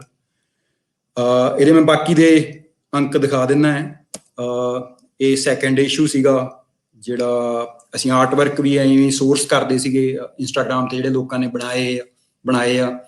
ਤੇ ਇਹ ਥਰਡ ਇਸ਼ੂ ਸੀਗਾ। ਫਿਰ ਅਸੀਂ ਥਰਡ ਇਸ਼ੂ ਵਿੱਚ ਵੀ ਔਰਤਾਂ ਦੀ ਹਿੱਸੇਦਾਰੀ ਕਿਵੇਂ ਆ ਆਪਣੇ ਇਹਦੇ ਵਿੱਚ ਕਿਸਾਨ ਮੋਰਚੇ ਵਿੱਚ, ਤੇ ਜਿਹਦੇ ਬਾਰੇ ਤੁਸੀਂ ਸੈਸ਼ਨ ਵੀ ਕਰਵਾਇਆ ਸੀ ਸੰਗੀਤ ਹੋਣਾ ਨਾਲ, ਉਹਦੀ ਵੀ ਅੱਗੇ ਕਹਾਣੀ ਮੈਂ ਦੱਸਦਾ, ਜਿਹੜਾ ਉਹ ਸੈਸ਼ਨ ਨੇ ਅੱਗੇ ਕੀ ਕੀਤਾ ਹੈ।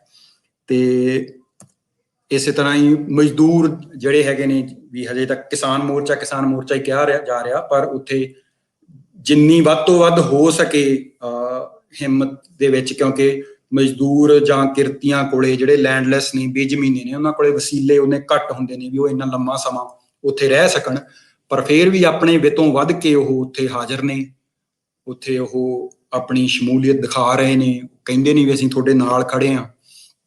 ਤੇ ਉਹ ਅਸੀਂ ਇੱਕ ਇਸ਼ੂ ਜਿਹੜਾ ਚੌਥਾ ਸੀਗਾ, ਉਹਦੇ ਬਾਰੇ ਸੀਗਾ ਵੀ ਉਹਦੇ ਵਿੱਚ ਲੇਬਰ ਯੂਨੀਅਨਸ ਦਾ ਕੀ ਹਿੱਸਾ ਹੈ, ਉਹਨਾਂ ਦੀ ਭਾਈਵਾਲੀ ਕੀ ਆ। ਇਹਦੇ ਵਿੱਚ ਹੀ ਇੱਕ ਜਿਵੇਂ ਇੱਕ ਮੇਰਾ ਦੋਸਤ ਆ, ਫਿਲਮ ਮੇਕਰ ਆ, ਉਹ ਕਹਿ ਰਿਹਾ ਸੀਗਾ, ਉਹਨੇ ਕਮੈਂਟ ਦਿੱਤਾ ਸੀਗਾ ਵੀ ਇੱਥੇ ਬੇਗਮਪੁਰਾ ਵਸ ਗਿਆ ਹੈ। ਜਿਸ ਤਰ੍ਹਾਂ ਦੀ ਮੈਂ ਗੱਲ ਪਹਿਲਾਂ ਕੀਤੀ ਵੀ ਸਾਰਾ ਕੁਝ ਸਾਂਝਾ ਹੈ, ਤਾਂ ਉਹ ਸਾਰੀਆਂ ਗੱਲਾਂ ਅਸੀਂ ਉਹਦੇ ਵਿੱਚ ਐਕਸਪਲੋਰ ਕੀਤੀਆਂ ਇਸ ਇਸ਼ੂ ਵਿੱਚ। ਫਿਰ ਇਸ ਤੋਂ ਅਗਲਾ ਇੱਕ ਸਾਂਝਾਂ ਵਾਲਾ ਸੀਗਾ, ਜਿਹਦੇ ਚ ਸੋਲੀਡੈਰਿਟੀ ਫਾਰਮ ਹੋਈਆਂ ਸੀਗੀਆਂ, ਮੇਰੇ ਖਿਆਲ ਚ ਅੱਗੇ ਪਿੱਛੇ ਚਲਾ ਗਿਆ। ਤੇ ਇਸ ਤੋਂ ਪਹਿਲਾਂ ਇੱਕ ਇਸ਼ੂ ਸੀਗਾ ਸਾਂਝਾਂ, ਜਿਹੜੀਆਂ ਹਰਿਆਣੇ ਤੇ ਪੰਜਾਬ ਦੀਆਂ ਸਾਂਝਾਂ ਬਣੀਆਂ, ਜਾਂ ਜਵਾਨਾਂ ਦੀਆਂ ਤੇ ਬਜ਼ੁਰਗਾਂ ਦੀਆਂ ਸਾਂਝਾਂ ਬਣੀਆਂ, ਕਿਉਂਕਿ ਬਹੁਤ ਸਾਰੇ ਪਹਿਲਾਂ ਜਿਹੜੇ ਕਿਸਾਨੀ ਦੇ ਸੰਘਰਸ਼ ਘੋਲ ਰਹੇ ਨੇ, ਉਹਨਾਂ ਵਿੱਚ ਕਹਿ ਲਓ 40 ਤੋਂ ਵੱਧ ਉਮਰ ਦੇ ਹੀ ਅੰਦੋਲਨਕਾਰੀ ਹੁੰਦੇ ਸੀ, ਜਵਾਨ ਜ਼ਿਆਦਾ ਘੱਟ ਹਿੱਸਾ ਲੈਂਦੇ ਸੀਗੇ। ਇਸ ਵਾਰੀ ਵਾਲੇ ਘੋਲ ਵਿੱਚ ਉਹ ਪੂਰੀ ਤਰ੍ਹਾਂ ਨਾਲ ਲੱਗੇ ਹੋਏ ਨੇ। ਨੌਜਵਾਨਾਂ ਦੇ ਯੋਗਦਾਨ ਬਾਰੇ ਸੀਗਾ ਇਹ ਇੱਕ ਇਸ਼ੂ ਕੱਢਿਆ ਸੀ। ਇੱਕ ਫਿਰ ਅਗਵਾਈ ਦੇ ਬਾਰੇ ਸੀਗਾ, ਅਸੀਂ ਇਹ ਵੀ ਕਰਨ ਲੱਗ ਪਏ ਵੀ ਜਿਹੜੀਆਂ ਯੂਨੀਅਨਸ ਲੀਡ ਕਰ ਰਹੀਆਂ ਨੇ, ਉਹਨਾਂ ਦੀਆਂ ਪ੍ਰੋਫਾਈਲਸ ਕਰਨੀਆਂ ਸ਼ੁਰੂ ਕਰਤੀਆਂ। ਤੇ ਇਸੇ ਵਿੱਚ ਹੀ ਇੱਕ ਅਸੀਂ ਆ ਛਾਪਿਆ, ਕਰਤੀ ਧਰਤੀ ਕਰਕੇ, ਨੌਸ਼ੀਨ ਅਲੀ ਨੇ ਤੁਹਾਡੇ ਵਾਲੇ ਪਾਸਿਓਂ ਉਹਨਾਂ ਨੇ ਲਿਖਿਆ ਸੀਗਾ। ਉਹ ਇਸੇ ਸੇਜ਼ ਹੁਸੈਨ ਜਿਹੜਾ ਸਾਡਾ ਗਰੁੱਪ ਸੀ ਉਹਦਾ ਹਿੱਸਾ ਨੇ, ਤੇ ਉਹ ਗੱਲ ਵਾਰ-ਵਾਰ ਉਹ ਆਚ ਰਹੇ ਸੀ ਜਦੋਂ ਇਹ ਕਿਸਾਨੀ ਲਹਿਰ ਨੂੰ, ਤੇ ਕਹਿ ਰਹੇ ਸੀਗੇ ਵੀ ਔਰਤਾਂ ਇਹਨੂੰ ਕਿਵੇਂ ਸਮਝਦੀਆਂ ਨੇ ਇੱਕ ਗੱਲ ਨੂੰ, ਤੇ ਬੰਦੇ ਕਿਵੇਂ ਸਮਝਦੇ ਨੇ, ਤੇ ਉਹਦੇ ਬਾਰੇ ਉਹਨਾਂ ਦਾ ਇੱਕ ਲੇਖ ਸੀਗਾ। ਤੇ ਇਸ ਤੋਂ 26 ਨੂੰ ਅਸੀਂ ਇਹ ਇਸ਼ੂ ਕੱਢਿਆ ਸੀਗਾ, ਜਿਹੜਾ ਇੰਡੀਅਨ ਕਨਸਟੀਟਿਊਸ਼ਨ ਆ, ਉਹਦੀ ਜਿਹੜੀ ਪ੍ਰੀਐਂਬਲ ਆ, ਉਹ ਅਸੀਂ ਪੰਜਾਬੀ ਤੇ ਹਿੰਦੀ ਵਿੱਚ ਛਾਪ ਕੇ, ਤੇ ਉਹਦਾ ਜਿਹੜਾ ਆਸੇ-ਪਾਸੇ ਜਿਹੜੇ ਉਹ ਆਪਣੇ ਕਿਸਾਨ, ਮਜ਼ਦੂਰ, ਔਰਤਾਂ ਬਣਾਈਆਂ ਸੀ। ਇਹ ਜਿਹੜਾ ਡਿਜ਼ਾਈਨਰ ਸਾਡੇ ਵਾਵਾ ਵੱਡੇ ਨਾਮ ਨੇ, ਉਹ ਠਕਰਾਲ ਟਾਗਰਾ, ਉਹ ਕਰਦੇ ਨੇ। ਤੇ ਆਖਰੀ ਸੀਗਾ ਜਦੋਂ 26 ਨੂੰ ਉਹ ਸਾਰਾ ਕੁਝ ਹੋਇਆ, ਘੋਲ ਵਿੱਚ ਸੱਟਾਂ ਖਾਧੀਆਂ, ਤਾਂ ਉਹਦੇ ਵਿੱਚ ਇੱਕ ਮੁੰਡਾ ਜਿਹੜਾ ਸੀਗਾ, ਸੱਟ ਉਹਦੇ ਵੱਜੀ ਵੀ ਸੀਗੀ, ਤੇ ਜਜ਼ਬੇ ਨਾਲ ਖੜਾ ਸੀਗਾ। ਤਾਂ ਉਹਦਾ ਜਿਹੜਾ ਅਸੀਂ ਫਿਕਰਾ ਚੁੜਿਆ, ਉਹ ਹਰ ਫੱਟੜ ਮੱਥਾ ਨਹੀਂ ਝੁਕਦਾ, ਇੱਕ ਪੋਇਮ ਦਾ ਅਸੀਂ ਹਿੱਸਾ ਵਰਤਿਆ ਸੀਗਾ। ਇਹ ਸਾਡਾ ਰੀਸੈਂਟ ਇਸ਼ੂ ਸੀਗਾ। ਤੇ ਇਹ ਇਸ ਤਰ੍ਹਾਂ ਦੇ ਮਤਲਬ ਟਰਾਲੀ ਟਾਈਮਜ਼ ਦੇ ਇਸ਼ੂ ਅਸੀਂ ਕੱਢੇ ਆ, ਤੇ ਸਾਰਾ ਕੁਝ ਵੋਲੰਟੀਅਰਲੀ ਹੋ ਰਿਹਾ, ਸਾਰੇ ਕਰ ਰਹੇ ਨੇ, ਮਤਲਬ ਪਤਾ ਨਹੀਂ, ਸਾਰਾ ਕੁਝ ਆਪੇ ਹੋ ਰਿਹਾ ਸਾਡੇ ਤੋਂ। ਤੇ ਆਖਰੀ ਗੱਲ ਇਹੀ ਆ ਵੀ ਜਿਹੜੀ ਇਹ ਇੱਕ ਤਾਂ ਫਿਜ਼ੀਕਲ ਸਾਂਝਾਂ ਵੀ ਉੱਥੇ ਬਣੀਆਂ ਹੋਈਆਂ ਨੇ, ਆਨਲਾਈਨ ਸਾਂਝਾਂ ਤੁਹਾਡੇ ਨਾਲ ਪਈਆਂ ਨੇ, ਤੇ ਇੱਕ ਜਿਹੜੀ ਆਖਰੀ ਗੱਲ ਮੈਂ ਉਹ ਦੱਸ ਦਿੰਦਾ ਵੀ ਜਿਹੜੀ ਤੁਸੀਂ ਉਸ ਦਿਨ ਸੰਗੀਤ ਤੂਰ ਹੋਣਾ ਨਾਲ ਆਪਣਾ ਸੈਸ਼ਨ ਕੀਤਾ ਸੀਗਾ ਤੌਹੀਦ ਜੀ, ਉਹਦੇ ਵਿੱਚ ਤੁਸੀਂ ਇੱਕ ਸਵਾਲ ਪੁੱਛਿਆ ਸੀਗਾ ਵੀ ਕੋਈ ਔਰਤਾਂ ਦਾ, ਖਵਾਤੀਨਾਂ ਦਾ ਵੀ ਪਰਚਾ ਉੱਥੇ ਨਿਕਲਦਾ ਹੈ। ਤਾਂ ਉਸ ਤੋਂ ਬਾਅਦ ਚ ਹੀ ਇਹਨਾਂ ਨੇ ਆਈਡੀਆ ਸੰਗੀਤ ਹੋਣਾ ਨੇ ਲਿਆ, ਤੇ ਉਹਨਾਂ ਨੇ ਉਹ ਕੱਢਤਾ ਪਰਚਾ, ਜਿਹੜਾ ਸਿਰਫ ਖਵਾਤੀਨਾਂ ਰਾਈਟਰਾਂ ਨੇ ਸ਼ੁਰੂ ਕੀਤਾ ਹੋਇਆ। ਮਤਲਬ ਗੱਲ ਉਹ ਸਾਰਿਆਂ ਦੀ ਕਰੇਗਾ, ਪਰ ਇਹ ਅੱਜ ਦੇ ਦਿਨ ਮੇਰੇ ਖਿਆਲ ਚ ਉਹਨਾਂ ਨੇ ਡਿਸਟਰੀਬਿਊਟ ਕਰਨਾ ਸੀਗਾ, ਤੇ ਉਹਦਾ ਵੀ ਮੈਂ ਦਿਖਾ ਦਿੰਦਾ ਤੁਹਾਨੂੰ। ਇਹ ਉਹ ਨੌਦੀਪ ਕੁੜੀ ਜਿਹੜੀ ਉੱਥੇ ਹਿਰਾਸਤ ਵਿੱਚ ਹੈ, ਤੇ ਇਹਦਾ ਸ਼ਾਹਮੁਖੀ ਵਾਲਾ ਵੀ ਵਰਜਨ ਆਸਮਾ ਕਾਦਰੀ ਜੀ ਨੇ ਤੁਹਾਡੇ ਵਾਲੇ ਪਾਸੇ, ਉਹਨਾਂ ਨੇ ਨਾਲ ਦੀ ਨਾਲ ਕਰਵਾਤਾ ਸੀਗਾ। ਤੇ ਇਹ ਹੁਣ ਦੀ 1-2 ਦਿਨਾਂ ਦੀ ਗੱਲਬਾਤ ਹੈ, ਤੇ ਉਹ ਹੋਈ ਇਸੇ ਕਰਕੇ ਆ ਵੀ ਉਹ ਆਪਣੇ ਆਨਲਾਈਨ ਸਾਂਝਾਂ ਕਰੋਨਾ ਦੌਰ ਵਿੱਚ ਪਈਆਂ ਸੀਗੀਆਂ, ਤੇ ਉਹ ਹੁਣ ਆਪਸ ਵਿੱਚ ਐਕਸਚੇਂਜ ਸ਼ੁਰੂ ਹੋ ਗਿਆ, ਤੇ ਉਹ ਕਿਵੇਂ ਇੱਕ ਫਿਜ਼ੀਕਲ ਰੂਪ ਵਿੱਚ ਵੀ ਸ਼ਕਲ ਅਖਤਿਆਰ ਕਰਦਾ, ਉਹ ਇੱਕ ਖਾਸੀਅਤ ਆ ਵੀ ਆਨਲਾਈਨ ਸਾਂਝਾਂ ਸਿਰਫ ਵਰਚੁਅਲ ਹੀ ਨਹੀਂ ਹੈਗੀਆਂ, ਉਹ ਫਿਜ਼ੀਕਲ ਵੀ ਹੈਗੀਆਂ ਨੇ। ਤੇ ਇਹੀ ਮੇਰੀ ਗੱਲ ਸੀਗੀ। ਬਹੁਤ ਬਹੁਤ ਸ਼ੁਕਰੀਆ। ਇੰਨੀ ਕਾਫੀ ਜੀ, ਬਹੁਤ ਬਹੁਤ ਸ਼ੁਕਰੀਆ ਜਸਦੀਪ ਜੀ ਤੁਹਾਡਾ। ਔਰ ਅਸੀਂ ਸਮਝਦੇ ਹਾਂ ਕਿ ਸਾਡੇ ਵਾਸਤੇ ਬੜੀ ਮਾਣ ਦੀ ਗੱਲ ਹੈ ਕਿ ਜਿਹੜੀ ਅਸੀਂ ਗੱਲ ਕੀਤੀ ਉਦੋਂ ਉਹਨਾਂ ਨੇ ਕਰ ਲਿਆ, ਔਰ ਇਹ ਬਹੁਤ ਹੀ ਚੰਗਾ ਲੱਗਾ। ਟਰਾਲੀ ਟਾਈਮ ਦਾ ਜਿਹੜਾ ਜਿੱਦਾਂ ਅਸੀਂ ਪਹਿਲੇ ਪੜ੍ਹਦੇ ਰਹੇ ਹਾਂ, ਮੁਖਤਲਿਫ ਰਸਾਲੇ ਜਿਹੜੇ ਨਿਕਲਦੇ ਸਨ ਮਜ਼ਦੂਰਾਂ ਦੇ, ਕਿਸਾਨਾਂ ਦੇ। ਔਰ ਮੈਂ ਪਿਛਲੇ ਦਿਨਾਂ ਵੀ ਜਦੋਂ ਪ੍ਰੋਗਰਾਮ 2 ਕੀਤੇ ਤੇ ਮੈਂ ਬਾਰ-ਬਾਰ ਇਹ ਸਵਾਲ ਪੁੱਛਦਾ ਰਿਹਾ ਕਿ ਮਜ਼ਦੂਰਾਂ ਦੀ ਕਿੰਨੀ ਗਿਣਤੀ ਹੈ ਉਹਦੇ ਵਿੱਚ, ਤੋਂ ਕਿਰਤੀ ਕਿੰਨੇ ਨੇ ਉਹਦੇ ਵਿੱਚ। ਤੇ ਦੋਸਤਾਂ ਨੇ ਕੁਛ ਦੱਸੇ, ਪਰ ਅੱਜ ਤੁਸੀਂ ਬੜਾ ਵੇਰਵੇ ਨਾਲ ਜਿਹੜਾ ਦੱਸਿਆ, ਔਰ ਪਤਾ ਲੱਗਾ ਕਿ ਵਾਕਈ ਇੱਕ ਵੱਡੀ ਤਾਦਾਦ ਜਿਹੜੀ ਉਹ ਮੌਜੂਦ ਹੈ। ਸੋ ਇਹ ਸਾਂਝ ਦਾ ਵੀ ਇਸ ਤਰ੍ਹਾਂ ਪਤਾ ਲੱਗਾ। ਸੋ ਤੁਹਾਡਾ ਜਿਹੜਾ ਅੱਜ ਦਾ ਗੱਲਬਾਤ ਸੀ ਉਹਦੇ ਹਵਾਲੇ ਨਾਲ ਅਗਰ ਗੱਲ ਕਰੀਏ ਤੇ ਜਿਹੜੀ ਟਰਾਲੀ ਟਾਈਮਸ ਨਿਕਲ ਰਿਹਾ ਉਹਦਾ ਸ਼ਾਹਮੁਖੀ ਵਰਜਨ ਦੇ ਹਵਾਲੇ ਨਾਲ ਵੀ ਅਗਰ ਤੁਸੀਂ ਕੁਛ ਕਰ ਰਹੇ ਹੋ ਤੇ ਜ਼ਰੂਰ ਦੱਸੋ, ਕਿਉਂਕਿ ਇੱਧਰਲੇ ਬੰਨੇ ਵੀ ਕਾਫੀ ਸਾਰੇ ਲੋਕੀ ਉਹਨੂੰ ਪੜ੍ਹਨਾ ਚਾਹੁੰਦੇ ਨੇ। ਹਾਂਜੀ, ਉਹ ਮੇਰੇ ਖਿਆਲ ਚ ਸਾਰਾ ਕਾਜ਼ਮੀ ਹੁਣਾਂ ਨੇ ਤੇ ਵਰਿੰਦਰ ਜੀ ਹੋਰਾਂ ਨੇ ਉਹ ਕੀਤਾ ਸੀ ਕੰਪਾਈਲ, ਕੁਛ ਕਰ ਲਏ ਸੀਗੇ। ਡੇਲੀ ਜੱਦੋ ਜਹਿਦ ਵਿੱਚ ਕੁਛ ਹਿੱਸਾ ਛਪਿਆ ਹੈ ਇਹ। ਹਾਂਜੀ ਜੀ, ਉਹ ਮੈਂ ਵੇਖਿਆ ਹੈ। ਲੇਕਿਨ ਮੈਂ ਕਿਹਾ ਕਿ ਜਿਸ ਤਰ੍ਹਾਂ ਉਦੋਂ ਨਿਕਲਦਾ ਹੈ ਕਿ ਉਹਦਾ ਹਾਂਜੀ ਹਾਂਜੀ, ਉਹ ਅਸੀਂ ਉਹਨਾਂ ਨੂੰ ਇਨਡਿਜ਼ਾਈਨ ਫਾਈਲ ਭੇਜਤੀ ਸੀ, ਓਪਨ ਫਾਈਲ, ਤੇ ਉਹ ਸ਼ਾਇਦ ਉਹਨਾਂ ਕੋਲ ਹੋਵੇਗਾ ਜਾਂ ਸਾਨੂੰ ਆਪ ਨੂੰ ਕਰਨਾ ਪਏਗਾ। ਮੇਰੇ ਖਿਆਲ ਚ ਮੇਰੇ ਕੋਲੇ ਹੁਣ ਕੱਲ ਨੂੰ ਸਮਾਂ ਹੋਊਗਾ ਤੇ ਮੈਂ ਉਹ ਕਰ ਲੂੰਗਾ। ਮੈਨੂੰ ਆਉਂਦੀ ਹੈ ਸ਼ਾਹਮੁਖੀ, ਬਸ ਉਹੀ ਹੈ ਵੀ ਉਹ ਸਾਡੇ ਕੋਲੇ ਥੋੜਾ ਲਿਮਿਟਡ ਹੁੰਦਾ, ਇੱਧਰ ਜ਼ਿਆਦਾ ਰੁੱਝ ਜਾਈਦਾ। ਤੇ ਉਹ ਵੀ ਸਾਡੇ ਦਿਮਾਗ 'ਚ ਸੀਗਾ, ਸਾਰਿਆਂ ਨੇ ਇਹੀ ਕਿਹਾ ਸੀਗਾ ਵੀ ਆਪਾਂ ਛਾਪੀਏ। ਅਸੀਂ ਉਹਨਾਂ ਨੂੰ ਕਿਹਾ ਸੀ ਅਸੀਂ ਓਪਨ ਫਾਈਲ ਦੇ ਦਿੰਦੇ ਹਾਂ, ਪਰ ਉਹ ਵੀ ਰੁੱਝੇ ਹੋਏ ਨੇ ਤੇ ਕੋਈ ਹੋਰ ਬੰਦਾ ਲੱਭਿਆ ਨਹੀਂ ਡਿਜ਼ਾਈਨ ਜਿਹੜੀ ਉਹਦੇ ਵਿੱਚ ਅਸੀਂ ਡਿਜ਼ਾਈਨ ਕਰਦੇ ਹਾਂ। ਪਰ ਉਹ ਵੀ ਜਲਦੀ ਇੱਕ PDF ਦੇ ਤੌਰ ਤੇ ਸ਼ਾਹਮੁਖੀ ਉਹਦੇ ਸਿਲੈਕਟਡ ਐਸੇਜ਼ ਆ, ਉਹ ਅਸੀਂ ਕਰਾਂਗੇ ਜਾਰੀ। ਜੀ, ਬਹੁਤ ਬਹੁਤ ਸ਼ੁਕਰੀਆ ਜਸਦੀਪ ਜੀ। ਬਸ ਸਾਡੀ ਗੱਲਬਾਤ ਦੇ ਦੌਰਾਨ ਜਿਹੜਾ ਉਹ ਇੱਕ ਅਰਥਕਵਿਕ ਦਾ ਬੜਾ ਝਟਕਾ ਜਿਹੜਾ ਉਹ ਲੱਗਾ, ਸਾਨੂੰ ਮਹਿਸੂਸ ਨਹੀਂ ਹੋਇਆ, ਤੁਸੀਂ ਗੱਲ 'ਚ ਲੱਗੇ ਹੋਏ ਸੋ। ਇੱਥੇ ਅੰਮ੍ਰਿਤਸਰ, ਲਾਹੌਰ ਤੇ ਲਾਇਲਪੁਰ ਦੇ ਵਿੱਚ ਵੀ ਕਾਫੀ, ਅੱਲਾ ਕਰੇ ਸਾਰੇ ਆਪੋ ਆਪਣੇ ਕਰੀ। ਬਿਲਕੁਲ। ਸਕੇਲ ਕਿੰਨਾ ਹੁੰਦਾ ਮੈਂ ਚੈੱਕ ਨਹੀਂ ਕਰ ਸਕਿਆ ਕਿਉਂਕਿ ਮੈਂ ਤਾਂ ਤੁਹਾਡੇ ਨਾਲ ਡਿਸਕਸ਼ਨ ਵਿੱਚ ਸੀ, ਬਟ ਕਾਫੀ ਜ਼ੋਰਦਾਰ ਸੀ ਜਿਹੜਾ ਨਾ, ਆਵਾਜ਼ ਵੀ ਕਾਫੀ ਸੀ। ਸੋ ਠੀਕ ਹੈ ਜੀ। ਮੈਂ ਚਲੋ ਜੇ ਅਰਥਕੁਏਕ ਦੇ ਵੀ ਇੱਕ ਪੋਇਮ ਪੜ੍ਹ ਦਿੰਦਾ। ਤੇ ਇਹ ਨਾ ਇੱਥੇ ਜੈਪੁਰ ਲਿਟਰੇਚਰ ਫੈਸਟੀਵਲ ਹੋਇਆ ਸੀ, ਉੱਥੇ ਮੁਹੰਮਦ ਹਨੀਫ ਨੇ ਪੜ੍ਹੀ ਸੀ ਤੇ ਮੈਂ ਲਿਖੀ ਹੋਣੀ ਹੈ। ਅਰਥਕੁਏਕ ਆਇਆ ਵੀ ਹੈ ਤੇ ਆਪਾਂ ਉਹੀ ਪੜ੍ਹਦੇ। ਉਹਨਾਂ ਨੇ ਕਿਹਾ ਹੈ, ਵੇਖੋ ਗਜਬ ਖੁਦਾ ਦਾ, ਜੇ ਅਰਥਕੁਏਕ ਸਰਹੱਦ ਕਾ ਅਦਬ ਨਹੀਂ ਕਰਤੇ। ਠਹਿਰੋ ਬਾਈ, ਮਾਫ ਕਰਨਾ, ਮੈਨੂੰ ਖੁੱਲੀ ਗੱਲ ਪੰਜਾਬੀ 'ਚ ਕਰਨੀ ਪੈਣੀ ਹੈ।